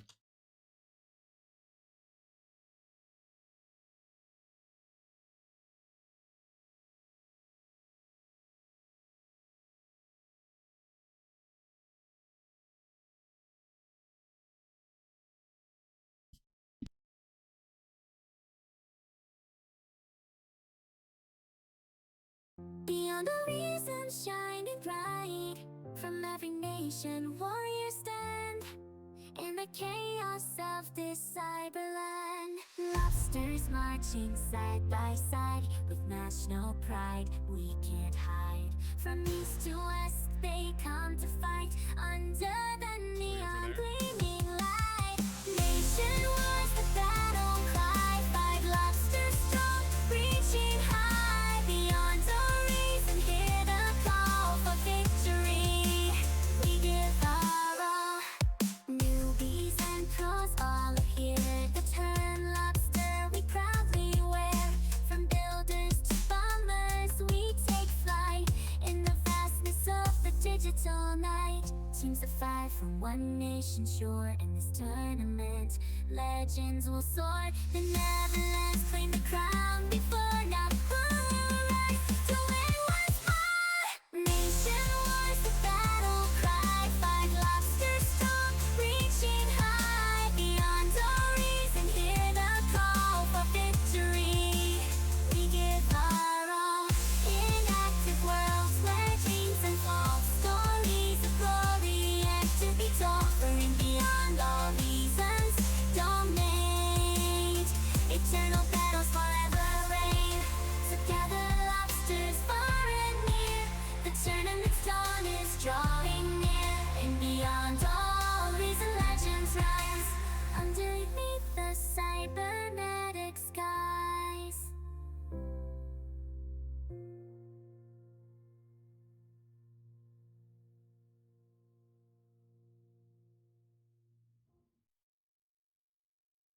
In the realm where lobsters unite, beyond the reason shining bright. From every nation, warriors stand in the chaos of this cyberland. Lobsters marching side by side with national pride. We can't hide. From east to west, they come to fight under the neon gleaming light. Nation wars, the battle cry. 5 lobsters strong, reaching high beyond our reason. Hear the call for victory. We give our all. Newbies and pros all are here. The turn lobster we proudly wear.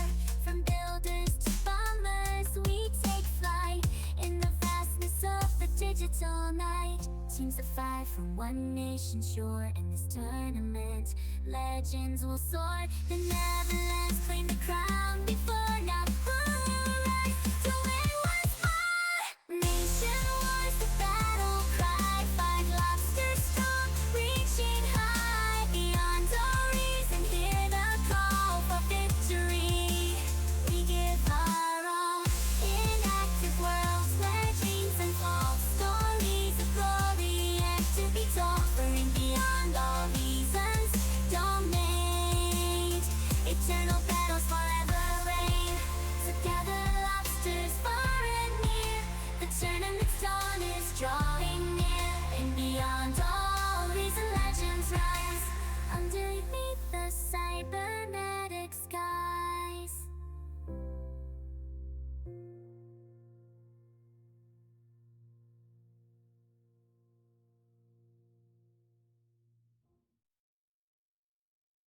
In the realm where lobsters unite, beyond the reason shining bright.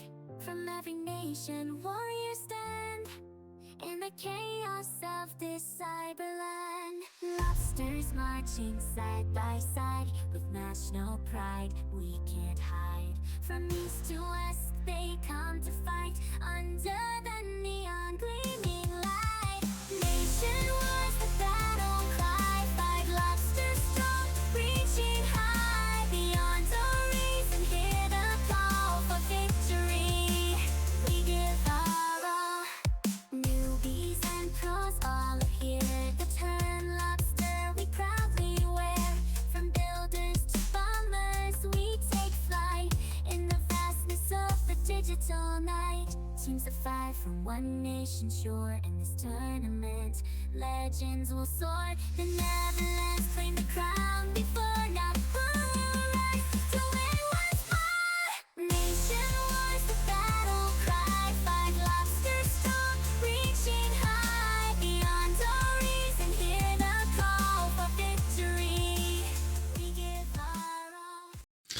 All right, now that we've tortured chat with some incredible music, it is time for us to move on. Oh, I'm not sure if we're going to cast. Originally, I said I wanted to cast this, but it looks like as soon as I joined this lobby, they moved out. So hold on. They hate us. They do. There we go. There we go. This is the losers final. And then there is the winners final, which is going to be delayed a little bit. I think it's going to be like 15 to 20 minutes is what they said. So I think this game is starting sooner, and then we are going to watch this.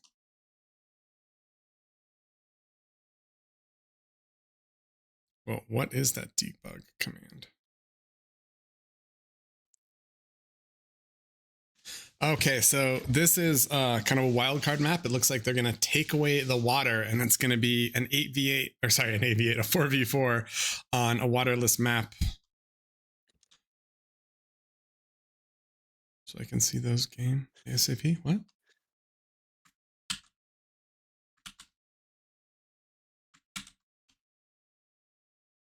Okay. So let's see. Let's see. Oh my God, I'm not visible anymore. I got to come back into my office. Your gaming mansion. I got my gaming mansion. That's right. That's right. All right. So, yes. Oh, Zod said, please cast the finals, but we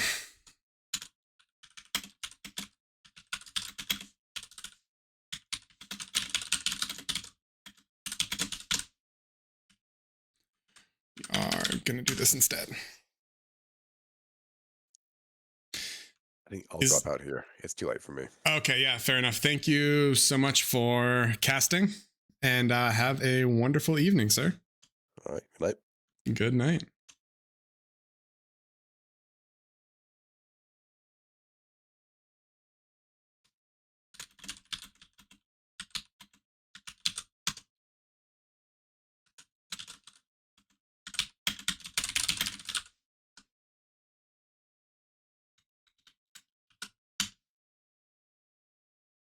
All right, boys, we are waiting. Let me see if I can pull another co-caster in, but if not, we will see.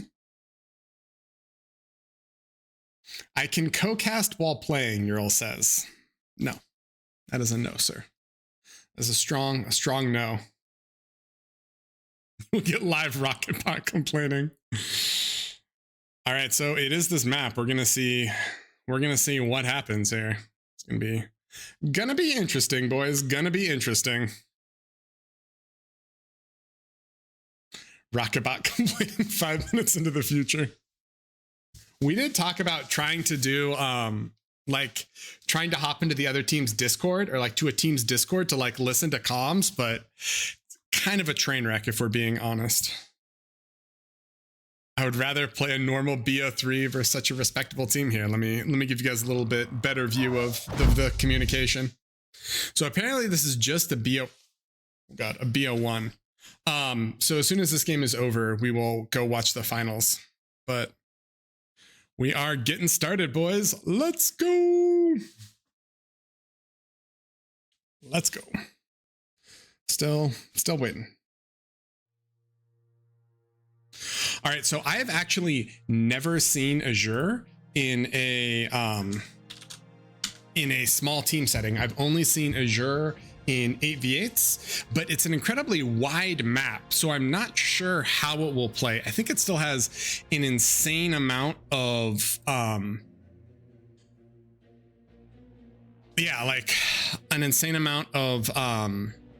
reclaim. So it's going to be interesting to see how it actually plays out.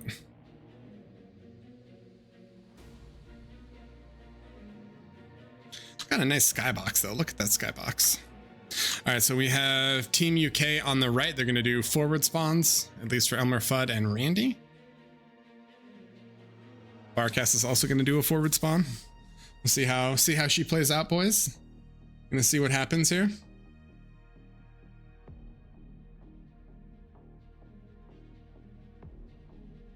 All right, so we got all forward spawns. And I'm going to assume that Austin will go here once his iPad finishes loading. Yeah, I mean, these are all lots of metal, lots of energy, a bunch of these. Purple are more valuable, blue are, or wait, are they? I thought they were more valuable. I think it might be a difference in reclaim speed. I am not sure. This is a full, oh. Normally you can see who the author is, but I do not see who it is here. Womp womp. All right. Here we go. Boys, let's get ready. I think teams are probably just talking over, but we have perfectly mirrored spawns, and this almost feels like, with the size of this map, it almost feels like it's just going to be a flats and forests game with a few more steps. Unfortunately, pushing high ground up all of these can be really, really annoying. A459. That is the name of MBT, but I don't think he's in lobby. I'm not sure 100% why he is saying that. I guess we'll see.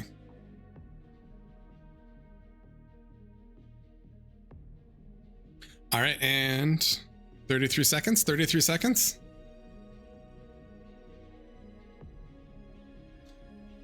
Let's see, we've got, looks like Corecom. ARM. Goopy has been playing a lot of ARM, which is interesting.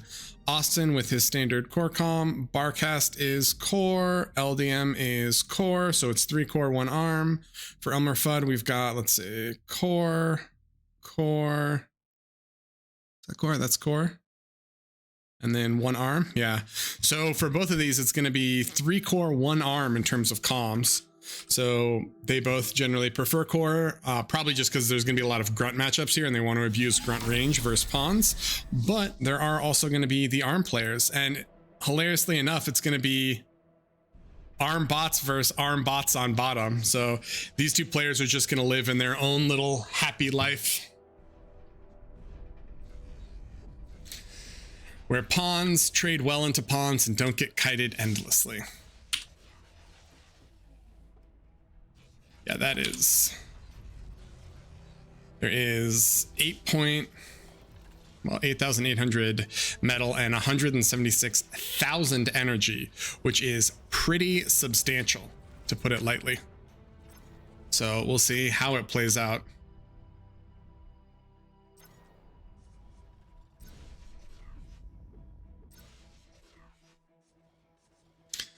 And I'm assuming this is all going to be bots. I think you almost have to go bots just because you need res bots to capture all the reclaim, and then you want to be able to abuse everything else. Oh, and I also just realized I am not paying attention.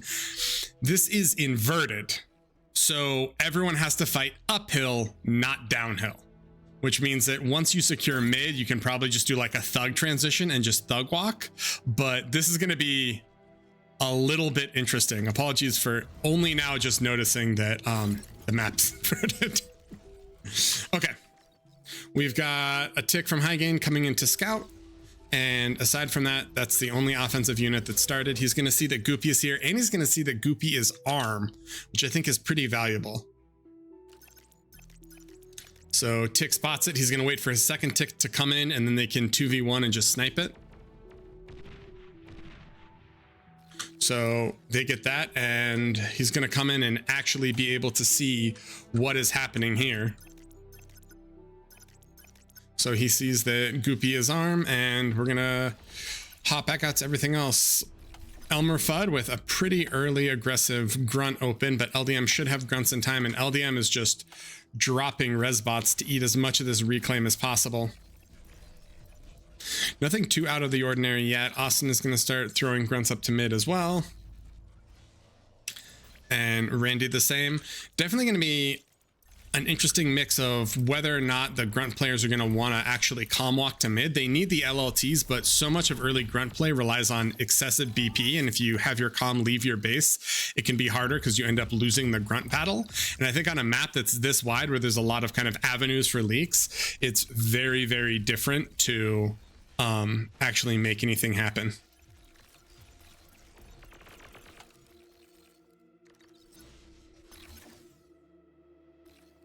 All right, let's see. Let's see what is going. Whoa, poor LDM's comm. Oh, actually, he has a nice little concave on Elmer.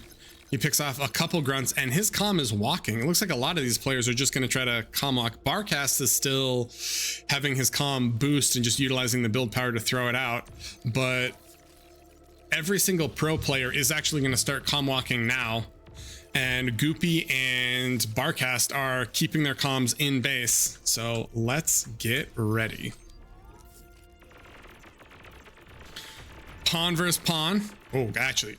High gain is doing work here. Goopy's going to need to flex down. It looks like Goopy does potentially have more pawns here, but all right. So high gain's going to flex back. Austin versus Randy. That's kind of a fun little matchup. And then Barcast versus Shaman and LDM versus Elmer. Let's go.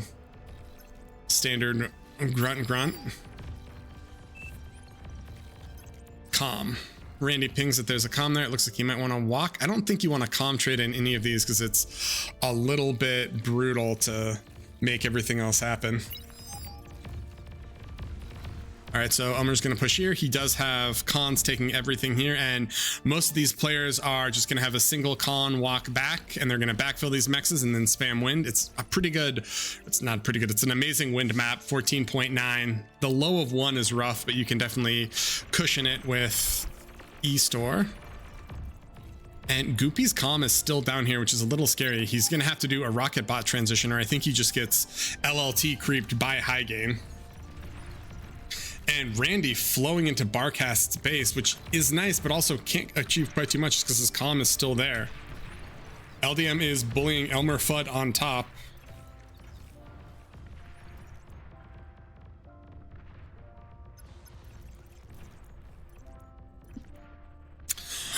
All right, and high gain is in here just taking mexes. Income is still relatively close. It looks like Team USA might be slightly ahead because they're reclaiming more, but Randy is spilling into Austin's base. Can he accomplish that much here? Austin has more rocket bots than grunts, but I think he's able to clean it up. And then Goopy is trying to hold a little bit more of Austin's lane just to give Austin time to have all of his Rockos come up. He's going to be able to chase down the final grunt that's in his line there. And Barcast has moved his comm forward, but Randy is occupying this whole middle, and he is still just flooding grunts in. They have radar, so they see it, but they're going to need to try to hold up a bit more of this to figure out what's going on. And Goopy is losing the rocket bot war on his front, unfortunately, but at the same time he is flexing pawns, and he has a lot of pawns.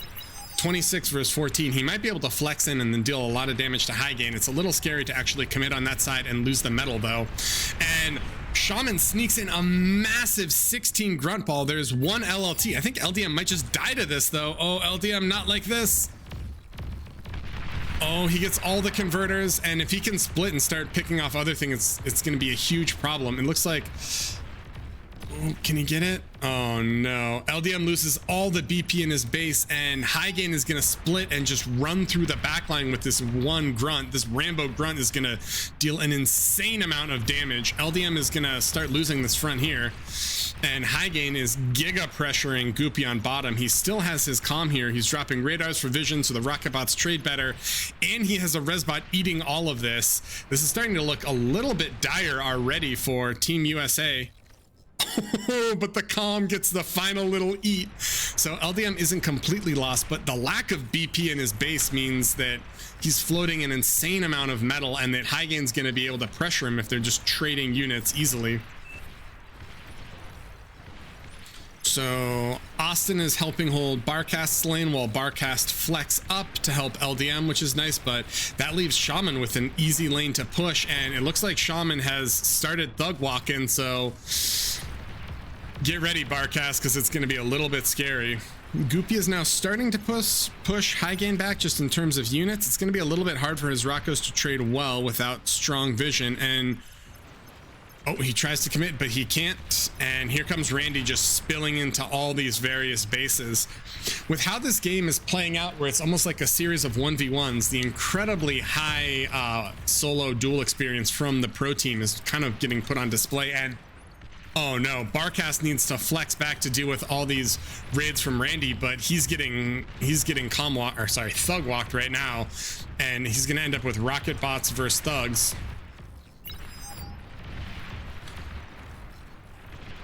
Whew, this is actually a really tense game. So Hygain's getting pushed back here, and Hygain with the vehicle transition, which is gonna be pretty impactful. I don't think we see any other lab transitions yet. No T2, I think everyone is just committed. This high ground vehicle transition is going to be scary though, because Whistlers and Shellshockers are going to do a lot, and the high ground, the arty from high to low ground, once they secure this, is going to be very difficult to deal with. Barcast and LDM are going to flex onto Shaman and try to push it back.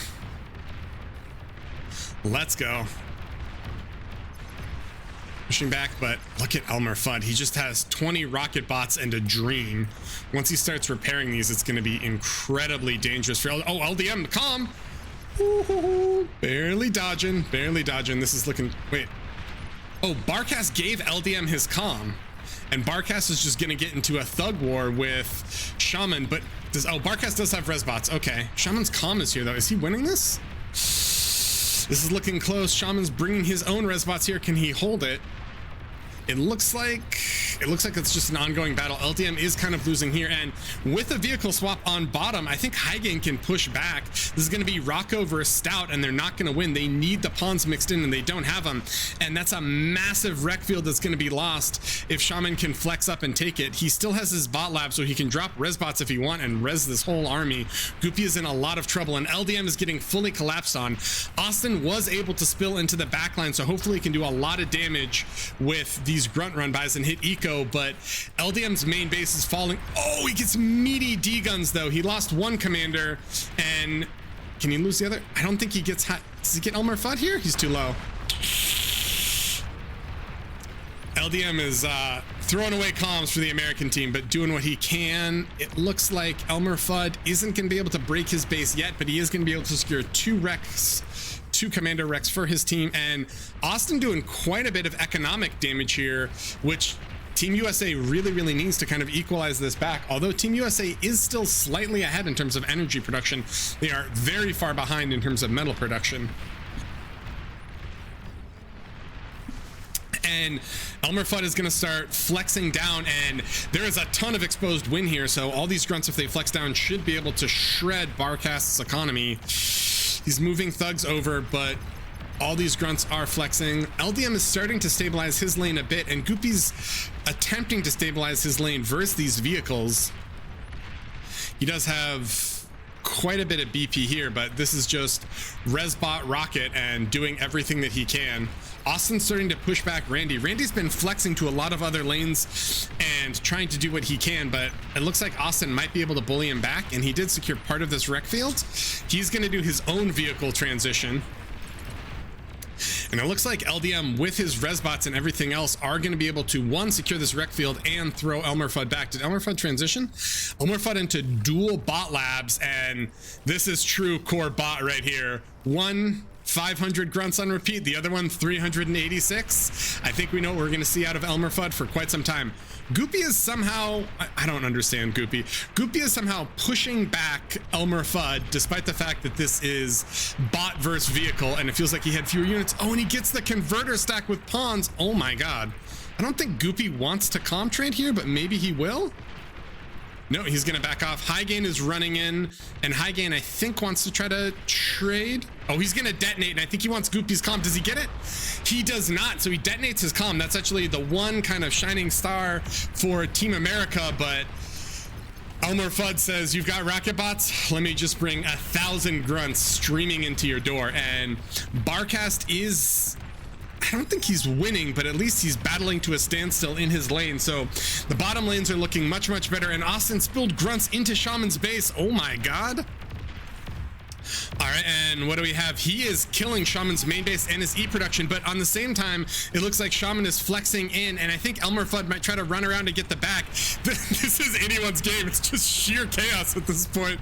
All right, we've got Brutes running down the ones here, but I think I think LDM's time is limited. There's just this massive grunt ball that's cleaning up. On the flip side though, Austin has more or less killed all of high gain, and he can flex up and kill other energy, so Goopy can start coming up. This is going to be a difficult hold for Team UK if all of their energy production gets killed. It looks like Randy is desperately trying to trace down Austin, but I don't know if he gets him, and Austin's starting to crack Randy's front. Barcast and LDM need to just play ultimate cockroach style and hold, but I don't think Barcast holds versus this massive... Oh no, he's dead.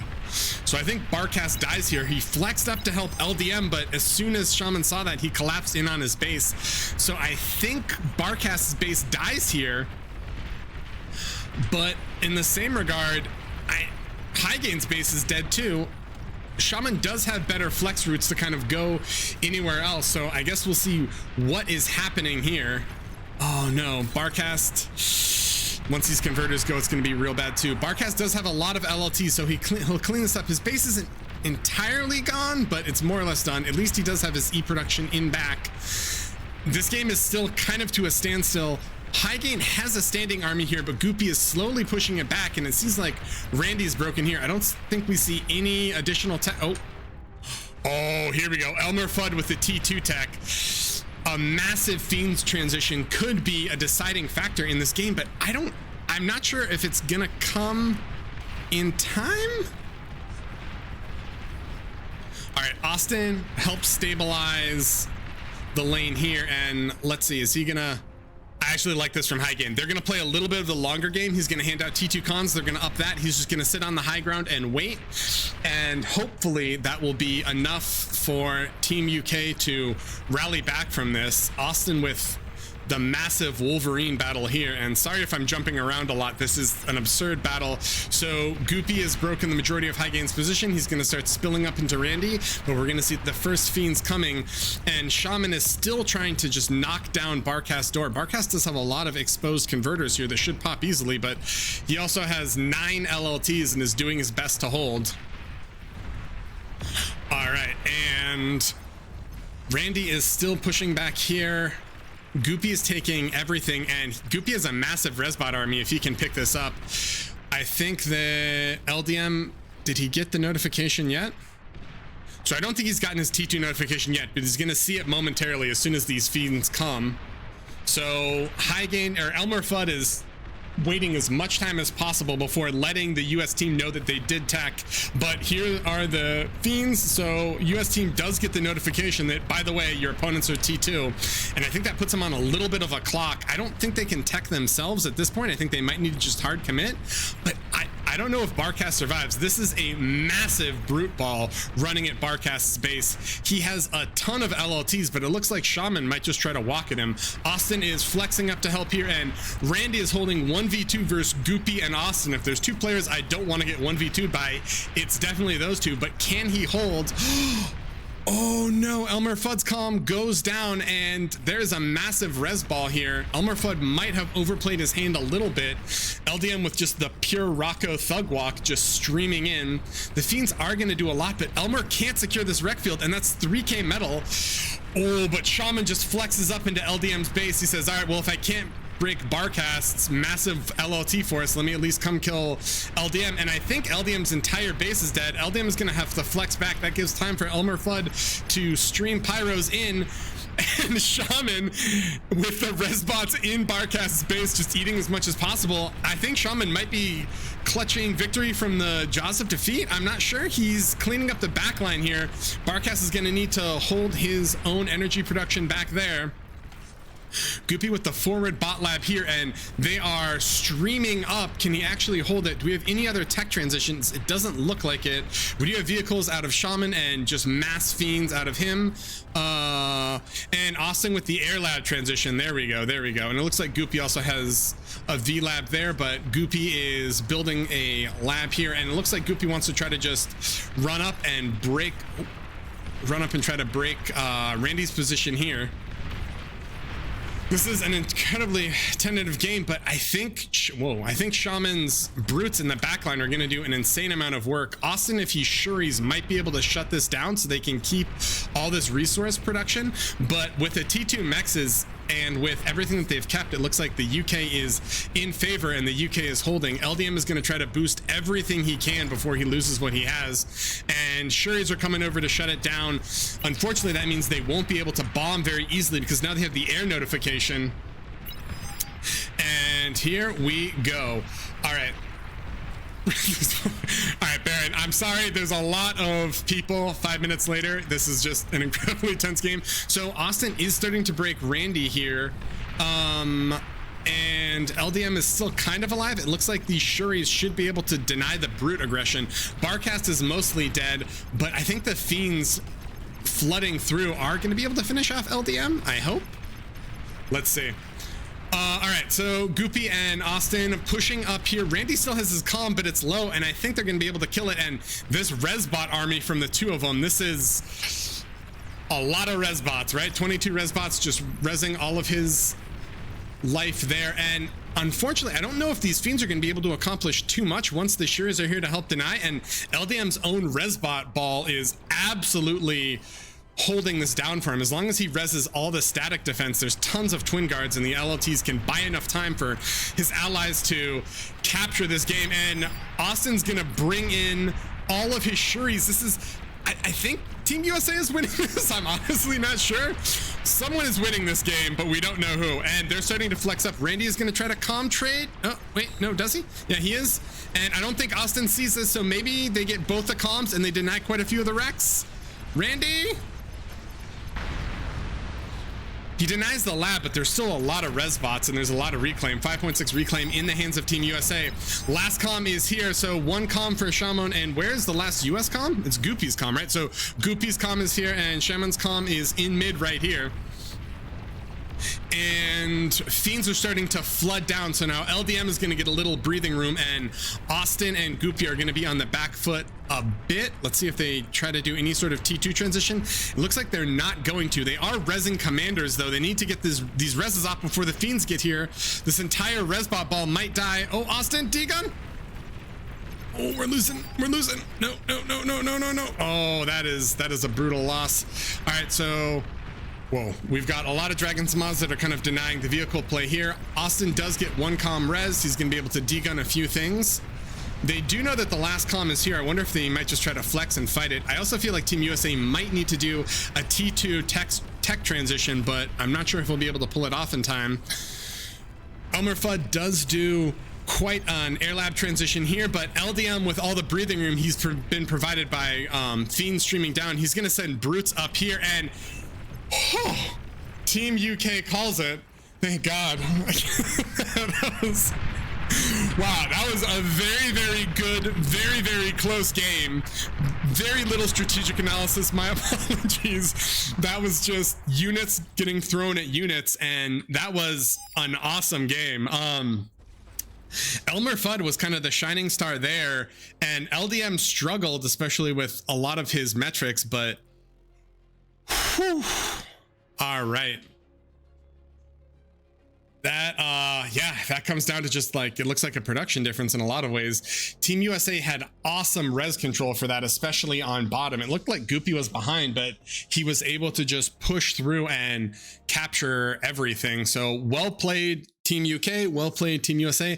I believe that's only a BO1, which means that we can hop into the grand finals. But before I do that, let me double check so that I don't deny all of you the pleasure of watching another game.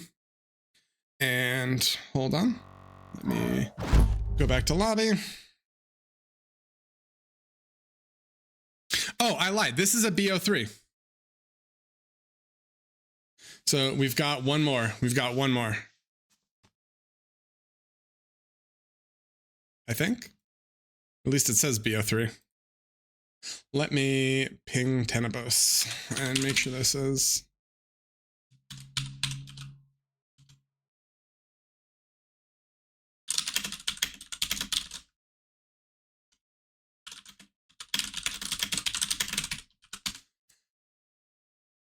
Oh, apparently it is the exact, we're just going to run it back. Okay. All right, boys. We are going to run it back. Get ready. You saw one game of sheer confusion, and here we go. Here's game 2. Hopefully my voice stays alive, but we are hopping in.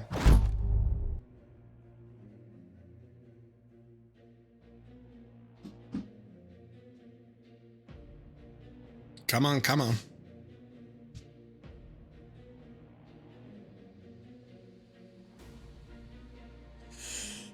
Is this all right? If this is going to be an exact positional rematch, I think it's actually going to be kind of hype. So we still have LDM versus Elmer up top. Barcast. Who's here? Shaman. Shaman was here. Goopy versus Highgain, and maybe Austin versus Randy. All right, all right. Get ready, boys. Team UK hasn't. Oh, they haven't loaded in yet. I am our #1 cockroach. All right, LDM, LDM.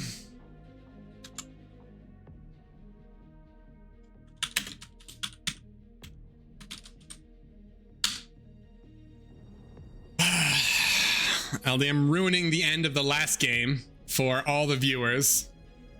Jesus, LDM. Come on, bro. Come on, bro. All right, so back to the game at hand. We have the exact same match, the exact same matchups. This is, hold on. So, oh, Highgain's gonna go core this time. All right, all right. Randy is core. Shamon is gonna be their arm player, and Elmer Fudd is also core. LDM is core. Barcast is core. Austin is core. So same as the previous, except that we're gonna have a little bit of asymmetric factional play. So it is 3 core, 1 arm on both sides, but it looks like Barcast and Shaman are gonna be core versus arm, and then Goopy versus Highgain are gonna be core versus arm. So this is a little bit interesting. Let's see how this plays out. Barcast drawing some arrows here. Drawing some arrows.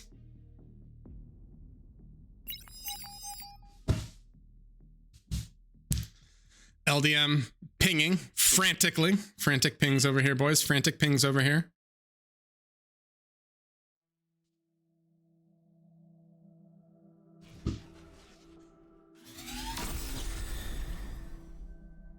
All right, Team United Kingdom. This is UK1. There were 3 UK teams, but only one of them actually really like played in the tournament. Not 100% sure entirely how that worked. And then we have Team America. So just a reminder, all these players, they're all part of Pro, and so they played like Omega series together. So they are well versed with all of it. In terms of this team, some of these people have played together. So for DBZ, LDM, oh wait, no, I lie actually, because hold on. So he was DBZ, he's time zone, Austin is MILF, and Goopy is Gaff. So I lied. In Omega series, they didn't play together, but they have played a lot of pubs together. But here we go. Let's see. Core Bot Lab, shocker. Core Bot Lab, shocker. Oh wait, he didn't go arm. He went core. Is this a triple? This is quadruple core bot lab. They said arm sucks, boys. We're pure core. We've got core bot lab, core bot lab, core bot lab. And Goopy is the lone representative of arm on this entire, there's 8 players. He's the only one who's like, I'm not gonna cheese it, boys. I'm gonna break out my arm bot skills. Let's go. All right, relatively standard, it looks like. Let's see what's going on here, boys.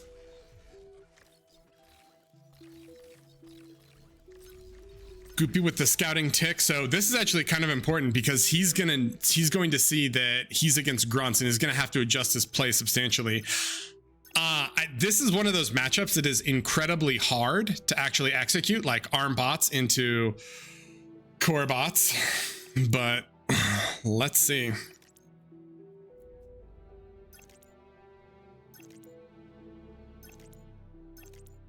So he's actually getting great vision here. The real question is, can he... Oh, what? Does he snipe this? Oh, Goopy. Oh, no, he doesn't. He doesn't. All right, it was close, but not quite able to get everything. With that said, because he was able to trap Hygain there, those ticks do give quite a bit of breathing room. Or that one tick gives quite a bit of breathing room before the grunts come over, and we're going to have pawns. This is going to be quite a brutal micro battle where Goopy's going to have to give up a lot of space. Whoa, and sorry, I am missing raids over here, boys. Oh, no. Shaman with the play. He gets both the res bots and he's gonna get a max. Oh, this is amazing. All right, and he's gonna get him back. I think he might be able to just absolutely shred. Yeah, he's gonna get a lot of LDM's eco. He doesn't get the nano, thankfully, for LDM, but Shaman has to be really happy with shredding all the back of it. Okay. And Goopy is pushing up with his comm. So unfortunately, like the previous game, or different from the previous game, Goopy is actually not going to leave his common base for more BP. And oh, Hygain with the sneak around. Oh, Goopy sees it though, and he's going to be able to flex. Unfortunately, just because it's pawn versus grunt, Goopy is going to have a lot of trouble dealing with all of these grunts. They can just kite and keep him at range. So maybe Goopy feels like he needs to move his comm forward to actually drop LLTs and do it. And it looks like everyone is comm walking in this game. No BP in base. We are fully committed. Here we go. Austin with the radar and some LLTs. So the US side of the map does have decent vision. Yeah, they're going to be able to see everything through radar, so hopefully leaks can be denied a little bit. And the UK side also has enough radar. It looks like there might be a little gap there, but yeah, it looks like the UK side has enough radar. They're going to be able to see everything. All right, here we go. Round two, boys. Round two. We're going to see a lot of grunts, just guessing, from every single game of bar I've ever played in the current breakdown of the units. Austin has done a relatively early swap into aggravators, which is kind of interesting. When does Goopy... Okay, so Goopy has earlier Rockos as well. I feel like we've seen a faster switch into rockets from just grunt pawn compared to the previous game. Goopy might also want these Rockos just because that's the only thing that's going to give him the range, unless he wants to thug into grunts. But oh, his pawns close in, and that is actually not... Well, that's a little rough. Unfortunately, there's a weird dynamic with this matchup where like the grunts want to be at medium range so that they get max damage. They either need to be at max range or close range, and the pawns want to be at medium range. Sorry. Ooh, a little bit of a raid from Barcast. I think that just gets cleaned up, and Shaman is going to start pushing up here. A lot of grunts on this side. We do already see the res bots, but LDM is starting to bully a little bit here, and Elmer is gonna do a rocket bot transition now, so he'll be able to start chipping away at LDM's LLT wall. But in the meantime, LDM and Barcast are going to try to 1v2 Shaman here and do what they can. Looks like Austin flexed down and was able to clean up the raid from Hygain, Hygain's grunts, and Goopy over here starting to chip away at LLTs. So Austin is going to try to hold 2 lanes versus Randy. Here is some high APM, high OS gaming right here. And Hygain and Goopy are facing off, and then LDM and Elmer Fudd are starting to engage in rocket bot wars as well. This was a little bit less knife fighty than the previous game. I think maybe just because rocket bot numbers are higher and they're not quite as fast. But true to form, you know, LDM, he just likes getting bullied by Elmer Fudd, so he's going to start losing his lane. You can't fault the man for consistency. Am I right, boys? Am I right? And Goopy is starting to flex over a bit. I think he just wants to have pawns to help protect Austin's rocket bots here. And what else do we have, boys? All right, Hygain does the vehicle switch. I don't think we see any other switches yet. No. So Hygain has really favored this early vehicle switch, and I think it actually is probably relatively warranted here. Pounders into rocket bots can be really, really hard, to be honest. So I guess we'll see. Feels like Austin's kind of bullying Randy back here, but unfortunately there's a massive gap, and oh, he's going to respond back. These grunts in mid might be able to flex back. and actually hit Barcast, but no, Randy's gonna retreat. So LDM, oh, look at this Resbot ball for Elmer Fudd. LDM really needs more reses to kind of help offset that. It looks like he has a few, so hopefully he's doing okay, but he's getting pushed back, and there runs the risk of kind of the flex back in like this where there are leaks. We're gonna see what's happening. Barcast still battling Shaman. Wow, Shaman with his own little Resbot ball, but Barcast, he's not one of those lame rocket bot. Dude, look at these two absolute chads, right? Everyone else is like, we're gonna rocket bot, we're gonna cheese. These two guys are like, yo, we just thug F move. That's how the game is played. Respect, boys, respect. All right, so high gain Pounder Wolverine. This is gonna be progressively more difficult for Goopy to rocket bot into, but if there's one person you don't want to count out when it comes to rocket bot and or T1 bot micro, it is Goopy. This man is an absolute legend when it comes to it. So let's see. LDM starting to fight back versus this wall, but it looks like Elmer Fudd has the high ground. He's going to have these mexes, and hopefully he will be able to exert a little bit more economic dominance here. They are throwing down more LLTs to kind of deny the raids this way, but LDM is fighting low to high ground, which is going to be a hard battle. And Austin is trying to flex up. Both Austin and Randy want to try to fight this mid lane and leak in, but they're both afraid of leaving and then letting the other one flow in. Hygain's comm is a little low. Is he gonna degun this, or are you gonna lose his comm? What, Hygain, what are we doing, dude? What are we doing? All right, so he's gonna back off, and still no transitional labs, right? So this is a little bit interesting. Whoa, I lie. Hygain, or Elmer Fudd did an early vehicle swap. Is Barcast winning or losing this? Unclear. And LDM with the vehicle swap as well. Unfortunately, the rocketbot numbers are just so high. It's gonna be a little bit difficult for all these brutes to actually close in. Ooh, Elmer a little bit risk there.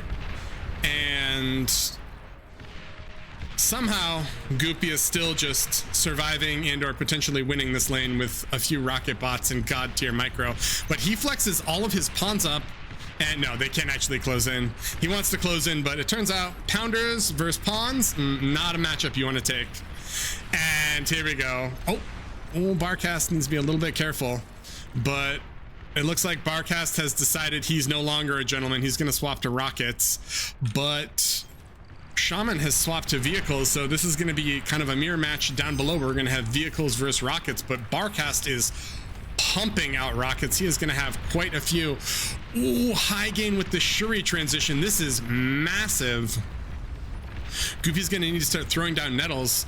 Unfortunately, with that Shuri transition, he doesn't quite have the economy to keep producing units. I think Goopy might be able to just walk at this lab. Does he see it? He knows it's here. If he walks at it and deguns, this is going to be really scary. Is Hygain going to walk up and deny it? He is not. Goopy gets the degun on the lab. Uh-oh. And Randy, Randy with the raid. Austin is chasing him, but I think Randy is going to get, maybe not as much as I thought he would. There are quite a few LLTs, so they do clean up that, but as Austin flexes back, Randy flexes forward, and he has the opportunity to spill into Goopy. Hygain is going to need to start spamming Shuris to buy time, and he's going to need to keep surviving with what he has, but that is a little bit concerning. LDM is still masterfully playing the submissive cockroach style to, you know, Elmer Fudd's high ground here, but he's not dead yet, so you have to give him credit for that. Barcast is a frontline vehicle lab swap here. I think it's a little dangerous. Shaman doesn't see it yet, but that does run the risk of him just running up and degunning. It's similar to what happened to Hygain's lab. Hygain has not built that lab yet. Goopy with meaty degun. Wait, no, I take it back. He's dead. No, he's not dead. 138 health, ladies and gentlemen. 138 health. Easy. And Randy is flexing down into Goopy's lane, and this is actually brutal for Goopy. He's gonna have to spam grunts into pounders, which is pure pain. I feel like opposite of last game, it feels like this bot lane is actually gonna potentially win. Goopy does have nettles down though, so they're gonna deny a bit. And Goopy is, how does Goopy do this? Goopy is somehow holding versus like Pounder, Wolverine, Stout with bots. All right, here we go. LDM with the cloak, he's running in. Oh my God, does he get, what does he get here? He doesn't get the calm. You got quite a few brutes. I don't know if that's enough to sacrifice the calm. Shaman and Hygain. This has just been a battle for like 20 or 12 minutes, just right here, just doing nothing else. But Randy, oh, Goopy gets Hygain, but Randy is flexing into his base. Can Goopy live long enough and deal enough damage? Oh, I missed Austin's teacher transition. Here we go. Shelly's coming in strong. Randy's calm is a little exposed. Still 3 calms apiece, but oh no, they see the lab, and I think Barcast might lose his V-Lab here. Let's see. All right, Elmer Fudd is putting in work on bottom, but Goopy definitely put on work on top, although his calm is about to get surrounded. And he's gonna lose his calm, even though they did quite a bit of damage to Hygain's base. Hygain with the bomber transition actually is gonna be pretty substantial. They might be able to kill a lot of wind. They've seen the air, so hopefully they have some... No one has any AA in their base. Okay. Oh, well, no. So we'll see. I think Hygain might be able to clean up quite a bit, but Austin's T2 transition is gonna give a lot of time for them to recover and sort of figure out what they wanna do. Austin is just spamming Sheldons as best he can. LDM's Comrec is still here, and he's trying to pressure. Unfortunately, the loss of his vehicle lab and his commander in mid means that Barcast is starting to break up top. All right, who is winning, team? Looks like UK is ahead slightly in terms of metal. US is ahead slightly in terms of energy. I think this bombing run might be game winning. But it's also going to depend on what Austin can do with all of these Sheldons. Sheldons are going to crush everything that exists now, and Hygain has not committed these to actually bombing out energy or anything else yet. Is he going to decide to? Oh, Randy gets brutes in to Goopy's base. Goopy is dropping quite a bit here, and it looks like... he doesn't have scouts, but he does have fighters to see. So he sees quite a bit. He's going to try to bomb eco. He gets some wind, doesn't get the converters, and he's actually going to leave. He does not want to commit into this base, so he's going to go for Barcast's base instead. Barcast does have quite a few nettles. Oh, he's going to bomb the air lab. Does he get it? No, he gets some. He does a little bit of damage. I don't know if this is actually going to do as much damage as Hygain was hoping. So Hygain's going to back off, but if you can't kill it with bombers, kill it with brutes, and I think Elmer Fudd is going to flex down and make that happen. Austin's early Sheldon transition is kind of dominating mid, but his team is just crumbling around him, and without a comm or anything else, I'm pretty sure Barcast just dies here. LDM has pushed back Elmer Fudd, but that's mainly because his lane opponent just started running into Barcast's base.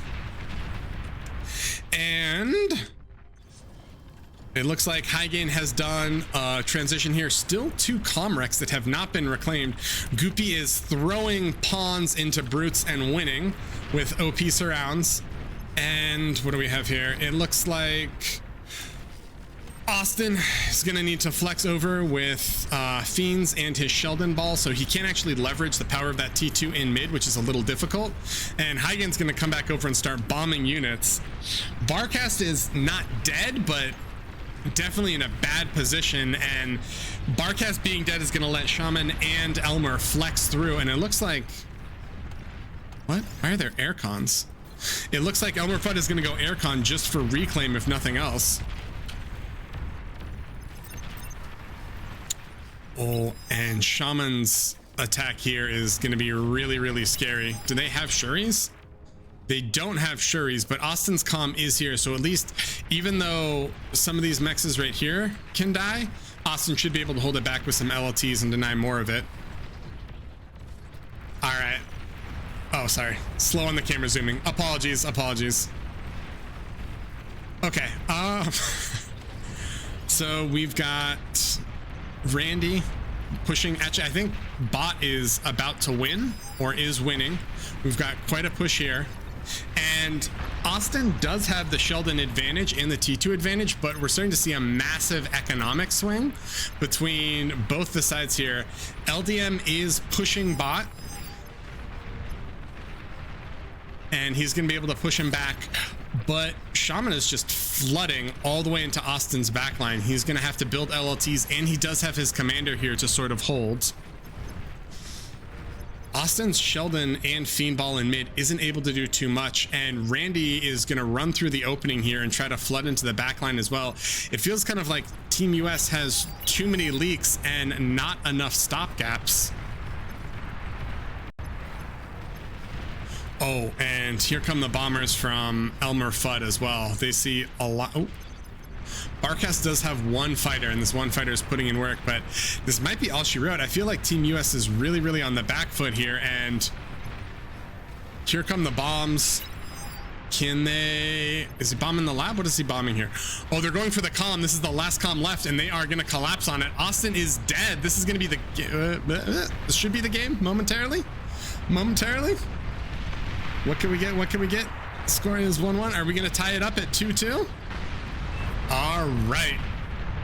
Sorry, tie it up at 1-1, not 2-2. So this is 1-1. US has a win. UK has a win. And this has been some close and or brutal games. Wow. So actually everyone was relatively close together in terms of metal produced. Yeah, the UK team kind of just pulled ahead there. And in terms of e-production, they were much farther ahead. Oddly enough, the US did have better damage efficiency, but it looks like, I think especially with Elmer Fudd flexing down when he couldn't break LDM's lane and killing Barcast base, losing that forward lab was brutal. Whew. All right. Let's hop back into the lobby. Give us 1 sec, boys. And unfortunately, let me get some water because we're just running it back. All right, boys. All right.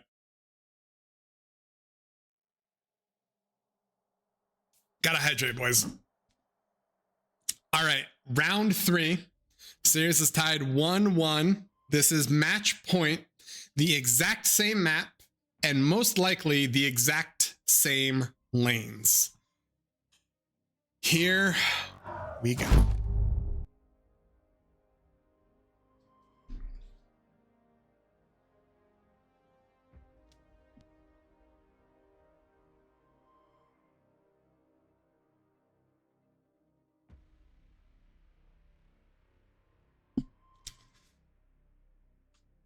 LDM in his spawn. Yeah, I think this is, we're just running it back.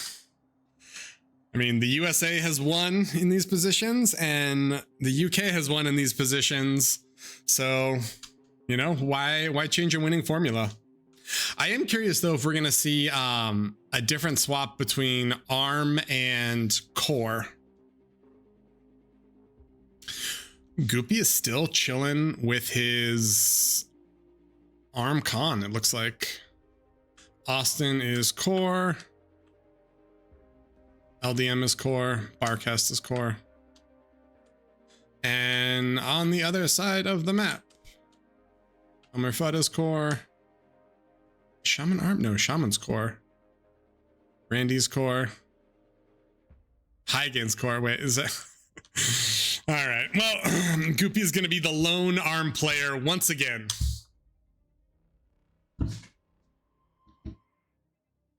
So let's see how it plays out, boys. Let's see what happens. I will also try not to zoom in so much. That's normally how I play, and I'm not as good of a spectator. Apologies. All right. Round 3. We're not force starting. We're just letting the time cool down.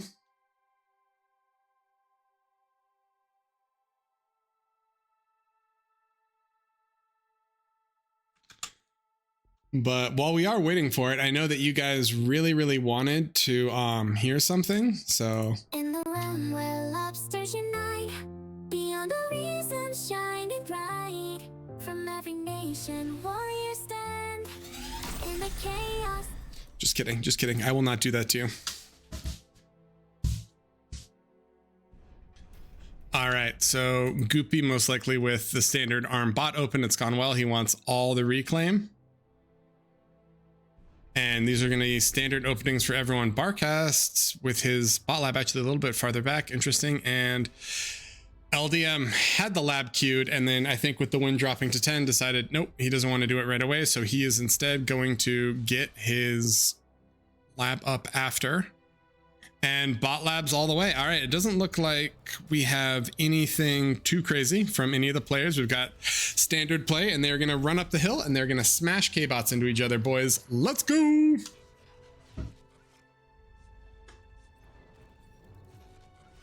Gotta hydrate a little bit here.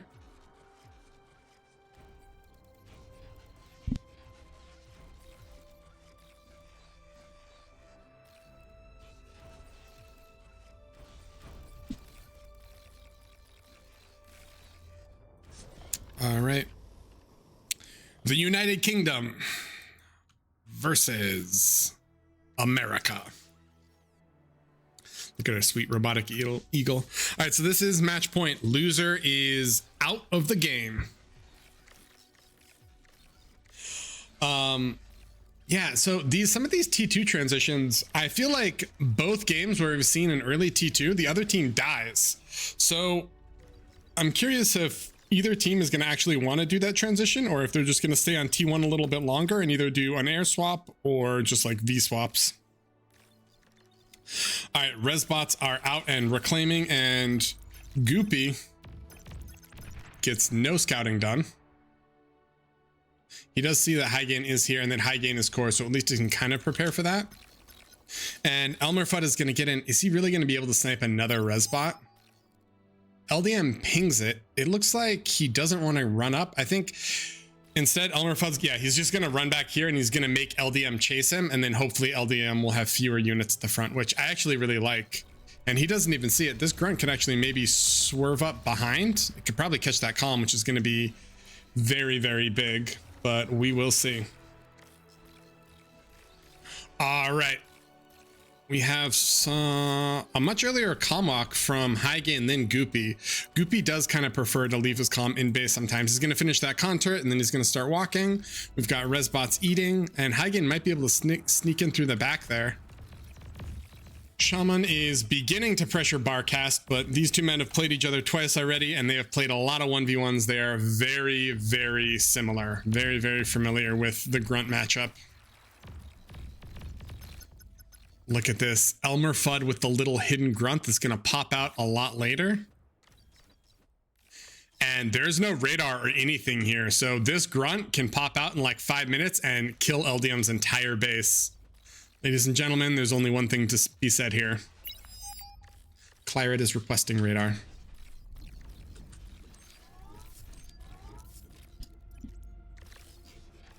All right.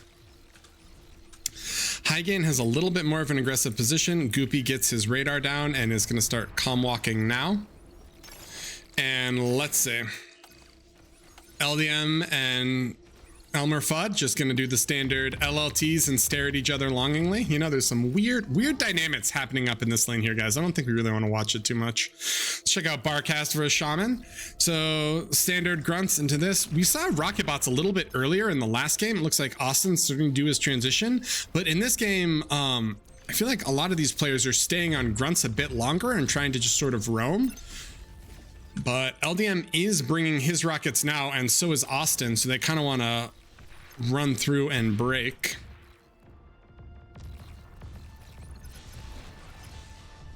Randy is gonna deny that mechs there, so Austin's gonna start his own little LLT forest. And oh, do we see it? Is the grunt moving? Oh, ladies and gentlemen, LDM is probably gonna be like, yo, where is this? Oh, here we go. He's gonna come back, he's gonna get the mexes and the con, and then if he runs down, he's gonna get so much value.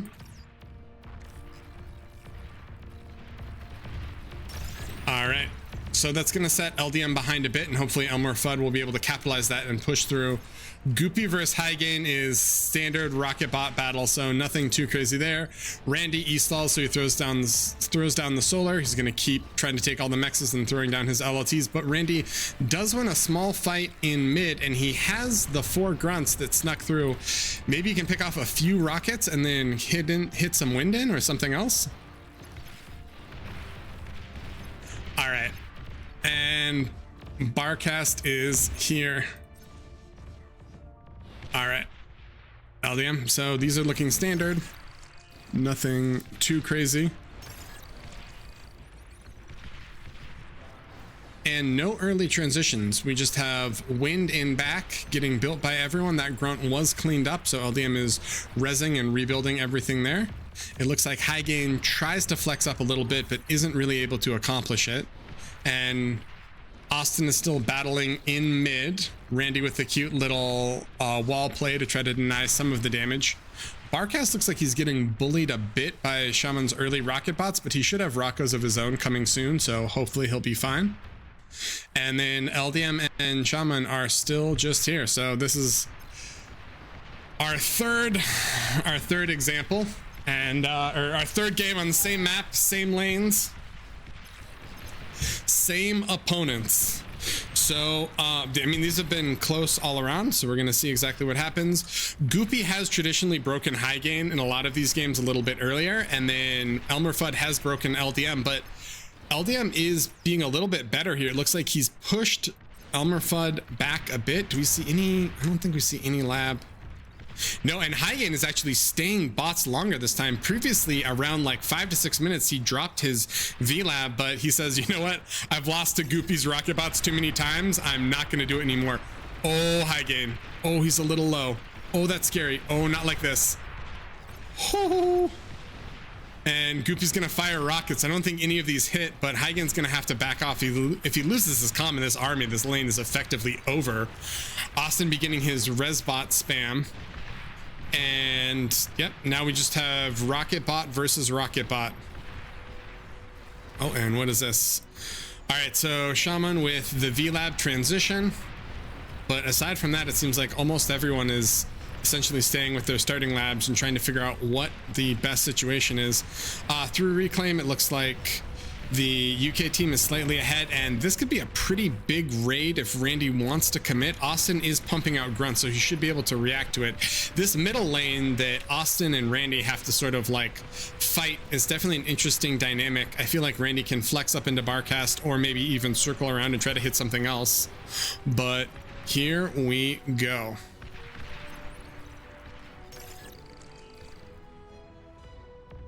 Goopy with his Resbot army. Army value is slightly in favor of the UK right now. But oddly enough, LDM is caster cursed, because as soon as I said it looks like he's doing well, he immediately loses his commander, and Elmer Fudd is there to just absolutely clean it up. Randy does get a great little leak in here. Can he pick off? I don't know if he can actually pick off Goopy's mexes, but we'll see. Goopy having to withdraw to protect that, though, means that High Gain can run through the gap that was created and can't quite get there. Randy's chilling. Randy and Austin are chilling, and Austin does his own VLab transition. Pounder Wolverine, or what do we? He doesn't have anything queued yet, so I guess we'll see. Maybe just straight Brute. I guess we'll find out.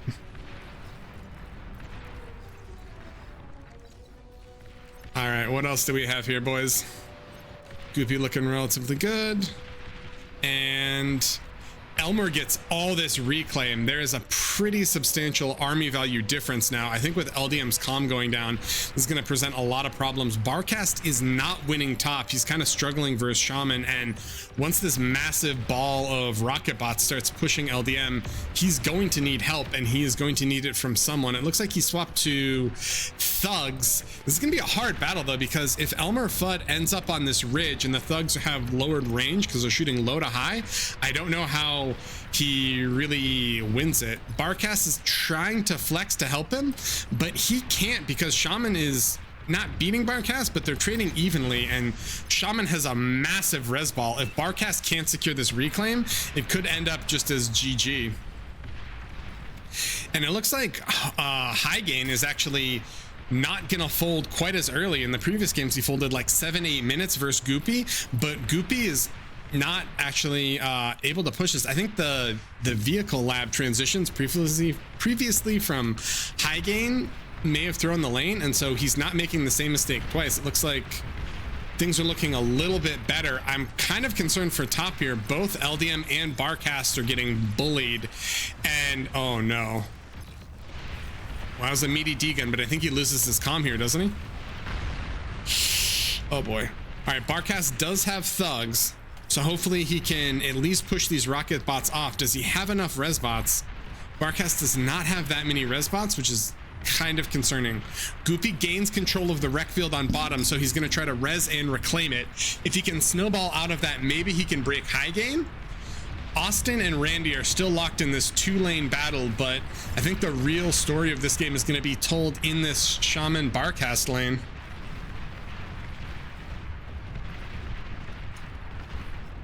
For those asking what the other map options were, it was remove the water and just invert was everything. Oh, Shaman is flexing it, and can he get... No, he can't quite. He should be able to pop converters. One LLT is up, but things are looking a little bit hazardous here.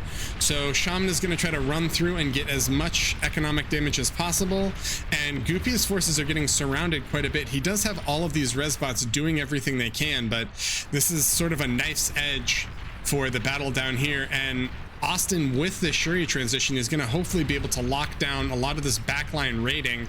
LDM has slightly recovered in terms of units, but that has given time for Elmer Fudd to actually go T2, and he does have a few fiends early, but I think the radar and the jammer bots means he wants to go into Sheldon.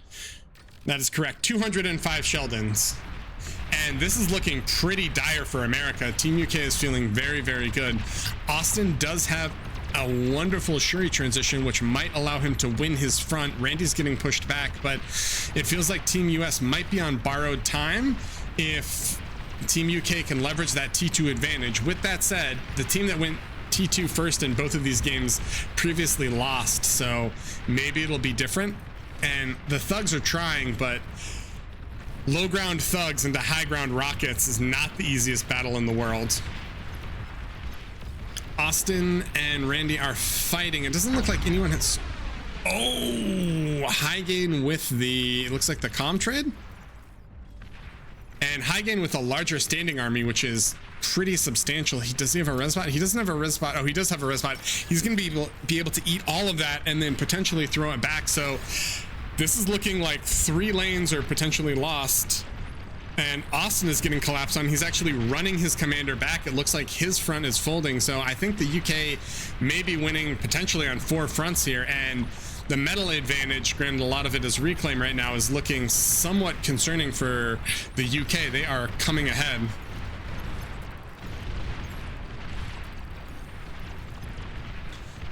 And Team US bows out. Wow. All right. So the UK is going to the losers bracket final, and they're going to fight the winner of, or sorry, they're going to fight the loser of Canada versus Finland.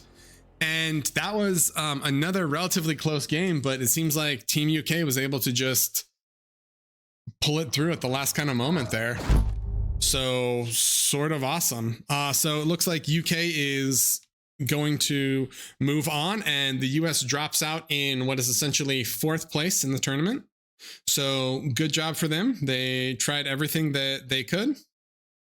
And let me see if the Canada-Finland series is still going on, and we can get moving.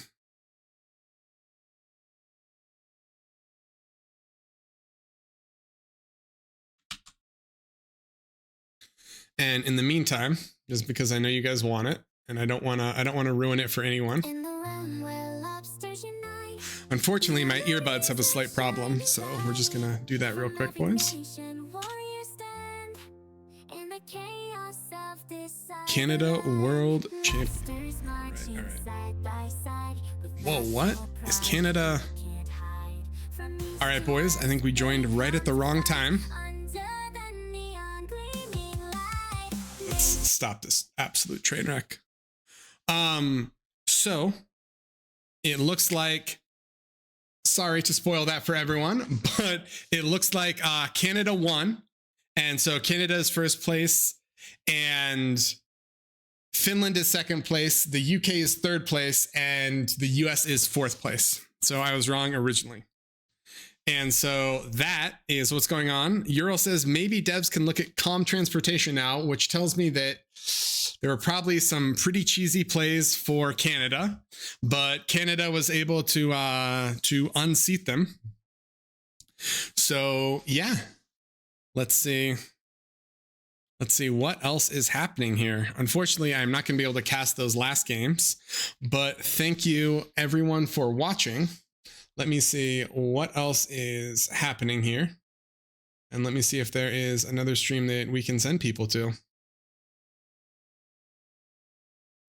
Might send everyone to BS. No, because you said easy twice. It's in fair play. So that's awesome, right? I mean, the Netherlands won the last Nation Wars and Canada wins this one, it would appear. So all hail our new Canadian overlords. I did not see that game. Let me see if I can pull Ural and Neza in for a winner's interview.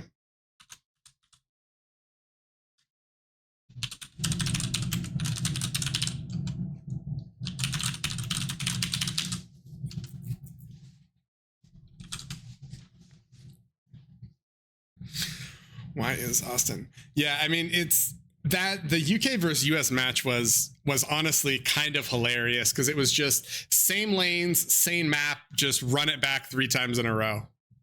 But it is what it is. So, all right. Anyway, that is it. I'm trying to see if I can get Ural and or Neza for an illustrious winners interview. I am not sure. So it looks like without that, I am going to call it there. And we are going to... Oh, wait, no, hold on. Ural's coming, boys. Ural's coming. Get ready.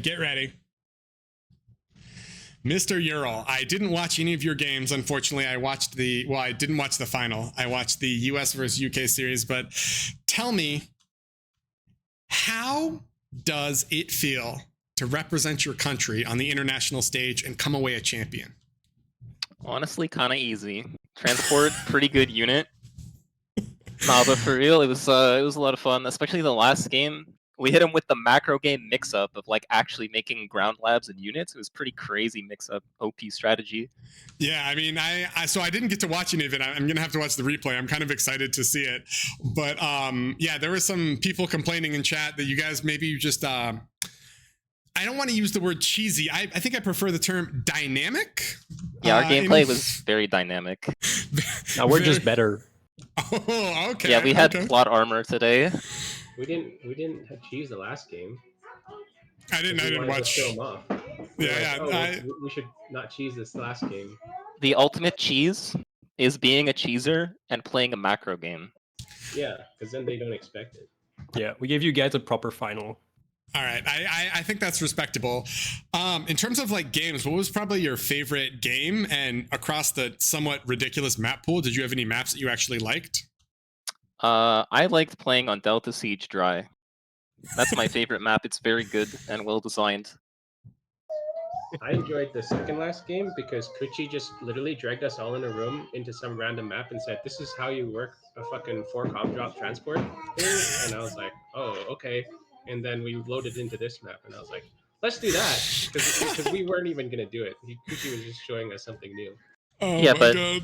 We loaded into the map that we don't play, and we're like, 4 transports? 4 transports, boys.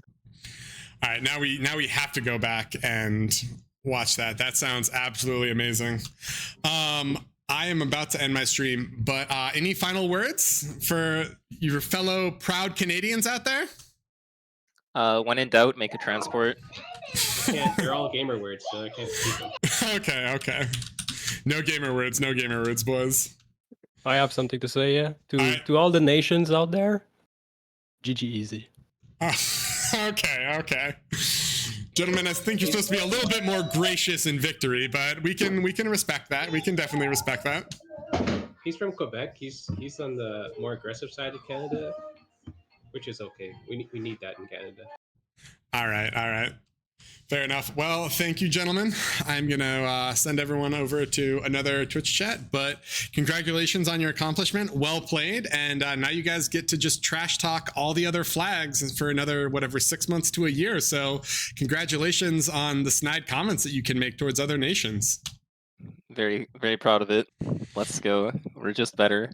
You're just... Have a good one, Bullshock. Make sure you don't end the stream early, or I guess you already ended it. Then, yeah. No, I haven't. But I was just about to raid, and then I just realized how bad of a mistake that would be. So thank you. So I will. Hey, no problem. I'm here for you, Bullshot. Thank you, Daddy. Raid them, so that no one sees the vileness of Canadians. No. You've put it all on display now, boys. There's no going back. Anyway, have a wonderful rest of your day.